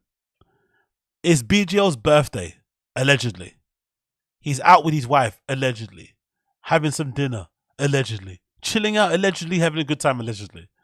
And Brendan, allegedly, is reaching out to him to contact a baddie. That's how thirsty he is. Man can't even enjoy his birthday meal. And he's been asked to flipping act like the middle person of baddie. When you get a free moment from your B-Day, check the baddies for DM. No rush. No rush. That's the thirstiest comment I've seen in my life, man. Fucking hell, man. I'm having a meal with my wife. Like, can you relax, please? Holy shit. Oh my god, Brendan. Brendan is so fucking thirsty. Oh my god, man. Honestly, I don't understand this. Is Jessica bad? Okay, cool. That's the end of it. But yeah, all those baddie messages. Again, BGL is the worst friend any man could have. Brendan is the dumbest guy in the world for trusting somebody he's only met for, I don't know, 2-3 years in his inner circle to get up to all the freak shit that he's into. He's the worst judge of character that's ever existed in the face of the earth. You have to look at his co-hosts on his flipping shows that he does. Absolutely garbage. And he cannot complain when people come after him because he keeps terrible company. Terrible company. Terrible company. Terrible company. Absolutely terrible company. Like, oh my god. Oh my god. Like, I can't get by how terrible judge of a character that guy is, man. And now he's trying to go on a moral high horse to try to act like he knew all along. It's like, nah, guys, the guy's a fucking dweeb. An absolute dweeb. And then, of course, as I said before, the video from, BGO lifting up the car is racking up the views. It's going viral on every single platform, right? Look at this post on here from the fucking I'm a total piece of shit subreddit, right? It's already got 6,789 flipping upvotes. Micro influencer tries to stop his wife from leaving him by deadlifting her car. Whoever did this as a title, you are goated. Micro influencer. That's so insulting. Tries to stop him from deadlifting a car. Deadlifting. That's horrible. I might have to change my title of my video clip to that, to be honest. I'll have to change it to that. Micro influencer. And of course, here she is. He's in front of my car. He's touching my car now. He's picking up my car. He's attacking me. Picking up my car. As you can see, he's kicking at my car. He doesn't let me go. He doesn't let me go. You know he hit it. He doesn't let me go. He doesn't let me the fuck go. He doesn't let me go. He's attacking me. He's attacking me. He's attacking me.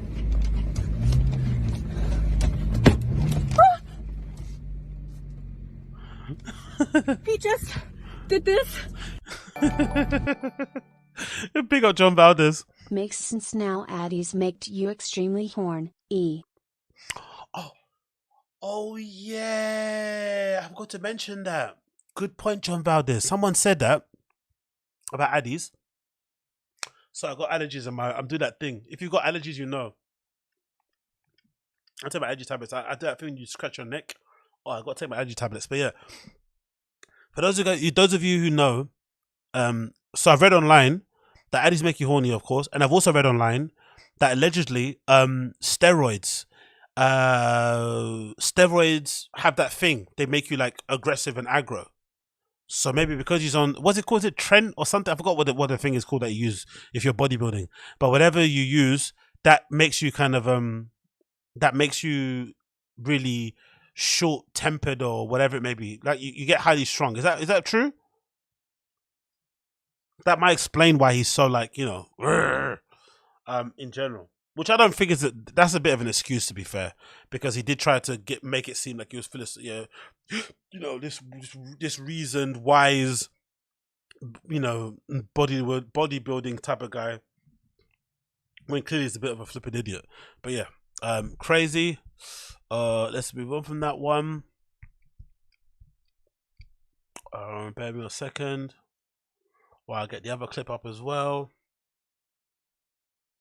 Yeah, they call it exactly. Yeah, it's exactly Natasha. They call it roid rage. And then of course they got oh, and there's a fight. Yeah, sorry, there's a part 2 of the fight. You want to see part 2? Do you want to see part 2? It's like it's not really. It's like I'm saying it like it's an exciting thing. Do you want to see part 2? Do you want to see this couple beat the living daylights out of each other? No. It's a bit grim, this one, but let me see if I can pull it up on here. Bear with me a second. And this is it. So this is somebody uploaded this. It's on the public freakout, I think, subreddit, which is pretty popular. And it's called Mark Harley and LUANA Mancuso, fight part 2. No, please forgive me. See a bit of man tit there? A little bit of man tit. I will never forgive you. Please. Forgive you for what? Telling the truth? No, please, Mark, please don't take. No, forgive. You fucking hit me in the chin.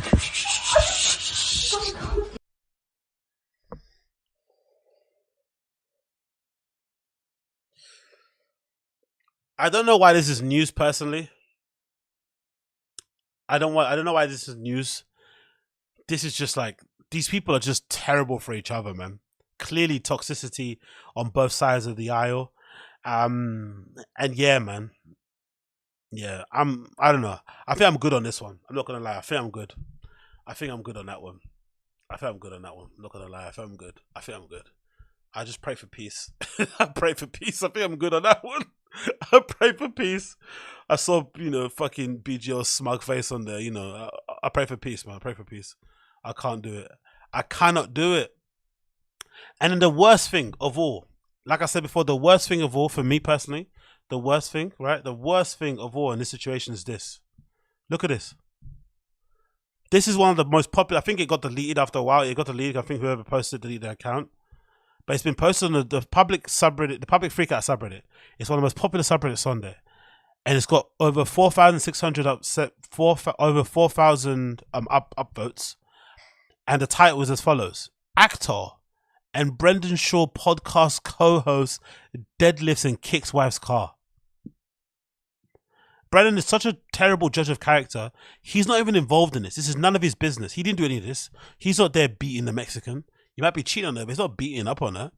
Yet because he's such a bad judge of character, the smut and the flipping, you know, the dark cloud that hangs over BGL is now being extended over to Brendan because he doesn't know how to, you know, fucking, you know, tell the weirdos from the good guys. That's basically his comeuppance. Now he's being inserted into this drama that has nothing to do with him, just because he can't judge who's a good guy and who isn't. Brendan Schaub podcast co-host. It's like he publicly fired him before all this came out. He was never a co-host. He was only associated with him because he was a social media manager or whatever, and just to help, you know, in terms of being around and unofficial security. But because of just being because Brendan can't call people out and shit, can't see who the weirdos are, he gets lumped into it as well. Horrible. But we've also got an interesting update here. Somebody shared in the Friday subreddit, taken from a Reddit post, I think, early on from BGL's wife, which is pretty crazy. I haven't read the whole thing, but I got some idea of what's on it, so we're gonna read it. But this is pretty nuts, man. These people are just, I don't know if this is just a timing thing and Brendan's just kind of unlucky. These guys came, because think about it, Brendan doesn't really have many friends in it, because as much as I'm ragging on him of being a poor judge of character, he also doesn't have any friends. You know, from it's his own fault basically, because he doesn't have them. He probably doesn't want them anyway, but he doesn't have any friends, and he lives in LA, and he's trying to be a stand-up comedian. It's a bit of a cutthroat industry anyway as it is. What am I trying to say here? I'm basically trying to say, maybe because he doesn't have any friends and he's been alone for so long, when somebody did come around that was kind of nice and decent to him and wanted to actually be around and just help out and stuff, he maybe let his guard down, you know? Like, because he doesn't have any actual, because one weird thing about Brendan, you never really hear him talk about his friends back at Denver. You never hear him talk about like old college stories. It's always about just how he started in LA. So clearly whatever happened back home was quite traumatic and he doesn't want to remember it. And he just kind of deletes it. It's gone. And he's kind of got this new life now in LA, being a stand-up comedian, being a podcaster. But his, you know, the social part of his life isn't the greatest, you'd see from all accounts. Anybody he hangs out with, basically he pays them in one way, shape or form. He doesn't seem to have like regular friends that he maybe, I don't know, gets a meal with, goes to watch the game with. I don't know, just chills, doesn't do anything, just always podcasting and going to do stand-up. So it's a bit weird. So maybe because of that, he let his guard down and kind of BGL stepped in. But I'm also thinking, is this just an LA thing? Because this extends to the wife. BGL's out here exposing Brendan's DMs, and BGL's wife, who's going through the domestic violence dispute, but you'd imagine there was some love there at one point, is now coming out and airing everything. All this private information that no one needs to know, especially if they're going through like a private, you know, they're going through a private thing themselves anyway. Why do we need to know this? But I don't know if it's a timing thing or if it's just these people in LA are just garbage. Like, Brendan was Brendan unlucky to come across BGL in this time of his life? Or he's just surrounded by people that are snakes and vipers? Just the worst of the worst. Because this is just horrible how this is all imploded. It's probably horrible. So this is a post allegedly from the ex-wife, now I'm guessing soon to be ex-wife. It says as follows. Let's read it. Due to the sheer volume of DMs, support and Ask Me Anything request, humble brag here, I've been receiving in the last 2 days, along with the videos that are being posted on YouTube, I'd like to clear up a few lies, and if anyone has any question on BGL, BAP or anything, the fact that she calls him BGL is hilarious. I'll do my best to answer. I've not previously posted on Reddit. I shared my experience on my private IG to alert my friends and family. People have been leaking my posts to the sub, so now I'm here. I've been living in an insane situation for many years, and I'm still finding my feet and figuring things out. Super thankful for the outpouring of support. I didn't want this to be as public as it's becoming. Really? But BGL has always wanted me to be in the limelight and the star of the show, so here we are. Can you imagine the DMs that she's getting? A couple of Thirsty McGee's slipping in. Luke Rockhold.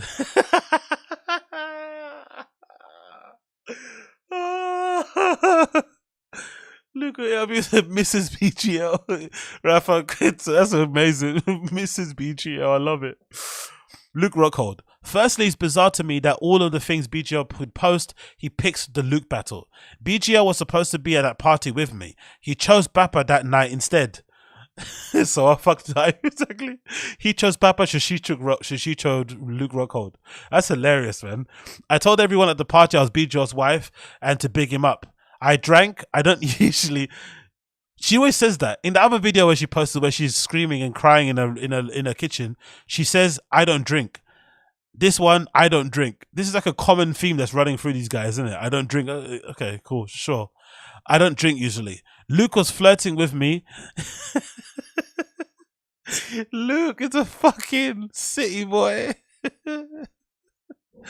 Oh, Luke, honestly, I'm not one to get emasculated and shit or get intimidated or whatnot, but let's be honest, man. If Luke Rockhold is hitting on your wife, like, what are you to do? You gotta literally just pull out a gun. What more can you do? You have to just buy a gun. There's nothing more you can do. Buy a gun, no balaclava because you know you're gonna go jail straight away, and just, you know, just finish the job. That's it. Buy a gun. What else can you do? Just buy a gun. That's it. Oh, I told everyone about BDO's wife. Luke was flirting with me and took his chance when we were alone. Why were you alone with Luke Rockhold at a fucking party? Holy shit. It began and ended with a kiss. I saw Mark comment here that we fucked. He knows we didn't. Admitting to kissing Luke Rockhold and acting like that's better than fucking him is just horrible. Like, that hurts my soul. You might as well have fucked him. Like, it doesn't make any difference. Being alone with Luke Rockhold's already annoying me. Then, we only kissed. Oh, really? Like, lips or just tongue? Tongue and lips. Saliva, not saliva. Did he grab your bum as well? Like, I'm already boiling. I'm hot now.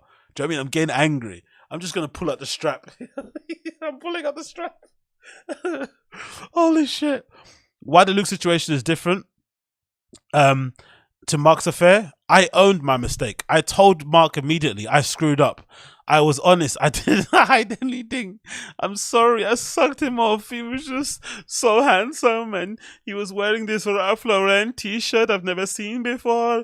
And then he pulled down his trousers, and I was like, "Oh my god, this is like the black men. You have like a dick like the black men. Why is it so long and so veiny? Oh my god!" And then he pulls the dick out. He places it next to my lips, and he tells me, "Shh, you're my girlfriend now." And now suddenly it's Luke Rockhold's dick is in my mouth, and it just tastes so good. It's like Nutella. It just tastes amazing.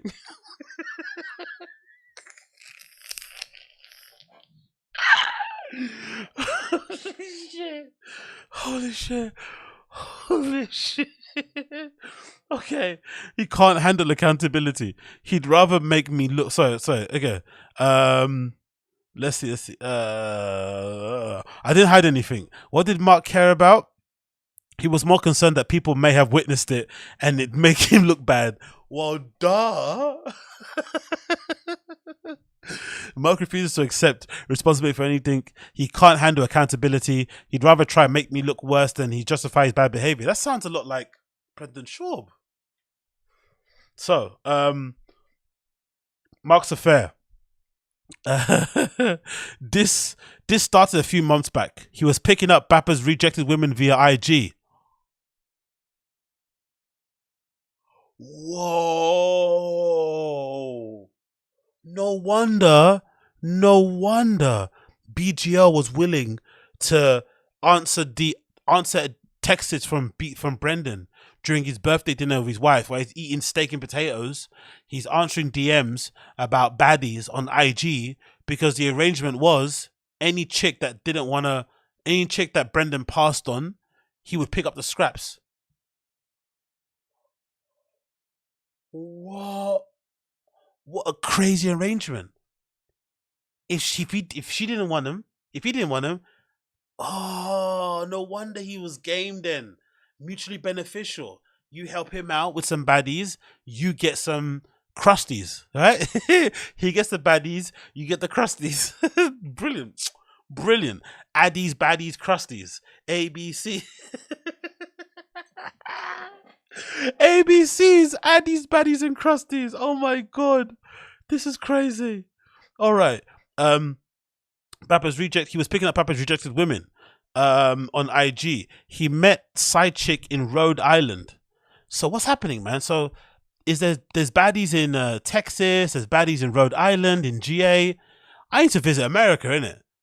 Right? I need to visit America and see what the hype is about. It seems like there's these weird spots that exist. That's why I think they wouldn't admit it, especially the comedians. But I guess comedians would probably be the best people to speak to find out where the undercover places are for the baddies that are not the coastal places that are bait, like the LAs and the New Yorks. There's probably some other bits and bobs at places like Rhode Island and stuff, like New Hampshire, like Scottsdale, like Kansas, Minnesota. There's these little places, right, where you can find these little pockets of baddies, right? Huh? Ooh, ooh, ooh, ooh. Yeah. Okay, Rhode Island is getting a lot of love out here. So anyway, let's go back to the video. Let me read it quickly.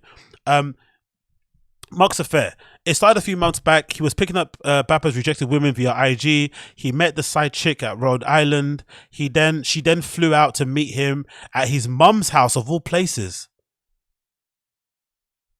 So BGL is exactly what Brendan takes a piss out of. He is a troll living in his mum's basement. He's just really ripped. He's the original. BGL is the original Cheeto Fingers. BGL is the original Cheeto Fingers. Crazy. Holy shit. Because he has no money and nowhere else to take the chick as almost 40-year-old man. I found a love letter in his bag. All I wanted was the truth. But a few months of lies and denial ensues with him telling me his new girl's a psycho and crazy. You know, the things that cluster B and narcissist people do when they're on the brink of exposure. BGL began a campaign of OTT gratitude towards me because he needs me. He can't even afford his own rent. Do you guys have social...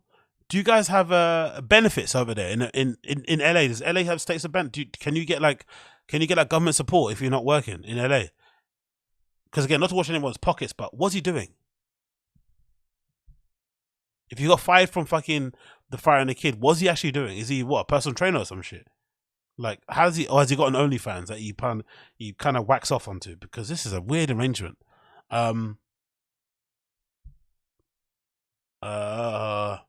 He can't even afford his own rent. He thinks he's going to get a 60k payout from... Really? He thinks he's going to get a 60k payout from Bappa. Ah, maybe he's going to try and sue him for unfair dismissal. And then maybe he might think he might... Because maybe there's a really good employment lawyer that's told him, hey, you've got a case here. And maybe he's hoping that if he sues Bappa and he gets some bad press... that maybe Papa might want to settle out of court and give him a big lump sum that he can then use to do other things or lose. 60k payout from Papa. He probably used this to entrap the new chick and future fake her.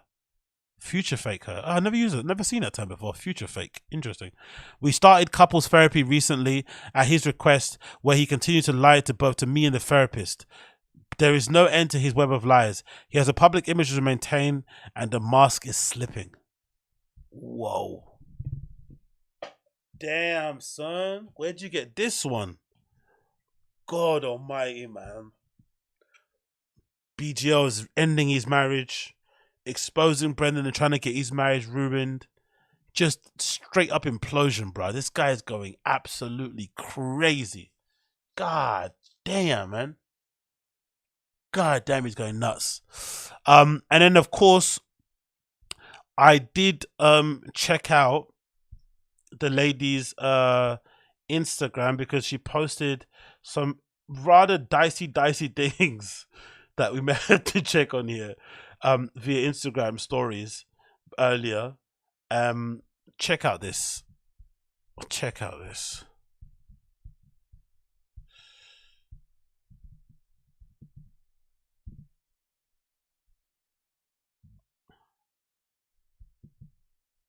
So these are text messages, right? Thanks for the help with the laundry, babe. Really appreciate it. Sorry for being grumpy about the tank tops and boots. Obviously, that's not your issue, and I don't communicate up front. But I told you where I needed to help to go, when I needed help to get going, and you did exactly what without me to say anything else. And really appreciate it. Thank you, babe. I appreciate these texts. Why are they honestly, man? These people are so weird, man. They're not even celebrities. What are they doing, man? Why are they exposed? Why are they leaking this stuff to the public? One more hour, babe. Is this forestry enough for you? What? What? Okay. Yeah, I love trees. We have to go into the forest this summer, either up north or Cali or Washington. Good luck, babe. You'll do awesome. Just finished, crushed it. 2.5 hours. Nice. What did you do? Talk about? What is this, Texas? What is this? Oh, I guess it's proving that they're together, I guess, right? What is this? Okay, in case it wasn't clear before, this is a bite mark. He bit me in the face to hurt me. No fun.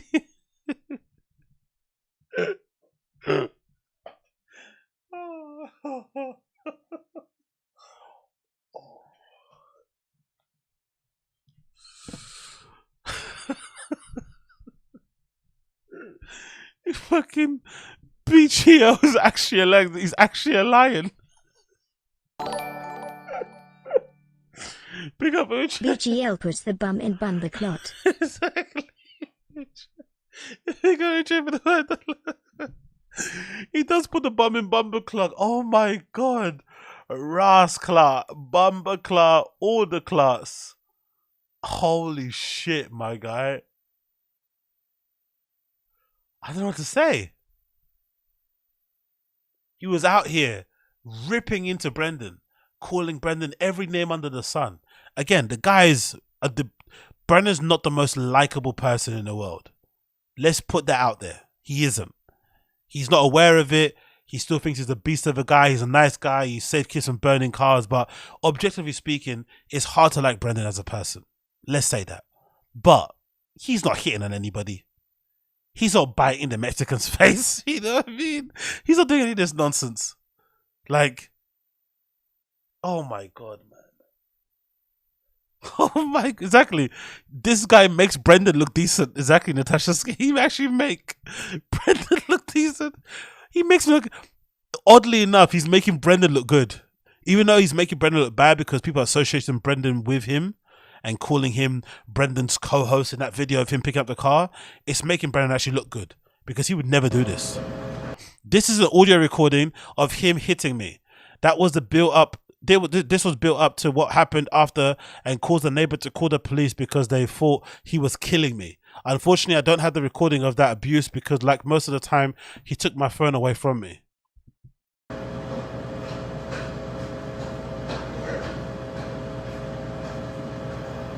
What are you moving out? What are you moving out? What are you moving out? Leave me alone. What are you moving out? Leave me alone. Leave you alone? Ow! Ah! Is that what we're doing now? I can just say leave you alone and I can... No, fuck that, dude. When the fuck are you moving out?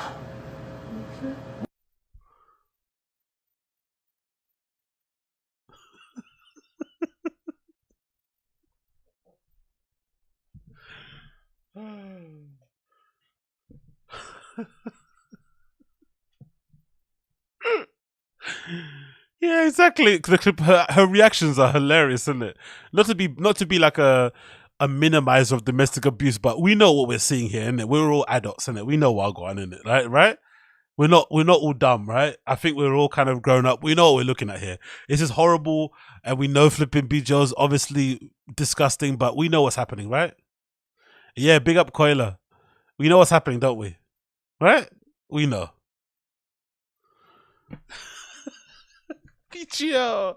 The San Fran came out of him. No, dude. Want to get out of my house. The San Fran came out of him. Dude.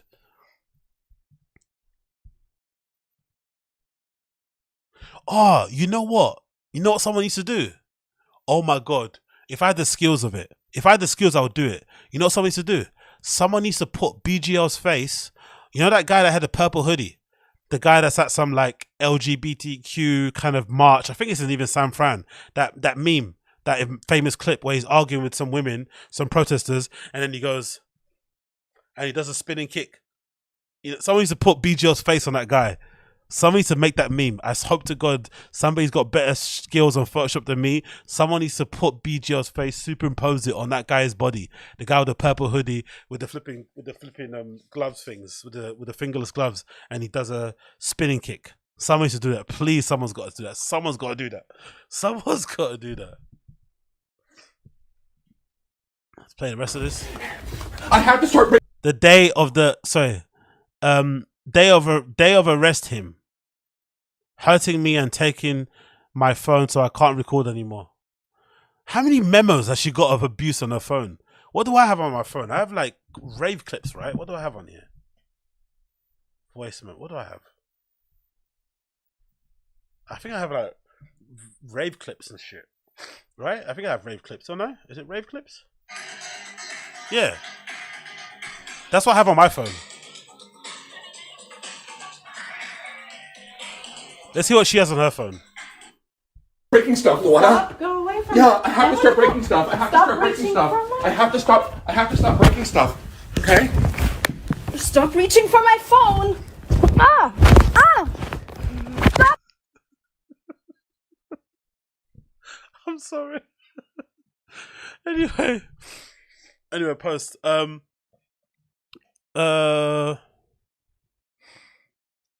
James Banks.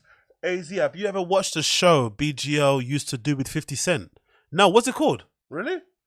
You got a show with 50 Cent? No, I never heard of it. What is it called? Yeah, let me know what it's called. I'll check it out. This is a post from Mel. What she says here. She says, further proof of Mark's Jesus Christ, the Wall of Texas lady writes. Fuck me, man. Here I am, just out of surgery, high on prescribed oxys for pain management. Mark was at the work and had called and threatened me with violence. I texted him to say I was afraid and would alert the police. I told the police that I'm afraid, and while they're on their way, Mark returns home and pushes me into the wall, shouting about his phone and how he's going to break it. I had just signed a new phone contract. I wanted to get the phone off of him before he destroyed it so he could be returned to the store. When the police eventually arrived, they incorrectly arrested me, despite me calling with concerns for my safety. I was let go a few hours after being booked. I didn't have to see a judge or post bail. The police had to drop me off at the hospital to make sure they did not hurt me during the arrest. My stutters were bleeding. My suitors. What's a suitors? What is that? What's a suturis? Suturis? What the fuck is a suturis? Do I know that? Or am I being dense? Suturis were bleeding. Or is she saying uterus? Does she mean uterus? What? Oh, stitches. Woof. I thought she meant her uterus was bleeding. I was like, whoa. Whoa. Okay, stitches. Oh, thank God. Fucking hell. All right, let's continue. Oh, my God. Oh, thank God. I thought, what the fuck they do to her in that police station? Holy shit. Okay, my stitches were bleeding, and the officers at the station were shocked that I was arrested at all. No one thought that it was about I was an abuser. They called him to pick him up at the hospital. No charges were filed against me. They had to let me go a few hours after arresting me for this, but it made me terrified to ever call the police again for years. Mark knew this and intensified his abuse. I don't want to be that guy, but I have to mention this. Even if Mark is innocent, even if BJ is innocent, the optics are horrible for him. Horrible. He's this big, muscular bodybuilder guy, and she's this really small German woman. And she's really like cute and small and dainty and shit. And he's massive. So regardless of what she may do, it's never going to look good. It's never going to look good. And the other thing to add to it as well, there's a bit of white privilege involved here. There's a bit of white privilege, because I feel like if there was a Megan, yeah, bro, uterus bleeds normally. I have no idea. That's how you can tell I'm a virgin. That's pure virgin talk, isn't it? Uteruses bleed.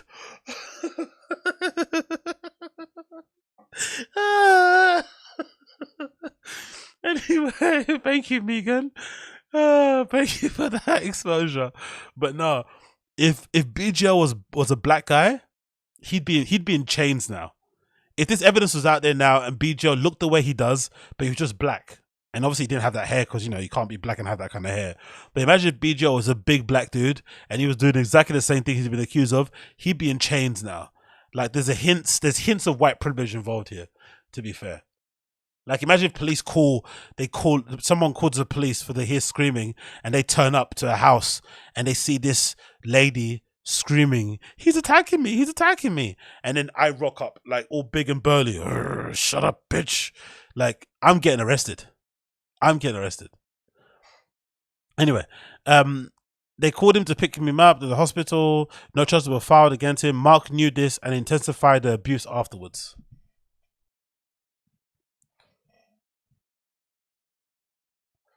I want police here when you come so you don't attack me. So I was afraid you would after surgery. I think that's her saying that, right?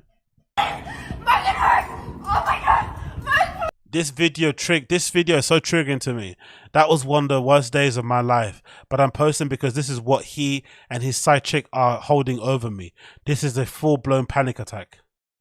Please, please. I can't help it. You called the cops. Oh, no, please, no. This is something. Cops. You hear him? Please. I can't help it. You called the cops. Oh, no, please, no. This is something. Why are you doing this? I don't even know my keys. Listen, can I explain this to you? I'm sorry, I'm in panic. Please stop. Don't panic. Don't panic. I took oxycodone for the pain. I'm like, please no. Please stop. I'm afraid. Please stop. Please stop. You're a female officer. Please stop. Mark, I don't want to. Please don't. Mark. It's out of my control. You sit down for this chair over here so I can explain this to you. I don't want to go with you, please. I have to go. Please stop it. If we have to take you to the hospital, we will. But this is... She is fresh out of surgery. Put two handcuffs on, Kara. It hurt. I'm not supposed to move my arms at all. Put two handcuffs on you. Addies and baddies. Addies and baddies. Yeah, the gym bag. Anyway, there are other videos Mark has against me. Why would I don't get this. Why is Mark holding those videos against her? Oh, I guess because it looks like she's being dramatic or something. She looks like she's panic. She's like that sounds like a panic attack. She's freaking out. If anything, that makes Mark look worse. No. Anyway, there are other videos Mark has against me that he took out of context after abusing me for hours, days, or weeks, mentally, physically. Hey, big up Richie. On a lighter note, I did not know the beer and cat meter goes past 100%. BGL RIP. This is a little extra to offer BGL to join you for some beer and cat since he is broken now down on his luck. Richie, I appreciate you, but no way. No way is BGL ever meeting up with me. Not in the slightest. I don't want anything to do with that guy. Like, number one, his game stinks. He probably stinks anyway because of all the gym shit. There's something about those guys that go gym that just excruciate, you know, they just, you know, yeah, some must comes out of them in general. And he just doesn't have good banter in it. Like, that's the thing I realize about those kind of guys in general, right? They always say, like, they feel like the audience are jealous of them and stuff, but not really, bruh. Like, would you ever want to go out with a beer with Brendan Schaub and fucking BGL? Like, imagine going to have a drink with fucking Chin, Bryan Callen. Like, what? Not in a million years. So I want none of them guys near me. But yeah, thank you, Richie. I appreciate you. I appreciate you for the $10, brother. Thank you. Anyway, let's continue this one. There are other videos Mark has against me that took him out of context after abusing me mentally. He pushed me at the breaking point. That is called reactive abuse. My next slides will explain what that is. There's only one abuser in a relationship and one reactive abuser. One power dynamic has been so imbalanced from the start of our marriage due to my green card proceedings. Oh, so she's saying he was holding it over her head that they got married for basic. It seems like they were together, but they maybe have got married for those reasons. I guess. Who knows? He used it against me countless times to intimidate me and control me. Reactive abuse, what it is and why abusers rely on it. Okay, we got definition of reactive abuse there. You can read that at your pleasure. I'm not an abuser, so I don't need to read this or whatever. Why abusers rely on it, method of manipulation. Cool. This is sad.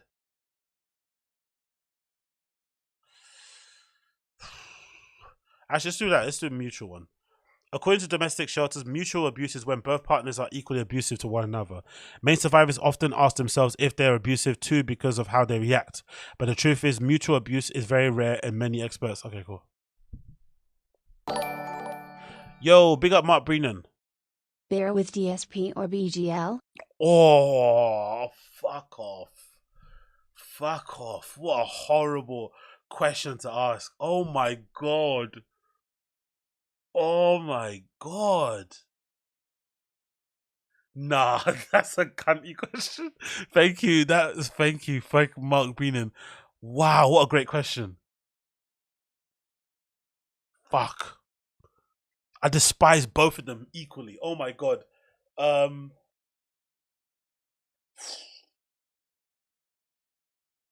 it has to be BGL because DSP is an absolute shut-in. And he doesn't communicate with others. He has a wife that's probably comatose. He has a cat he treats like his son. And he doesn't listen to people. He just bans anyone that doesn't agree with him. So he does not play well with others at all. At least BGL has like lived in the world and stuff. So yeah, I'll go BGL. Let's go BGL. Fuck it, I'll go BGL. Fuck it. I'll go BGL, but I'm definitely going to be the type to have one drink and then say I'm going to the toilet and then not come back. The old French exit. You're fucking in December. Oh my God. Wow. I forgot I put this in. I forgot this was part of the flipping story. This is December 2015. He hits me for the first time in the face at his mum's house. Living with your girlfriend at your mum's house at that age is insane. His parents are lovely people, man. If that was me and that's my kid, there's no way you're as a grown man. There's no way as a grown man you are coming and living at home with your fucking girlfriend. No way, shape or form. He must have been in his 20s then, late 20s, early 30s. I asked him to help me with my green card application. Not my first physical abuse. No, not first physical abuse. First hit in the face. Ugh, that's really terrible. If you get abused, I guess it's something you have to keep note of, right? The first time you get someone puts their arm around your throat, the first time they hit you in the face. Oh. And you know what the tragic bit about this is? Most likely she's not gonna, like you'd imagine with abuse victims, they do hang around for a while, so this isn't necessarily the end. I said like ex-wife, but are they really gonna get divorced? I don't know. intolerable. You're fucking intolerable. And then you call me Let a little it sink bitch. in. And you're a little bitch too. And then you threaten me And in then getting I a say, divorce. here's what's on my mind. I can kick you the fuck out of my life whenever I want. Mm-hmm. You need to start remembering that a little bit more. So you're threatening me. You're basically No, I'm blackmailing saying here's me. what could happen. That's not a threat. That's a promise, bitch. Because I'm asking you to help me out. That's a promise, bitch. Did you just hit me? Are you fucking insane? Just tell me these things. I can do whatever the fuck I want. You just told me you would throw me out a window? Yeah. You want to throw me out a window? Yeah, I do. I want to kick you the fuck out of the window. Uh-huh. Just to remind you, you're nothing to me. Okay? You hear that? You're nothing to me. And when you reinforce that idea with your behavior and yesterday and all the shit you say to me, I feel like you need to be reminded, oh, you're a little grain of sand that I'm going to fucking kick out of a window. So how the fuck, Okay? why are you fucking me every night? Why? They must have so much angry sex in it. It's such a toxic relationship that they must get, like,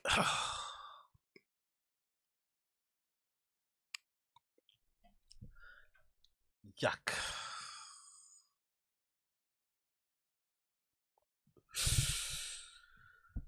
are you Because telling you're me there. all these Because cute you're things? there. Okay. Because you're there. So maybe you shouldn't have gotten married to me. I shouldn't Yeah, have gotten married to maybe you. you shouldn't have manipulated me with suicide. Mm-hmm. Okay, it is. I haven't really slept. I haven't been eating. It's triggering. Meanwhile, BGL was with his side chick at his mum's having parties. Yo, BGL's parents, they must be lovely people. To have a 40-year-old man living with his girlfriend at your house and letting him have parties there is wild. Meanwhile, BJ, he's also claiming to be a victim of abuse. Where is this anxiety? My mum is here and we haven't been able to do anything else. Victim survivors of abuse have anxiety. Their abusers don't. They live their lives as if nothing happened. Wow, this must be really hard to get through all this old footage, but you've been doing the right thing. Blah, blah, blah. So that actor. Oh, look, what's that woman? What's that podcast called? Guys We Fucked. She found a way to insert herself into the conversation and I guess made it worse for BGO. This is hilarious. Podcaster I just tagged on the previous story is now spamming me with videos of him being abused. I'm going to follow up the next slide with a photo of what he looks like. So you let me know if you... Why is her face moving like that? Is that normal? So I'm going to post a video that he coerced me to take after Brendan Schaub saw that people on Reddit and IG had recognized him in the Zoom during the domestic violence anger management meeting. Brendan was freaking out that it would look bad on him, and M told me I had to make the video in case it was garbage people. Garbage people. So somehow a video gets posted. Someone sees a video or someone sees a clip of BGL at a domestic violence anger management meeting. It gets back to Brendan. And instead of being concerned that his friend is going through what he's going through, or maybe having to, offer support to the lady in question, Brendan's more concerned of how bad it will look on him. And screams probably at BGL over the phone to tell him to get his girl in control. Does that ring a bell? Didn't Bryan Callen say the same thing to Bobby Lee when the Clyde thing was happening? Get your girl in control, put her in line or something. You can imagine the phone call Brendan had with BGL over the phone. Get that crazy German bitch in control, blah blah blah blah blah. Just nonsense, toxic stuff. Nothing about, no concern about the victim. No concern even for your friend, even if you care that way. Because again, he doesn't care about victims. He cares more about the abusers. Look who he's fucking linked to. No concern. He's more concerned about how it looks on him. Fucking hell, man. That's what I've been wondering. I wonder if you're just a horrible person. You just maybe attract a circle of just horrible people. But the odd thing that Brendan done is that he didn't cultivate or he didn't maintain or protect those relationships. He just treated him like shit. But when they turned his back on him, he started crying.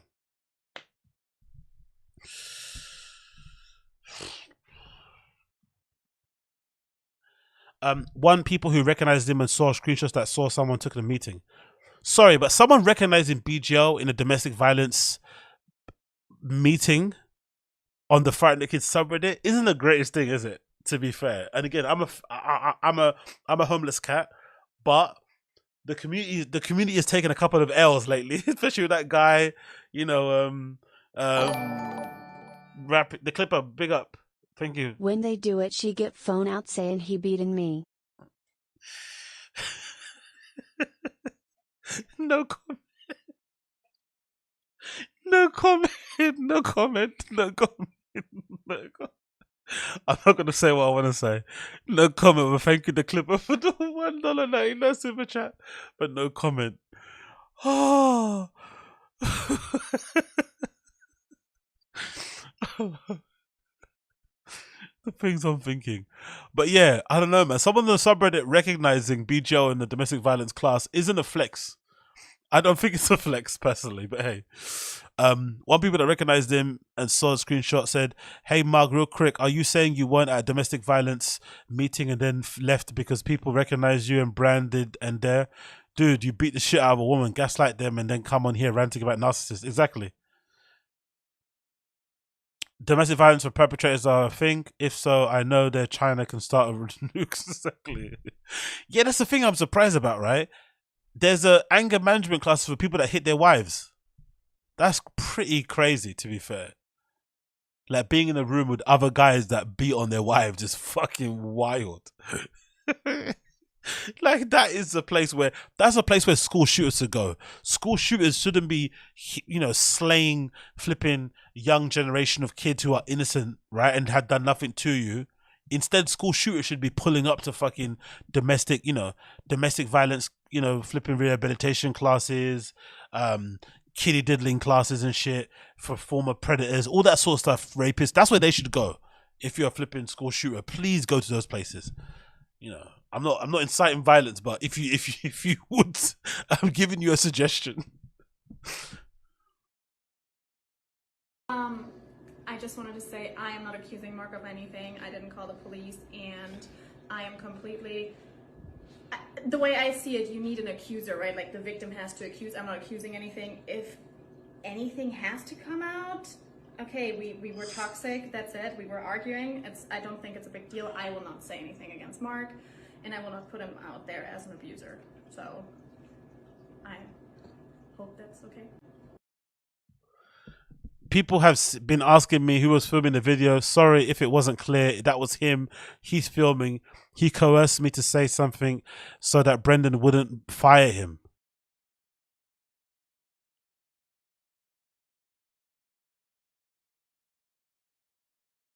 BGL recorded his wife lying and coerced her into saying that he doesn't hit her, and he sent that video of his wife apologizing and saying it's all made up. It's a prank to Brennan to keep his job.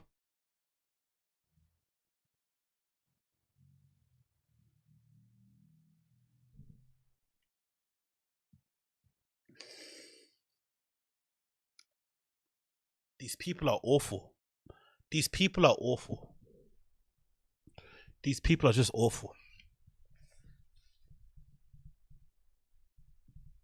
Rubbish human beings. Rubbish human beings. Oh my God.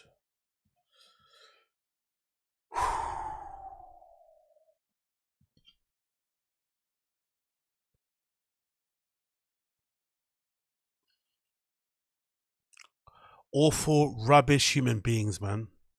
The legit dregs of society.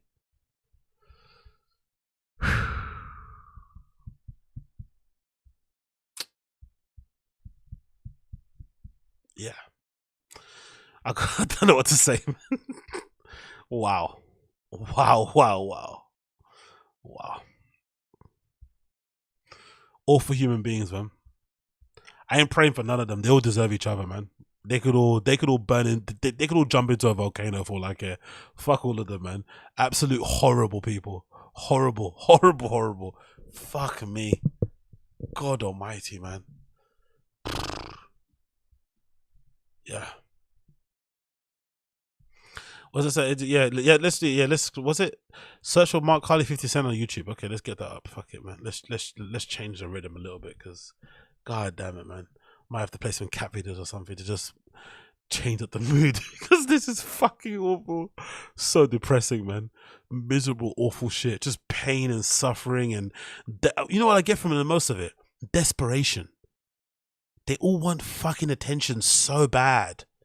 Everybody just desperate, just thirsty, hungry, salad, just doing it.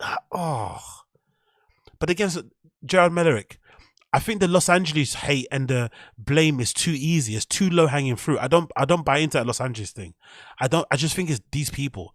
I think there's decent people, nice people in LA living a regular, normal life with morals and principles and ethics and decorum and manners. They exist. I'm sure they exist. They live a really regular life. It's just these people are freaks, and freaks maybe attract freaks. I don't think it's an LA thing. Let's not do LA thing. No, it can't be LA thing. It can't. It can't be LA thing, man. It can't be LA thing. Yeah, let's do that. Yeah. Let's do cute. Yeah, it's just not. We'll do the Mark High 50 Cent thing at the end. Let's do cute dog compilation. Yeah, let's do that actually. Let's do cute. Fuck this, man. Let's do cute dog. Was it cute dog TikTok compilation? Fuck this, man. Need something to fucking cleanse the system because that's just too much. Fucking hell.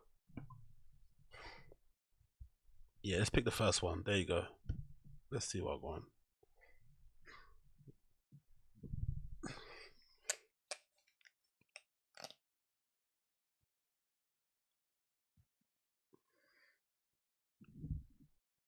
Talented, brilliant, incredible, amazing, show-stopping, spectacular,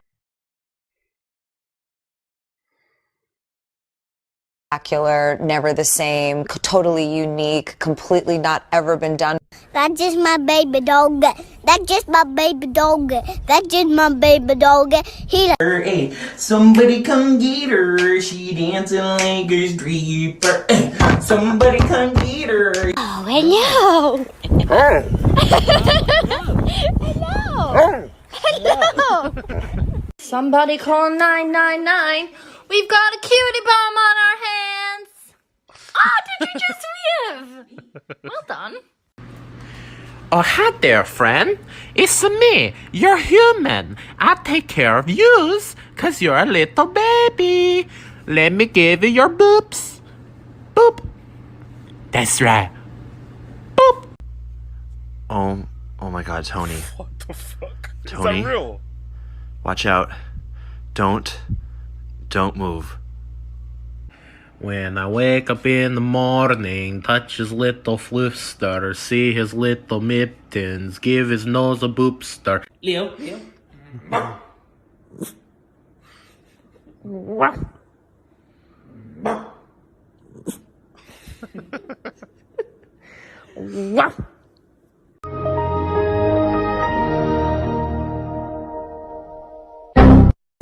Hello, baby.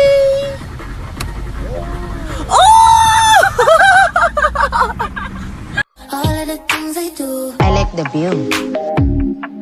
You do? Yes. You're my best view. Me.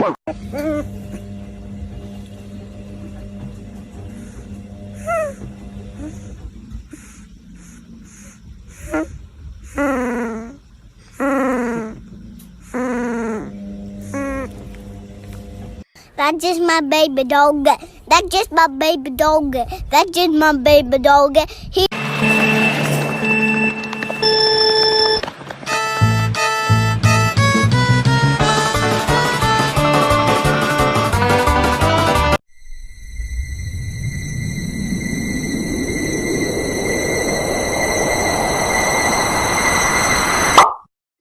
If you're hungry and you know it, say, oh. If you're hungry and you know it, say, oh. If you're hungry and you know it, and you really want to show it. If you're hungry and you know it, say, oh.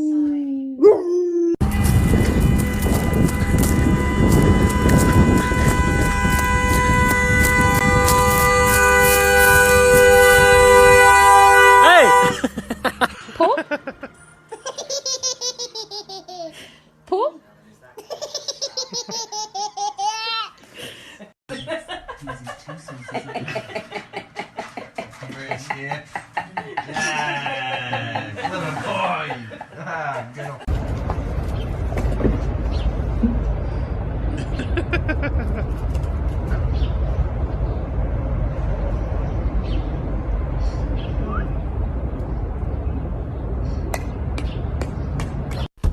You know you just lay around in bed all day? You don't even do anything.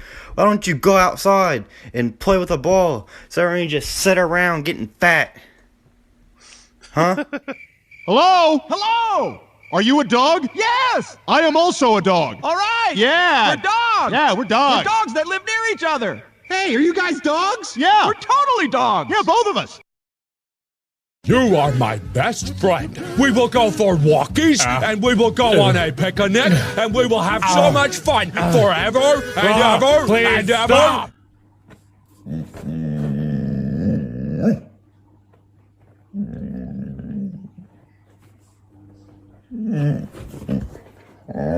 One of my favorite things is huge dogs that act like they're little. I fucking love it. Or they don't know they're big. No, you know what I mean? I absolutely love it. But yeah, big up whoever suggested I put that on. That was a really good cleanse. I think we all needed it, myself included. There's a lot of toxicity that was on show there, and it's good to have that cleanse. So, moving on to the penultimate thing I want to cover on my list of things here. Yeah, reacting to the most evil man in comedy. I want to check this out, right? So this is a video. I haven't actually seen it just yet, so I don't know what it's going to be about. Hopefully it's good. It features Shaffir. So let's see. Hopefully it's a good one. And they labeled him the most evil man in comedy, which is pretty mean, I think. But let's see what it says here. Maybe a second as I get it loaded. I'm sure it's going to include Ari flipping, you know, putting MDMA in fucking Bert Crasher drink when he went over to record a podcast. He would never do that to Joe Rogan, ever, man. That was such disrespect. He gets invited to someone's house to record the podcast of his family there, and he spikes him like, oh my god, man. What do you call it? Let's just check it out. Let's see. Let's see. But this is not cool. But yeah, and Ari definitely, he divides opinion, but he definitely had the best special out of them lot, man. His special, that Jew special, was so good, man. He's actually a really good stand-up comedian. He might be a bit of a garbage human, but in terms of being on stage, that guy knows what he's doing. And he's actually funnier on. He's one of the odd reverse. Same. Sebastian Maniscalco. Not really good on podcasts. He's not really a good guest or anything. He doesn't really come across as funny as he does on stage. Killer on stage. Shaffir, not to me anyway, for my entertainment. Not super funny on podcasts, but really funny on stage. Who else can I think of? Fucking David Tell. David Tell's probably one of the only comedians who I can listen to their comedy special, like the audio, the CD version of it, and I'm laughing. Like, it legitimately makes me cry. Because a lot of these guys rely on like physicality, right, to kind of make their jokes funny. But David Tell, super funny on stand-up, like on the stage, but on podcast, not so much. But most of the other guys are the opposite. Bert Crasher being a good example. Way funnier on podcast than he is on stage. It's like night and day. But yeah, let's check his video anyway. Let's see what it's saying here. This is courtesy of a channel. What is it called? Give the channel a shout out. It's called Truth Vault, the most evil man in comedy. 300,000 views. Fucking hell. People don't like Shaffir, do they? And they all think he's evil. You can't handle the truth.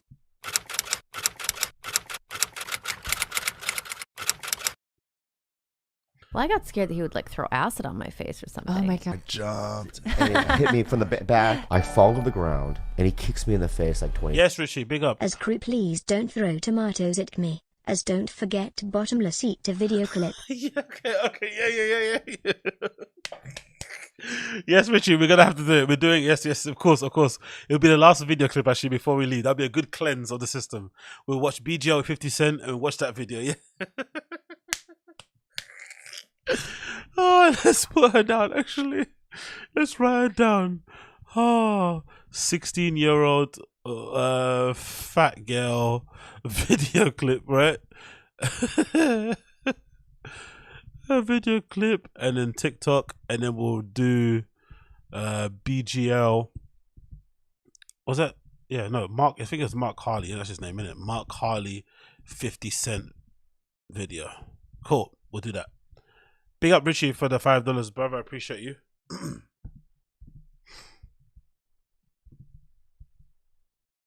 I almost died. I had internal bleeding in my skull. Almost, coma. He could have killed him.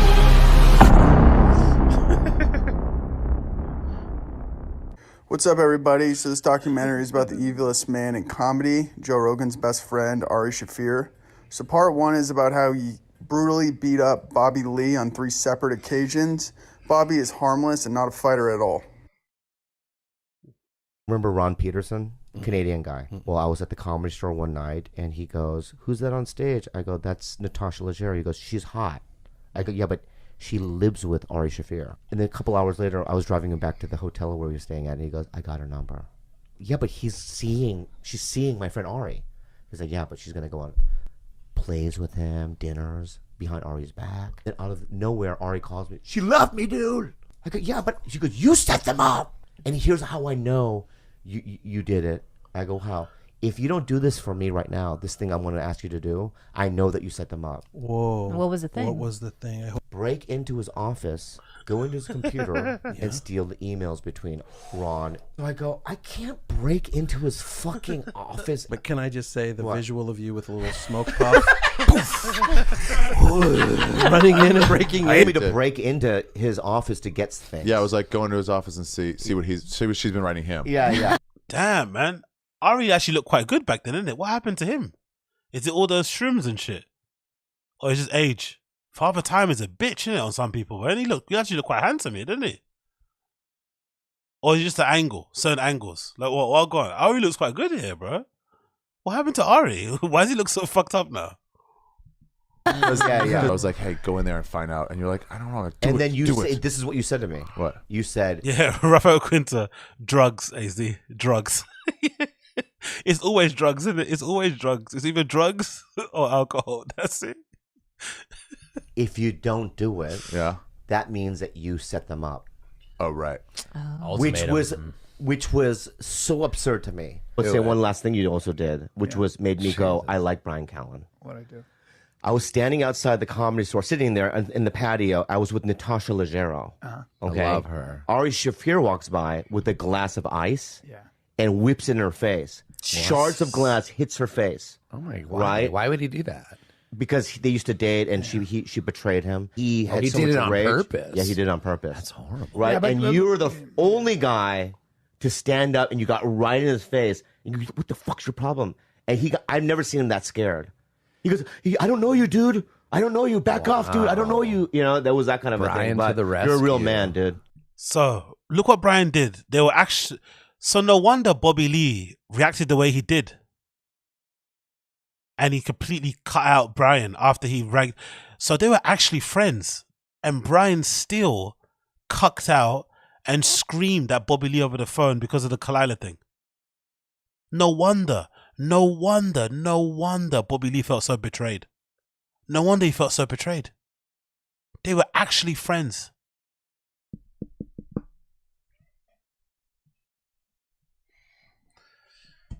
Well, That was good shit. I had to say something. I saw it, and I don't think Ari meant to throw it in her face. I think he meant to throw it in her direction. Yeah. And it hit her. And then He meant to throw it in his face. Well, and Probably the ice, and then maybe the glass slipped. But also, Ari kind of, I think I realized that this ran deep. That thing ran deep. Real between deep. them.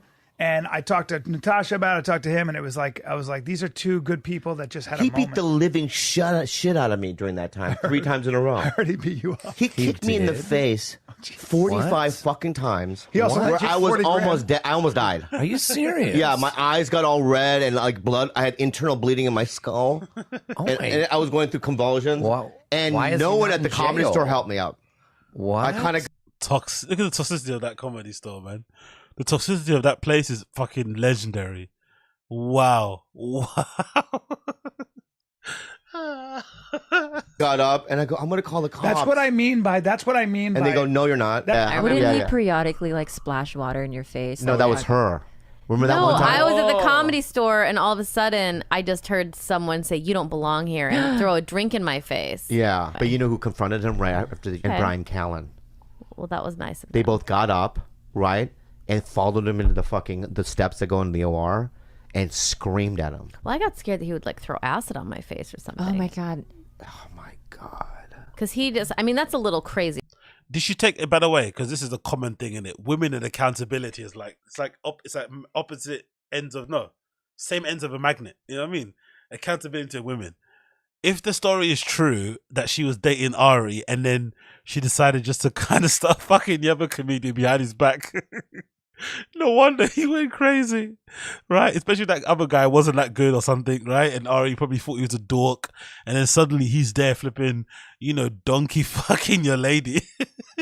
It'll make any guy go a bit nuts, right? Did she take, I don't know much about it, but did she take any responsibility for like, I fucked up, I cheated on him behind his back and stuff, betrayed him, or did she just, Ari was crazy? It's like, was he crazy though? Was he? to start strangling your friend. He threw water in your face. Oh, by the way, Natasha, whatever her name is, Leggero. I see a bit of a comedy special. She is 100 times, 1,000 times funnier than Whitney Cummings. Like, on another planet compared to Christina P. Legitimately funny. Like one of the rare ones, actually fun. And she's not on Joe Rogan a lot. She's not in that little crew. She's better than that other lady, that blonde lady that's really rude, has a disgusting heart. She has like a black attitude. What's her name? Blonde lady. She's had a bit of beef with Bert for a while. She's flipping awful. But Natasha's actually good. He strangled me, punched, beat me up. He was going through a fucking time, that guy. You know, the comedy culture for me, since I moved there in the late 90s, has always been bullying. Especially in certain clubs, it's always been a boys' club. I mean, there were boys, I can't name names, that would literally walk up to Whitney Cummings and Chelsea Handler and go, "Women aren't funny, get out of here." One time, a comic threw ice at Josie Masters. Exactly, Josie. That's the bare minimum for me. She actually likes her husband and her kid.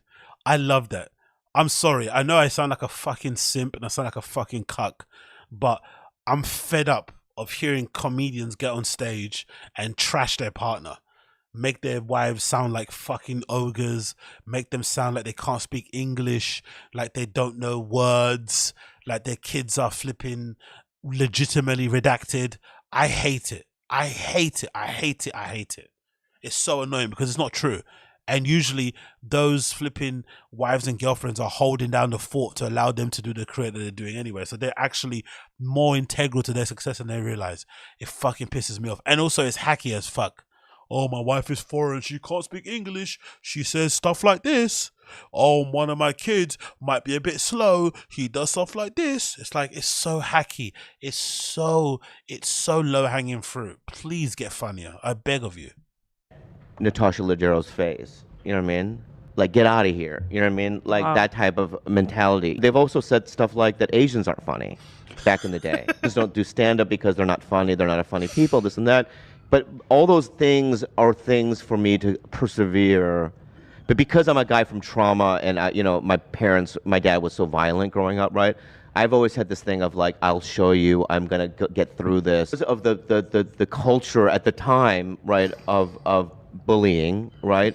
I just felt like that was just a part of the nature of the sport. Wow. And, I endured it, you know? Wow. Because when you're on his bad side, he would walk by me, "You're a piece of shit, you're not funny, you shouldn't be here, you know what I mean, you're dumb, you're dumb, you never went to college," and and he would say that, and I hated him. I hated him more than Hitler. Ooh. He kicked me in the face 50 times. It sounds like But the thing is that because he hangs out with everybody, he's not just some unknown guy. He's Joe Rogan's right-hand guy. Serious? Yeah, he's always at the clubs. I've known him for over 20 years. How tall are you? 6'3". Yeah, I'm 5'4". At the parking lot at the Comedy Store, and I just hear running. You hear running, you just think that people are just jogging, whatever. You don't think that somebody's gonna do a Superman punch from behind. I was talking to Dave Mashevitz. I saw Bobby, and I go, "Oh, excuse me, Dave. I have to take care of something. I need to take care of this." Yeah. He just Bobby hits starts me. running away. I jumped. And he hit me from the back, and then I fell again. That was your number one defensive move. So then I don't think I like anything as a career enough to put up with this level of disrespect. I would just bought a gun. This is a common thing I keep saying here. But if I felt like I was small and weak and feeble and I couldn't fight back, I just would have bought a gun. That's it. Pull up to me one more time, put your hands on me one more time, and I'll blow your fucking head off. That's what I would have done if I loved comedy that much. But if I love comedy that much also, I'm not letting somebody disrespect me this way. This is insane. What a weird culture. What a weird culture. go to the office to call the police. Yeah. And Steve Renazizzi pulls the fucking cord out of the wall. Damn. So don't call the police. Yeah. And his excuse was, it was a Friday, and he goes, if Ari goes to prison, he'll stay there over the weekend. What happened in Steve Renazizzi, you know who he is? Steve Renazizzi. He's the guy that lied about being in the Twin Towers when 9/11 happened. It was a comedian that lied that he was in 9/11. And you know Steve Rendezvous how honest he is, so you know what I mean? He's the guy who lied about being in 9/11. Did they ban you then? I think for a month or something after that. They banned me, and then yeah, they're like, you can't be beating up Bobby 3 times. 2 is okay, but I could also do this. Even after he got back in, I'd walk down the hallway and he would just say shit. Like, here's the dumbest guy in the fucking building. I know what bothered you. Yeah, things that he knew that would bother me. Yeah. You can't even get a thought together. You can't even speak English, dude. And you're born here. You're like, he would say shit to get me riled up, and I would just be like, I can't even come here. This explains a lot of the disrespect he got from Brendan going and trying to fuck Kalila behind his back as well. No one's rated Bobby Lee. They've always seen him as like, you know, any guy, like, you know, a little peon. But then I think things changed when Tiger Belly started becoming successful, when obviously his podcast with with Andy Santino popped off. I think that's when people started changing. But it seems like before then, Bobby Lee wasn't well regarded. People didn't really respect him in any way, shape, or form, which I think might go towards why the Kalila thing was a bit of a blow up as well. Some people probably looked at him and thought, you don't deserve her, she's too hot for you, and they had this weird kind of like bully entitlement thing going on, like a very strange energy. Because I always find it, again, maybe it's just me, I'm looking from the outside, but I always find it weird how often other comedians would comment on how hot Kalila was to Bobby Lee, like in a jokey way. Ha ha ha, she's really hot, ha ha. It's like, if that's your friend and your friend goes out, I don't know, it's not something that you like. It just sounds weird. Like, why are you thinking about how hot my girl is all the time? And why is it always a funny joke to go to? It just sounds a bit disrespectful, a little bit. Maybe I got weird standards and stuff and whatnot, but I don't know. I just find it weird that they mentioned how hot she was all the time. I don't know. I hate this guy, and it was like that for years. I was getting beat up by him, so I was mad about that. Wait, so he was like beating you up like after 3 school, times. like, you know, like you, like there was a bully who would beat up a kid all the time. Yes. I did not know that. Yeah, and then a week later, of course you didn't. You caused all the drama, and Bobby actually had to suffer from it just for doing nothing.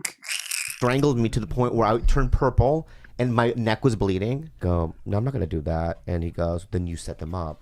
So that Friday, I show up at the Comedy Store, and I'm checking in at the front counter, and he punches me in the face. Like for real punches you. This is not a comedy fight, No. a comedy joke fight. I fall to the ground, and he kicks me in the face like 20 times. Now I'm bleeding. I'm like, you know, almost, you know, coma. For my name being called. On stage. On stage, and I go up on stage. I only went up for 1 minute. Yeah. And I go, that guy right there. You know what I mean? I'm bleeding from the face. He beat the shit out of me. You know what I mean? Like, I called him out. All right, Shaffir. I mean, he's just emotional. Don't do anything. I go, all right. It's like how cool I am. Yeah. A week later, I'm walking down the hallway at the Comedy Store. He fucking lunges at me.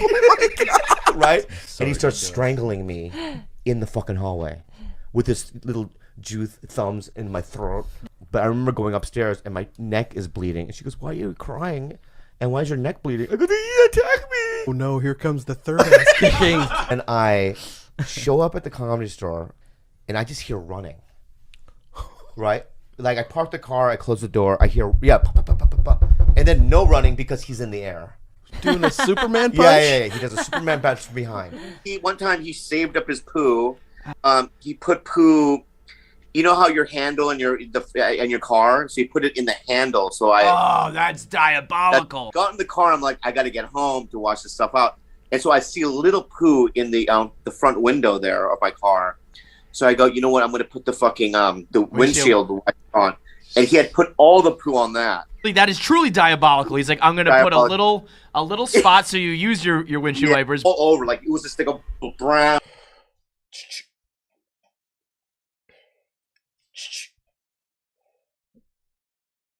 I'm emptying the clip on that guy. I'm emptying the fucking clip. And then I'm sitting down in my car with my favorite tune on, waiting for the police to come and book me.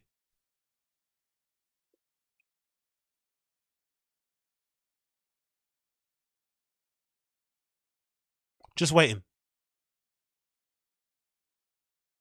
He's there dead. Jew blood all over the floor. I'm just sitting there in my car waiting. If he twitches, I shoot him again.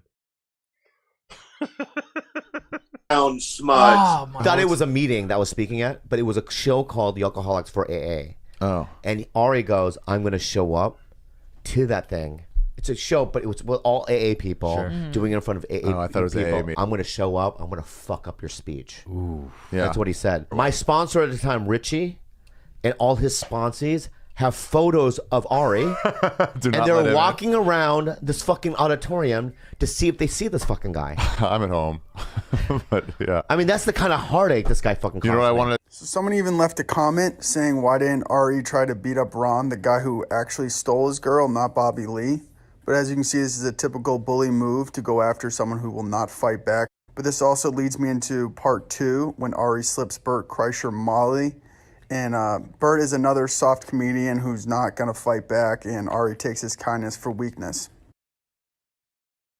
Let's start with Ari slipping me Molly. You slipped a Molly? Yeah.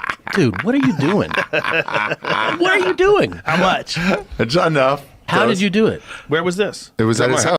By the way, full disclosure, the first time I ever took Molly, somebody spiked me. A friend, of course. Like we were out, a friend, you know. But anyway, we were out together, and I think I was being hesitant in taking it. And I think my friends thought, oh, it'll be funny if I did take it for the first time because they knew my personality. They thought, oh, you'd actually enjoy it. So the first time I ever did Molly, somebody like sprinkled that brown sugar in my drink. And I think I was, if I'm not mistaken, I'm pretty sure I was drinking like, what's that Brazilian cocktail? I think it's Brazilian. The one where they put sugar around the outside of the rim. It's a Brazilian drink. Caparina or something. Is it Caparina? Is that what it's called? Caprinas? Is that what it's called? But anyway, regardless of what it was that drink. It's really sugary. So I didn't taste anything. So I was gulping that thing down, thinking, yeah, it's like Caparina, yeah. So I was gulping that shit down and like enjoying it, not knowing that, and thinking I was in a good mood, like, you know, jaw swinging, not knowing what was going on. I'm so happy. I love you guys.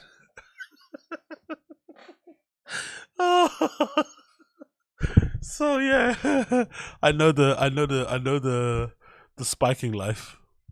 Oh, It was so at my his house in podcast. front of my children. Oh. We had a shot before we started. I had to empty out a capsule and fucking put it into a shot. Are you out of your mind? Are you out of your mind? Yeah. Yeah. You don't think it's fucking crazy that you would do that? A bit.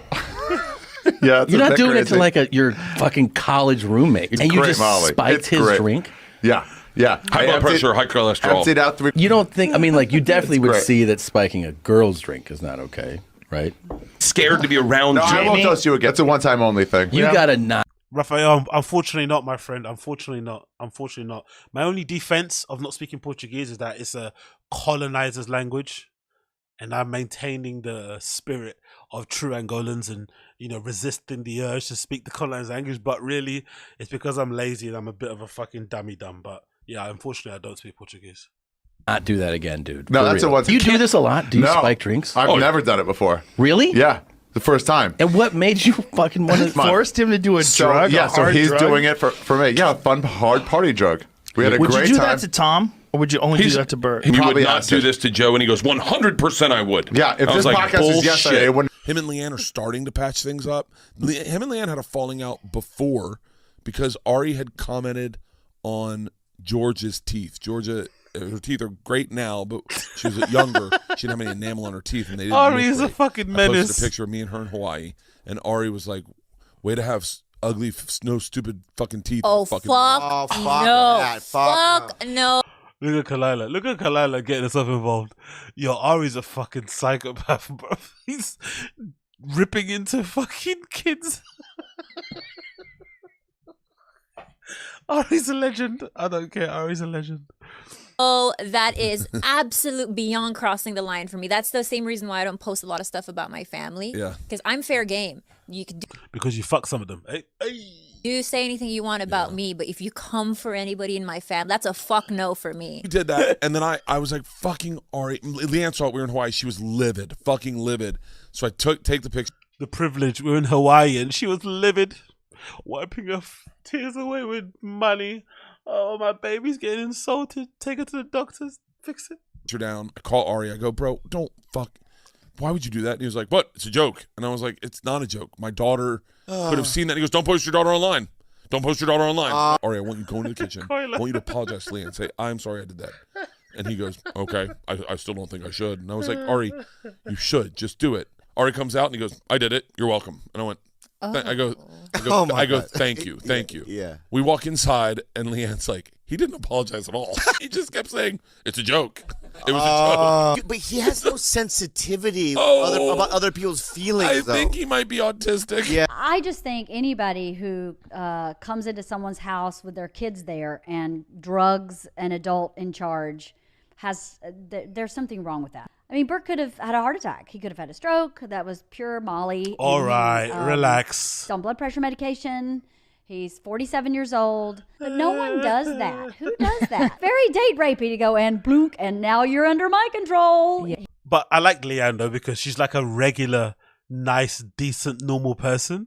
So a nice, normal, decent person, that's how they react, right? They react like this, like, what the fuck are you doing? They don't understand the joke. It's not funny at all. Oh, I fucking love it. I love the contrast of like a regular woman. Like, why are you acting like this? Like, because I think Ari might be older than her. Do you know what I mean? It's like one of them things. Like, what? He definitely can't come in my house again if he's going to bring an extremely illegal. Exactly, Uche. We've seen some things. No more needs to be said. No more needs to be said. We've seen some stuff, so this is like another day in the park. I'm already confessing that I got spiked in my first drug experience, and I'm laughing about it like it was a fun time. That already shows you where I've been. Illegal drug into my house when I have teenage kids and drug my husband.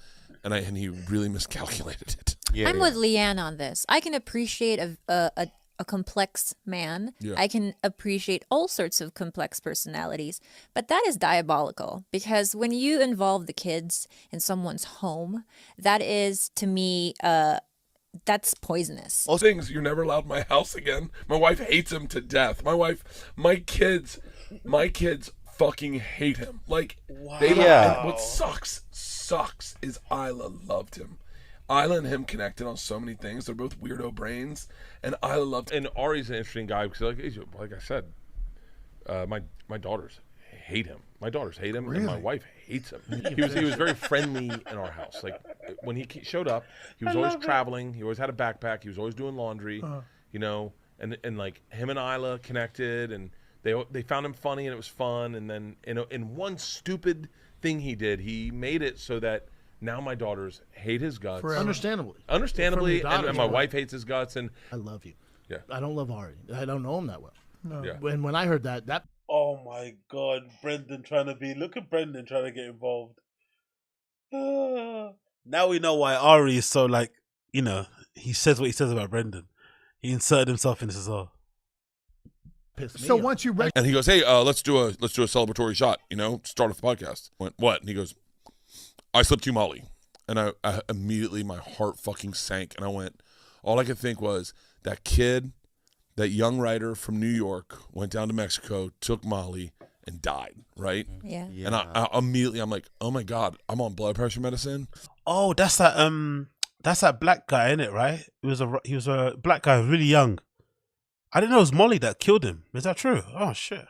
I have a fucking spinning out of control panic attack. But my first thought was, this isn't going to end well. The thing that sucked about it is for all of Sober October, my serotonin levels were off.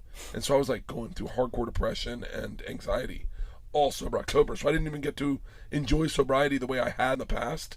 I felt at unease. Because you were rolling so hard or something? Because, I think when you do Molly, I think I don't know, but I'm assuming it borrows good energy and floods your head with that. And then the next couple weeks, you got to rebuild that good energy. Like it takes from tomorrow.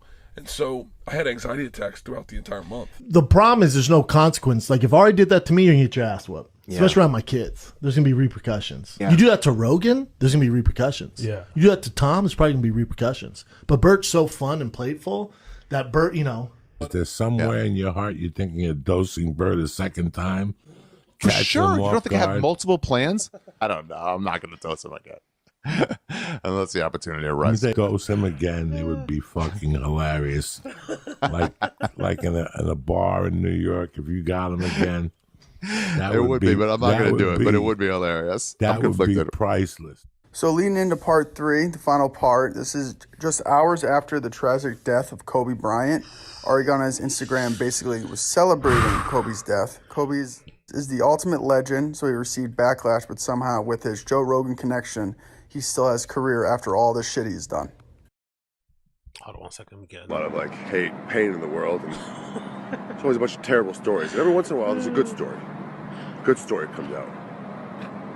The guy who got away with rape got his today. Kobe Bryant is a god. I'm here in Charlotte, the home of the team that originally drafted him. Maybe he wouldn't have raped that chick in Denver if he had stayed in Charlotte with the Hornets. But anyway, the point is, dude, it's like That's why the Kobe's rape victim took the money. She goes, I just don't want to deal with it anymore. Yeah, give me $1 million and then let's never talk about this again. I got raped. I don't want to keep going through. There's something called common decency, Hold on 1 second. and this was against common decency. Dies with his daughter. Yes, and you take the And died with narrative 2 other children. to go, oh, well, hold on, dude. You can't say I looked into the case But- when you but this didn't was look not into the this. case. This was the allegations. Common decency. Aren't you friends with Crystalia? Didn't that guy get accused of rape? Common decency, my ass. I love when they get on their fucking soapbox. Fuck off. Common decency, you know. Common decency. Holy shit, I fucking love it.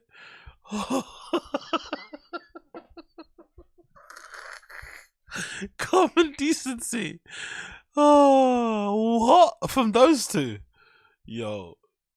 You must be Look into that, man. He didn't. He says he followed it really closely. 'Cause I But said you it, and I didn't, said, though. You didn't. But it's poor taste. But It's even a the shit narrative's thing. not. Yeah, even it's the a narrative's not shitty well. thing to do. As much as Ari is unapologetically edgy, he took it down because I bet you he got some motherfuckers going, you fucked up, dog. We gonna come see your ass. You don't fuck with Kobe Bryant. And you know, other families with their kids. Oof. My man, I was like this. And I texted him. I said, what? I sent him a message. What the fuck are you doing? He goes, like even creatively, it's not that funny. We had Ari Shaffir. Oh, come on, Brendan. Who's a comedian that I know, who decided to make a video mocking the death of Kobe Bryant. I joke about shit. I push the envelope, and I'm not some joke police. You know, freedom of speech is granted for all of us. I guess he trolls the dead. I guess when people die, he does videos to make fun of them passing away. And this one, though, it just felt wrong. But the man just Gary died with his Owen, the fucking best daughter black and comedian his in the fam- world. That's who he is. Family, like fuck that guy. That guy's just trying to like capitalize on a moment. Now, like we're talking about him. Other people who never knew who he was gave a shit about him for 10 minutes. Fuck that. That didn't go over well. I'll put that right there. He got away with rape because all the Hollywood liberals who attack comedy enjoy rooting for the Lakers more than they dislike rape. Big ups to the hero who forgot to gas up his chopper. I hate the Lakers. No, hold on. I can't read that. Kobe Bryant died 23 years too late today. He got away with rape because all the Hollywood liberals who attack comedy enjoy rooting for the Lakers more than they dislike rape. Big ups to the hero who forgot to gas up his chopper. I hate the Lakers. What a great day. Hashtag fuck the Lakers. What a great day. Not the worst of those tweets that I've... Oh, I'm sorry, but that is a commitment to the bit. That is committing to the bit in a way that probably no one else could do. Wow, man. Wow. I've seen from him.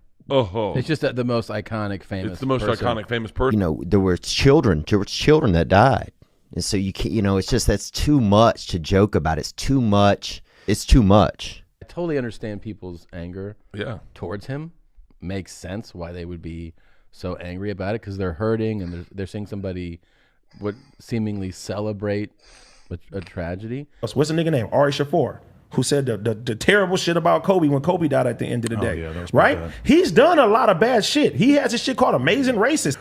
Like, he's laying the blueprints of what he does and how he feels. And then the fact that when Kobe Bryant dies and it's a fucked up time at the end of the day, you're sitting there saying bad shit about Kobe at the end of the day. Nigga, fuck you. Famous person, well loved. Right. And then died with his daughter, and then died with like 6 other people. There's like a lot of things. Because it first got brought to my attention from Rappaport. Yeah. Rappaport goes, "This is your fucking friend?" And I turned the video on, and I'll be honest, I haven't even watched the whole video. When I got to the part what he was saying, and it was so, I'm a shit talker myself, and I'm not like, I believe, comedians, you could do what you want, but the nastiness in that video hours after this, there was nothing funny about it. There was no intent to be funny. I was disgusted by the shit, and I'm not. I have thick skin. 2 hours after this was broken, to put a camera in front of your face with such nastiness and disrespect, and I found out more about him, and I even about the Bert Kreischer thing, and where he drugged him. people. That shit's not funny. Oh, the Bert thing? Yeah, he drugged him. He dosed our spiked him with friend Molly. Bert. Yeah. He could have killed him. Yeah, he could have. Because he was on blood pressure medication at the same time, and his kids were there at the house, and he dosed him with the wife and the kids. Apparently on a podcast, Ari said something alluding to, or just right on the nose, that Michael Rappaport hits women. I guess the sore spot for Rappaport is there was some claim against him, some harassment claim against him. So that gives him carte blanche to smack our friend Ari. He has the right to give Ari exactly what he has coming to him, you're saying. On Theo's podcast, it's got hundreds of thousands of followers, and he goes on and says Rappaport hits women. So Right. then Rappaport said, all right, dude, it's on site. And it was. How did I kind of come over and he was like, yo, did you say that I hit women on podcasts? Fucking said that about me? Yeah, I did. And then Rappaport smacked him in the chops. He laughed at it or whatever. I'm friends with Joe Rogan. That didn't hurt. Get out! Are you too fat to move? Get the fuck out! Go kill yourself out in the parking lot, asshole. Jesus Christ. You're not wanted here. Ari, nobody should ever. Why? What's he done? He hasn't helped us at all. He's only hurt us. He's a Get the human fuck out. being. Wow, is that Sam Tripoli? Yo, drugs are a hell of a drug. I know it's age. Is that Sam Tripoli? Fucking hell, mate. Holy shit. Look how good he looks here. He's an asshole. So here's a little bonus clip of Ari actually getting caught taking a piss inside Joe Rogan's house. What is this? Oh, sorry, I pissing on security camera. We got him on camera, you fucking idiot. What do you think? You're in a low security place? It's recording. Why are you pissing in my hallway is a better question. No, what it's the not a fuck better are you question. talking No, about? those are equal Why are you questions. recording in the hallway when I can piss there? That was You bad. don't piss That was in bad. fucking because you never know who's coming through the fucking hallway, Ari. You don't think someone's gonna Hold be up. pissing out there. Jamie! Your behavior's not Against normal. the law! It's not against the law. You can't There's record security somebody. cameras. That's your- It's the hallway in my place of work, not the place where you piss. Ari has done the JRE podcast more than anyone if you don't include Fight Companions. He has Joe Rogan privilege, or nobody even know who he is. So I just want to say thanks for watching. Please like, comment, subscribe. If you would like to support my channel, join my Patreon for only $5 for exclusive documentaries you won't find on YouTube. Link will be in the description. Whoa, this guy does not like Ari, innit? I wonder what Ari thinks about this. He won't probably care, really, but god damn it, boy, it's not good, innit? It's kind of funny, but it's not good. Kind of funny, but it's not good, is it?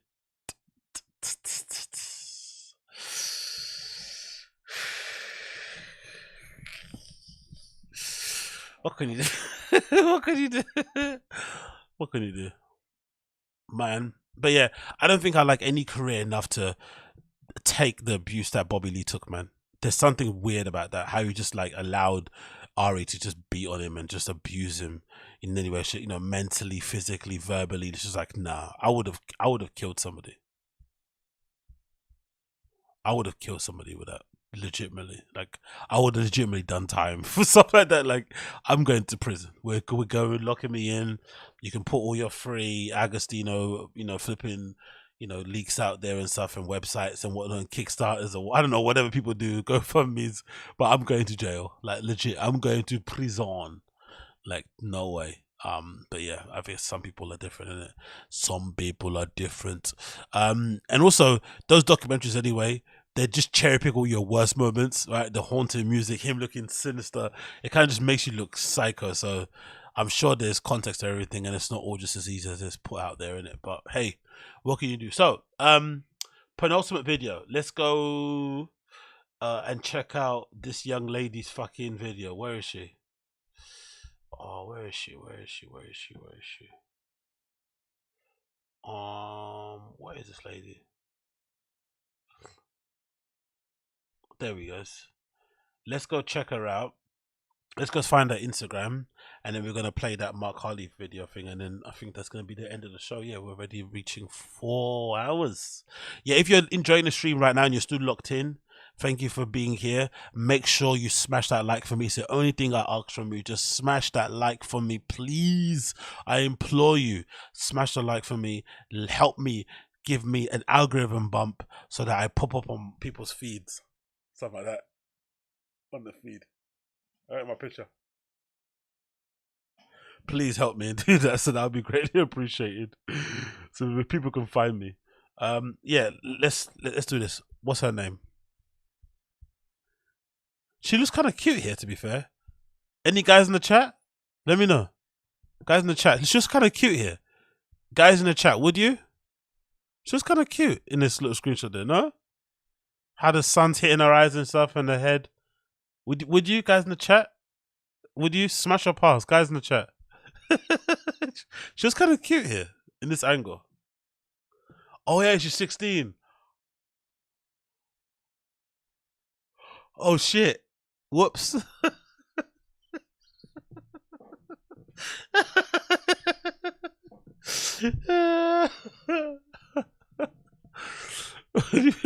What's her name? What's her name? WW Foodie.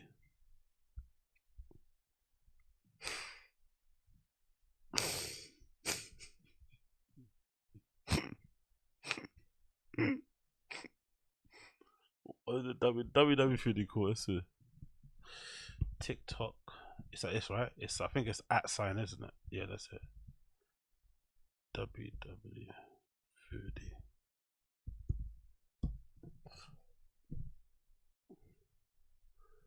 People in the chat, Rich, I'll never forgive you for this. There she is. Wow, she lost weight. Okay, let's be fair. She doesn't look as big as she does look on the camera when she's sitting in the car, innit? Has she lost some weight or something? She looks way bigger in that video. Or am I going crazy?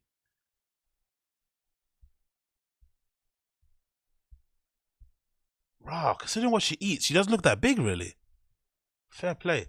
Okay, let's see the video that's got the most views here. What's got the most views? Oh, she's got loads, isn't it? How many videos has she got? Doesn't show you the amount of posters. She got tons. Is there not a place away to see everything? No. God almighty, she uploads a lot, innit? Fuck me. Okay, let's just pick a random one. It's gonna have music and shit. She's gonna be dancing. I don't want to see her dance. It's gonna take me off of fucking YouTube. She's rather large. She's all yours. Who wants to fight me? Who wants to fight me?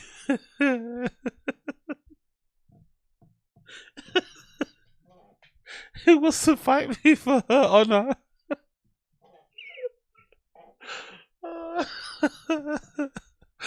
Holy shit. Holy shit. Well, I want to see some food videos. I don't want to see her. Where's the ones of her eating?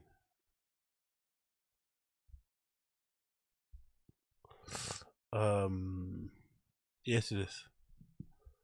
It is delirious, exactly. That's what she's saying here. Let's see what Cutie's saying over here. Hey guys, I just uploaded on my YouTube channel, so if you haven't watched it, go check it out. It's my name, just my channel. Okay, bye. Hey guys, I just uploaded on. Oh, she's on YouTube too. Okay, cool. Maybe she'll have better videos on YouTube. Let's see her on YouTube. Not Cutie. Natasha's not Cutie. Oh, okay. Let's see.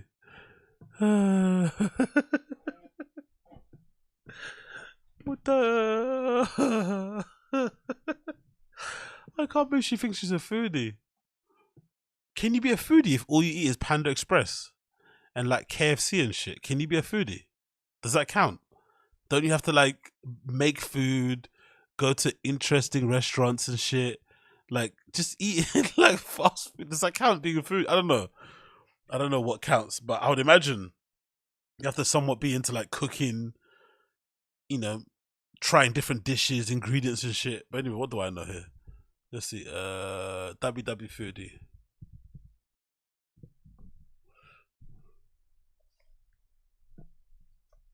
Oh, she's okay. There she is. Shit. Okay. Okay. Oh my God! Look at that! Look at those! Look at those screen grabs! Look at those fucking covers! Look at those thumbnails of her shorts! Wow! Fucking hell! Yeah, she looks big. YouTube puts £10 on you, space guy.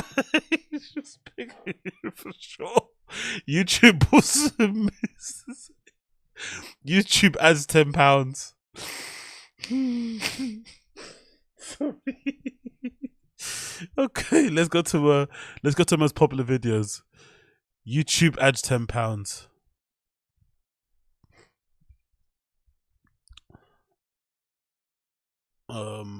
What's the most popular videos? Is there popular ones? Okay. Duncan. Let's go to Duncan.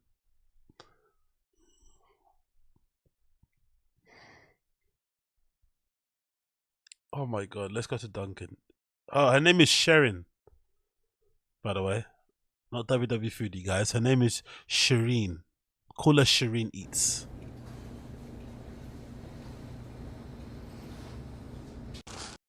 Wow.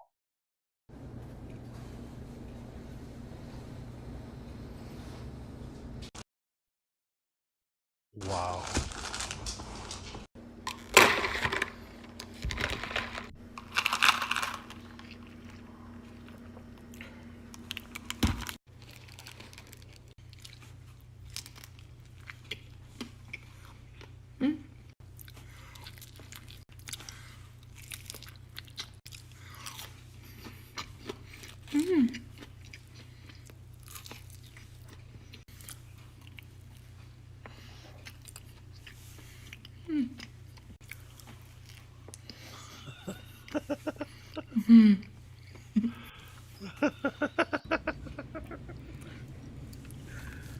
Holy shit.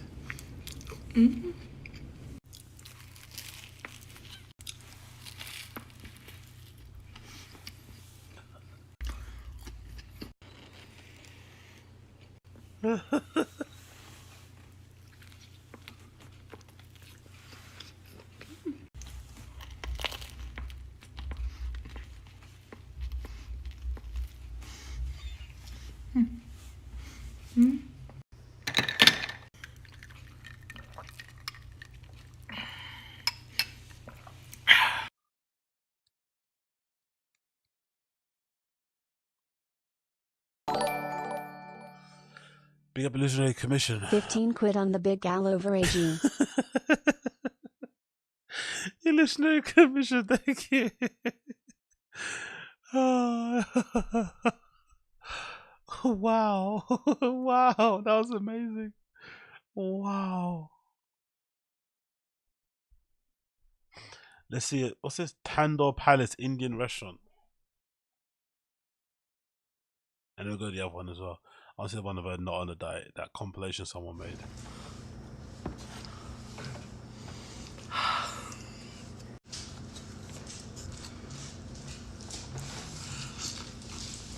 At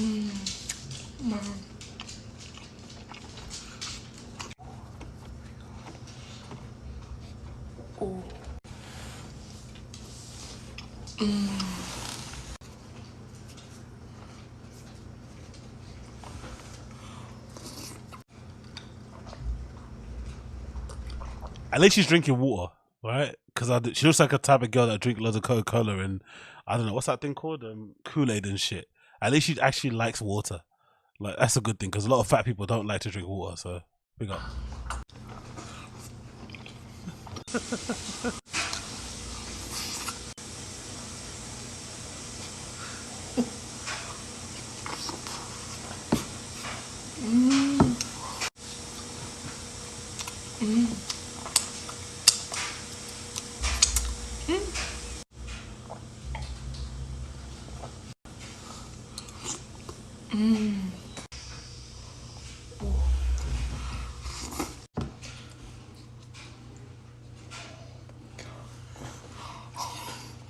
It's so good by itself.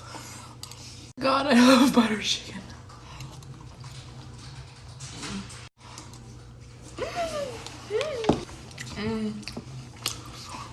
Oh my God.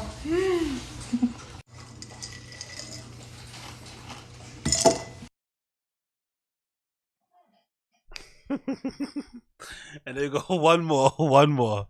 So if you're struggling,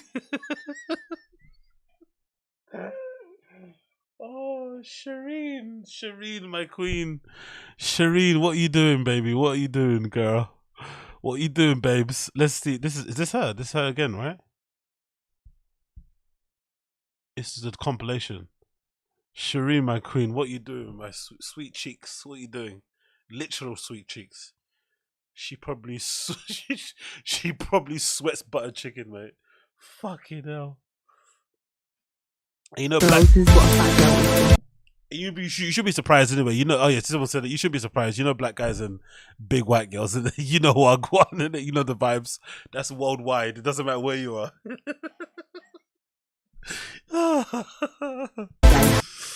Oh, what's this? A song in there? I'm gonna meet that. What song is that?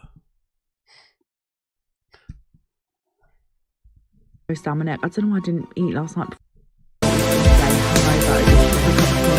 Some toast salmonette. I don't know why I didn't eat last night before I started drinking. What a horrible mistake. I felt like shit this morning. The toast was grim, to be honest. I had toast, custard creams and a big cup of tea with sugar in it. Don't normally have sugar, but I thought, I bloody well need it this morning. Just get my blood sugars back up again, you know what I mean? Have you ever heard anybody else talk about their blood sugar? Hey, big up Illusionary Commission. Is watching this a black man's paradise? You already know what I'm going. You know how we come. You know how we come through. Don't you think about it? Isn't it funny? The only people I hear who mention stuff like blood sugar are fat people. Like they have some sort of understanding about their blood sugar. Oh, I need to get my blood sugar at that level. Like who else says that?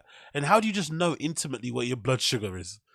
That it requires some sugar in your tea or a donut or a biscuit. Like it's like this exact science. It's such a fat first person thing to say. It's like I remember when I was super fat. One of the things what's the thing I used to say like like I didn't have much. I didn't eat that much anyway. You know that kind of thing. I think it's something I used to say. I used to always say I didn't eat much. I just had a bite. I had a couple of portions. It's like, you had more than a couple of portions, mate. Half the box is gone. I probably drank about 6 cups of tea. For lunch, I had KFC. Mash was rank. No. Chicken was mostly rank as well. Like, it just weren't that nice. The chips were decent, and I love that dip. And a couple The chicken wasn't that nice, but it's all finished. pieces of chicken, but the rest had to go in the bin. Tango again, just to get them blood sugar levels back up. What kind of fucking weirdo opens their crisps like this, please? Anyway, bag cheese and crisps, and then some chicken fingers for dinner. Make sure you're following me for more dolls. This hangover needs to go. Oh, this is what I eat in a day. Fat girl edition. Who's feeling really fat and hungry today? So I had ready for breakfast with Nutella and banana. Beautiful. Cup of coffee. Love that. It was really hot. I don't know why I made this face, but I drank it too quick. Lunch, super noodles and a bag of cheese and onion crisps. I think they were cheese. No, prawn cocktail. Oops. Yeah, you see, I think this is a difference. This is how I was fat as well. When I was really, really fat, right? I was fat on like confectionaries, on like processed food like crisps, donuts, cakes and shit. I didn't get fat off eating like meals. Like some of the American people I see, they eat like meals. They're eating like rice and chicken and shit and Chinese food like crazy. Like I could never eat that amount, but I was eating a lot of like small things like packs of crisp, chocolates, all that sort of stuff. Do you know what I mean? Like, yeah. So maybe it's a different thing. Maybe it's a British thing because we do eat a lot of snacks here. Banging though, we love super noodles, so quick. Expiry date on the crisps was my birthday, how funny. Anyway, dinner, Wingstop, banging them wings. Oh my god, I've never eaten anything like it. Mango habanero, whatever they're called, beautiful. Follow me. What a fatty fat bitch eats in a day. So I started off with a sausage, bacon and cheese bap. The sausages were a bit pale, so I'd give it 6 out of 10. Then for dinner, I had tuna sandwich, what's it, and an orange. A very boring dinner. Then for tea, I had a lemon mushroom curry. It wasn't the best, so 7 out of 10.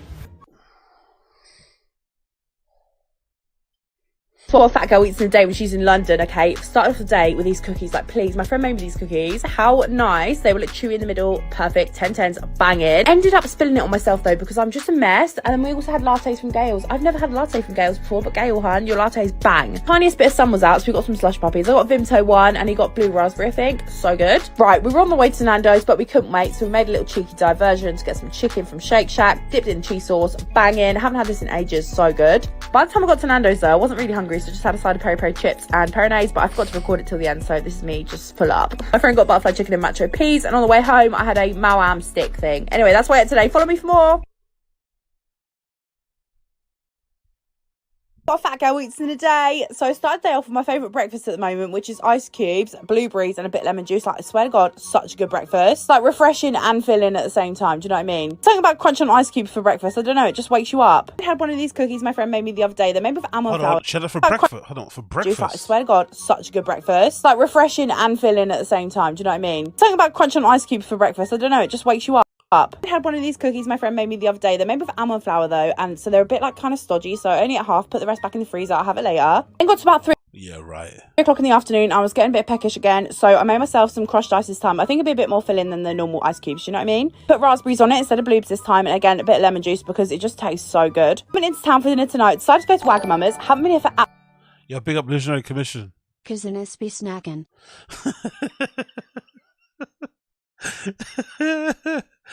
Big up Visionary Commission. absolute ages. Got Coke Zero again with more ice. Got some bang bang cauliflower. It was so good, like literally like all the flavours banging, but I could only eat half of it and then I got full up, so I gave the rest to my sister. Anyway, that's why I ate today. Follow me for more. I love the fake like I got full up and I passed it on or I couldn't eat half of it. It's like, come on, man. What a fat girl eats in a day. So I'm starting the day off today with a triple cheeseburger, extra cheese, extra bacon, extra pickles, extra onions, banging, no bun thanks. Delivery man turned up when I was halfway through doing my contour, so yeah, he probably thought, what the fuck's she doing? Shut down for Coke Zero, and then for dinner I had spaghetti bolognese with courgette and cheese. I mean, I've had a lot of beef today. I don't normally like beef, but I've had a lot of it today. Dessert, I had Greek yogurt and jam. Greek yogurt and jam is such a good combo. Gotta try it, you've got to. It's so good. Anyway, that's what I ate today. If you like this video, make sure you follow me for more. Bye.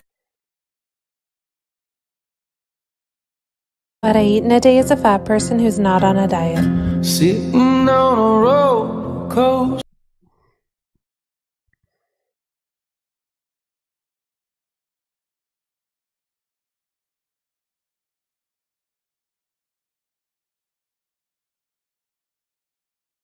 Ketchup chips.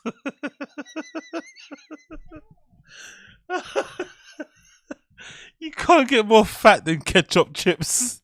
What the fuck is ketchup chips? Holy shit. That sounds rancid. That sounds fucking rancid. Oh, ketchup chips.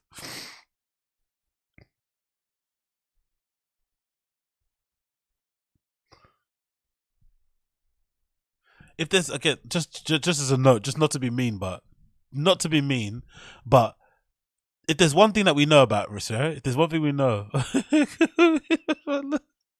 sorry, this segment raised my blood sugar, my blood pressure. If there's one thing we know, right? Fat girls. When's the last time you seen a single? Don't you find it interesting? You see more single fat guys than you do single fat girls. Why is that? Fat girls keep a boyfriend. they keep sometimes a good looking boyfriend. Like, what's the deal with that? Why do fat guys find it harder to find girls, but girls find it easier to find guys? Like, what is the deal there? Like, she's legitimately got a fella there in the back, you know? Like, interesting, isn't it? Don't get me wrong. She's probably the cutest one out of all these girls we've seen so far. Let's just say that, right? Like, let's not even lie about this. Cool. She's bloody Scarlett Johansson compared to some of these other girls, but it's interesting, isn't it? They always keep a man.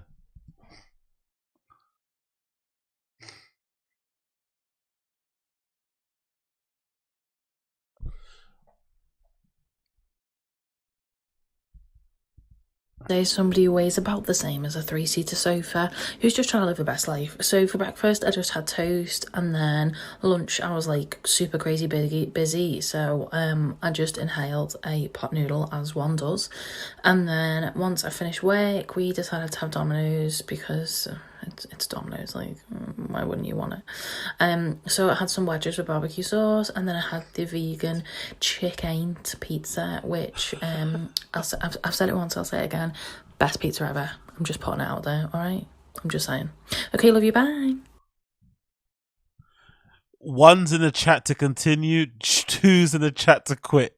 One's in the chat to continue, two's in the chat to quit. What I eat in a day is a fat bitch who very controversially doesn't give a fuck that she's fat. For breakfast, we had a McDonald's on that very, very ugly and very old plate. You all know Matthew's hot chocolate is so hit and miss, and that one there was clearly a miss. We went the range, I got a Fanta from Iceland, and then I had a cup of tea when I got in. Still getting through my brownies from the milk box, and this time I had 3 all dipped into that amazing dip. These are my mum's new bowls, plates, and cutlery from the range. Tell her you like them because she's obsessed. Anyway, I had a fat bowl of tuna pasta in the new pasta bowls, and this is my new water bottle, also from the range. Of course, finished the day with a cuppa in bed. What I eat in a day is a fat bitch. Let's go. So this morning was an extra special Saturday morning. I started it off with my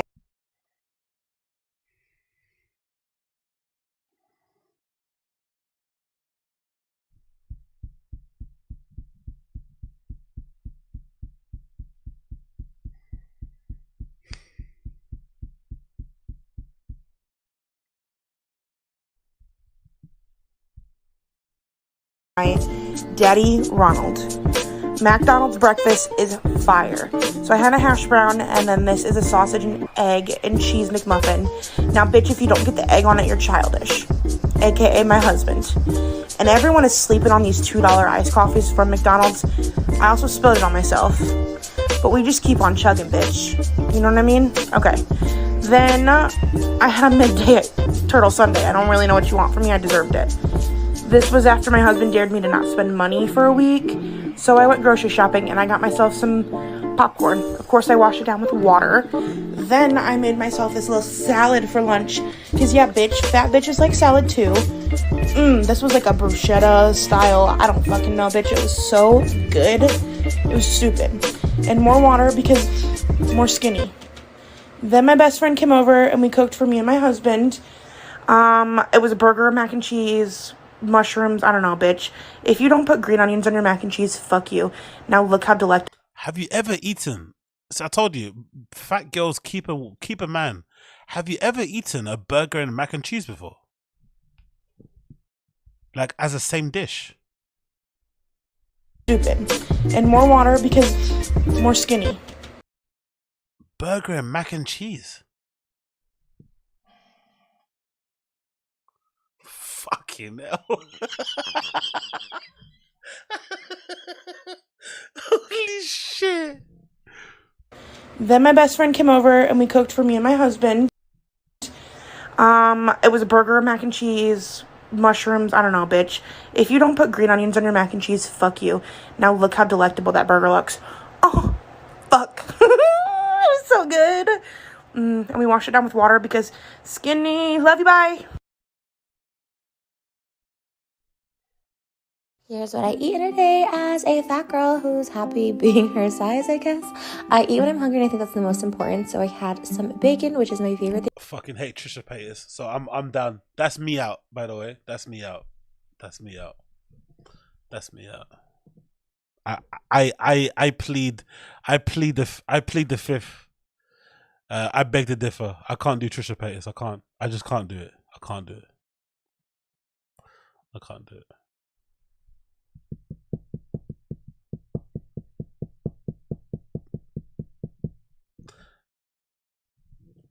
But I just want to scan across and see some of these meals, because fucking hell, mate. But I've never seen somebody eat a burger with mac and cheese. Honestly, it never even crossed my mind to even have that as a meal. Burger and mac and cheese. Fuck me. To be fair, again, the most impressive thing I think about some of these people, not the British ones, because I think that's easy to snack. The American ones who can eat food, like meals, like that girl before. She had like you have meals, like you have like, I don't know, you get a pizza, then you go and have burger and chips, then you have chicken with chips, then you have some wedges. It's like it's making my belly spin just thinking about that much food. That's the impressive part. Like being able to put down that much food is crazy.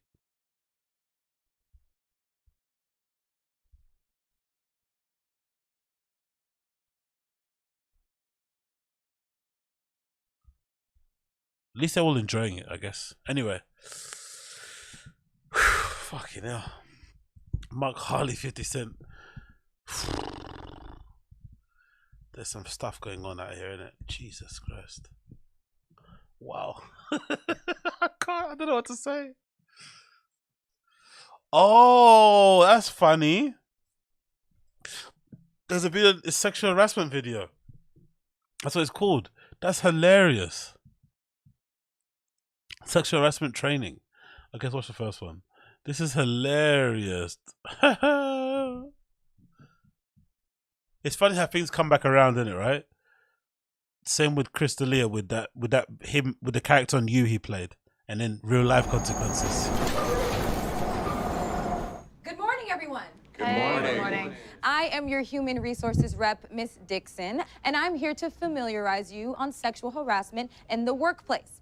The plan was to show you guys a DVD, but it's not working. So it looks like I will have to describe everything that's going on in the video myself, which is not a problem. Okay, so they open at the water cooler. Ken and Dave are talking about the big game when suddenly their attention is diverted. It's Samantha from Accounts Receivable, and no, it's not her personality that catches their attention. It's her breast. I'm having a little bit of trouble following along without the aid of a video. Do you mind describing how big exactly her breasts were? San Francisco School of Comedy. San Francisco School of Comedy alumni. You guys, you know, I'm just trying to paint a picture for all of us. Okay, I don't need it, Janet. It's okay. I want us to be able to create an open dialogue, so this is perfectly fine. What are like ripe grapefruits? Or like big perky bowling balls resting underneath her t-shirt? Or like 2 prize-winning pumpkins from the county fair? And as far as her cleavage, were the breasts pushed together, creating like an oversized novelty coin slot in the middle of her chest? Or are her breasts more spread apart, as if she's carrying twin infants under each arm? Wow. Okay, I would say she was about a triple G. Nice. So when she bent over to pick something up, you could see the future. Jesus. Okay, moving on. Yes, back to Samantha from Accounts Receivable. So as she's walking by the water cooler, a male employee stops her and he says, "Good morning, Samantha." But his eyes are really saying, "I want to Baywatch them titties." I have another question. Sorry to keep asking, but I'm unfamiliar with the term Baywatch them titties. It means he wants to motorboat them till his Johnson becomes The Rock. I'm still confused. I think I get it now. Right, we're gonna move on to the next chapter of this video where we see a male employee at his desk on his laptop looking at some very questionable material in plain view of his colleagues. Tasteful nudes of a swimsuit model who paints her booty to look like a sexy tiger? Or is it more like a BuzzFeed list of the top 31 celebrity nip slips? It was more like a Reddit thread all about camel toe. Excuse me, can you care to elaborate on a camel toe? Hold on a second. Excuse me, ma'am, can you come up here, please? Don't be shy. This is a safe place. All right, see, this, my friends, is a camel toe. You see how everything going on down there is completely visible? It's almost as if her labia is flashing us the Star Trek sign. Live long and prosper. Say it with me. Live long and prosper. I can't see. I'm nearsighted, so. Honey, can you go back there and give him a visual aid? Thank you so much.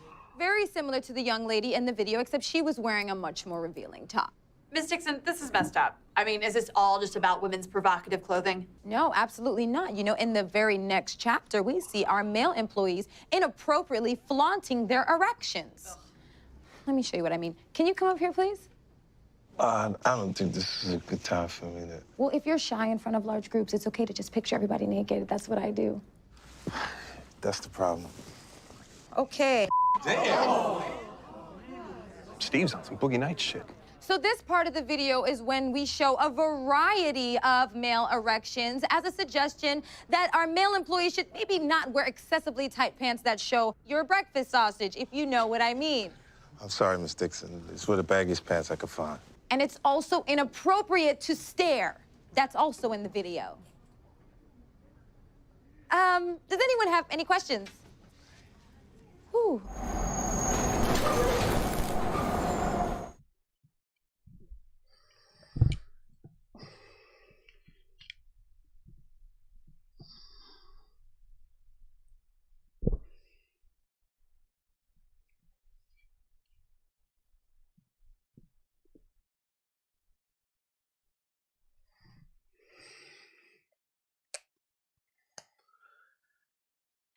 They must have paid him a lot for that one, mate. They must have paid him a lot for that.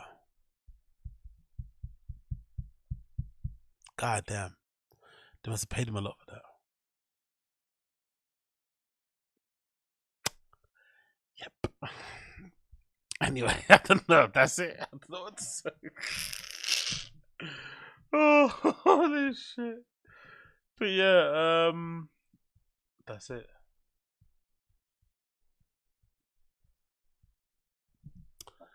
That's it. That's it. That's it. That's it. That's it. That's it. I don't know what to say. That's it. That was horrible. Oh my god. Anyway. Anyway. We're done, man. That's it. I'm over it. It's been a pleasure. It has sometimes been a chore, but it's always funny. I'm still thinking about SHIRIN. I'm thinking about SHIRIN. I think I want to save her. SHIRIN, please put down that waffle taco. Put down that chicken and waffle taco, please. For the love of God, SHIRIN. SHIRIN.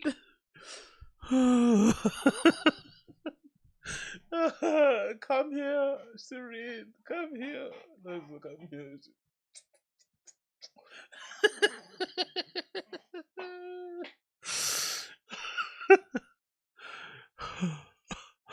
But yeah, big up everybody.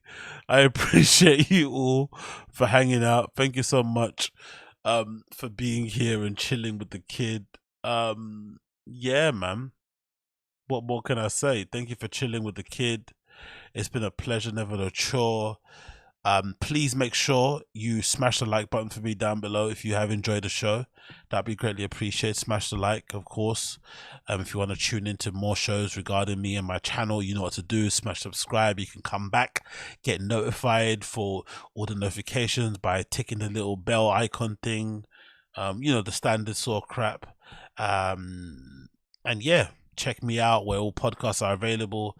The Excellent Zinger show that I put out is well, going to come out as well, so pick up that one. So, you know, keep an eye on that. And yeah, man, big up everybody that's tuned in, big up everybody that's hanging out. I appreciate every single one of you. Big up everybody in the chat here. I appreciate you all. Oh, what's happening with this thing? Big up everybody in the chat that's hanging out also. I appreciate every single one of you. Big up Koila, Charles Lucas, Richie, James Banks, Max Fisher, Amy, big up, Shades Kale, Koila, again I said it already, MK, CRVRCS, big up Uche, she's still here but she ran away after the food clips. I don't blame her. I'm sorry. Oh, I turned a lot of people off after those food clips. Cloud K20, big up. Charles Lucas, Seth Anderson, But yeah, everybody here, man. Megan, Lindsay, big up, big up, big up. Everybody that was here. Appreciate you all. It's been amazing. Honestly, thank you so much. And I'll see you guys again very, very soon. Anyway, yeah, and before we end, let's end with Raccoon Eyes. Fuck it. Let's play a song. So yeah, big up everybody. Thank you so much for tuning in.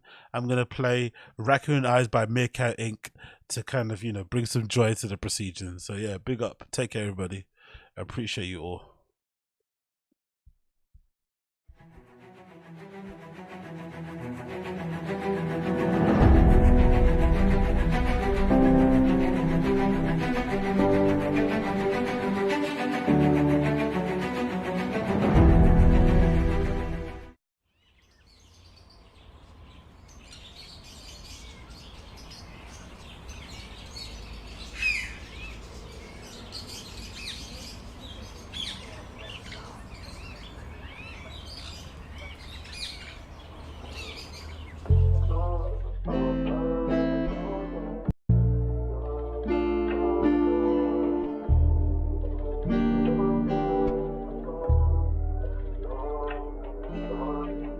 This one goes out to the one and only, the big cat, the fat cat.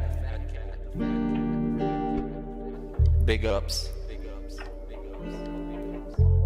I first saw you in Burger King. You took 2 seats cause that ass is way too big. Had a boyfriend, I realized, but you told him lies with your raccoon eyes. The DoorDash is here.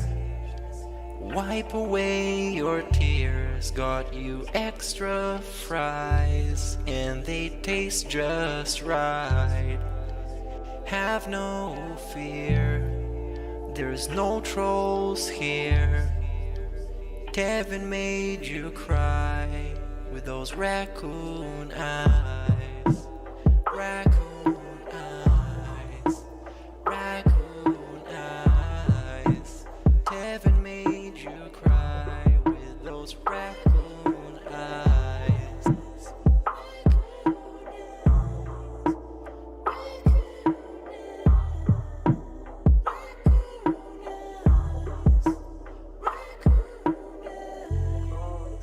Take you power walking on the beach, feasting on some sushi like you were the queen. Let me run some errands while you sleep. I can watch you play Skyrim all day this week. Have no fear, there's no trolls here. Kevin made you cry with those raccoon eyes. Raccoon eyes. Raccoon eyes. Kevin made you cry with those raccoon eyes.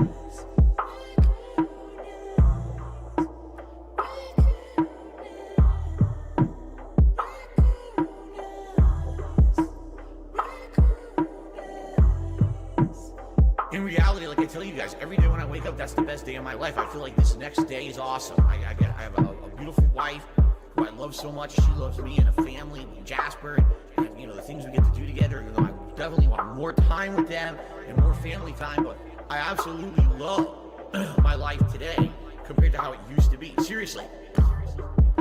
All those years back then, you'd be like, it's a whirlwind of crap.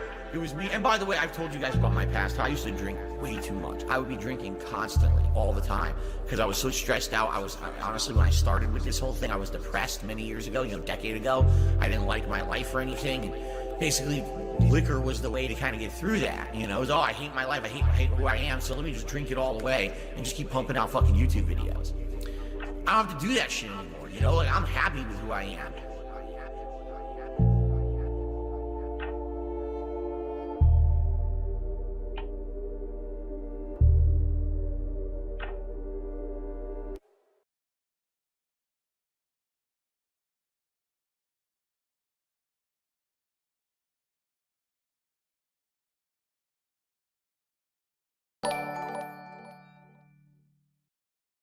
I spent 15 minutes to find Instagram gal.call.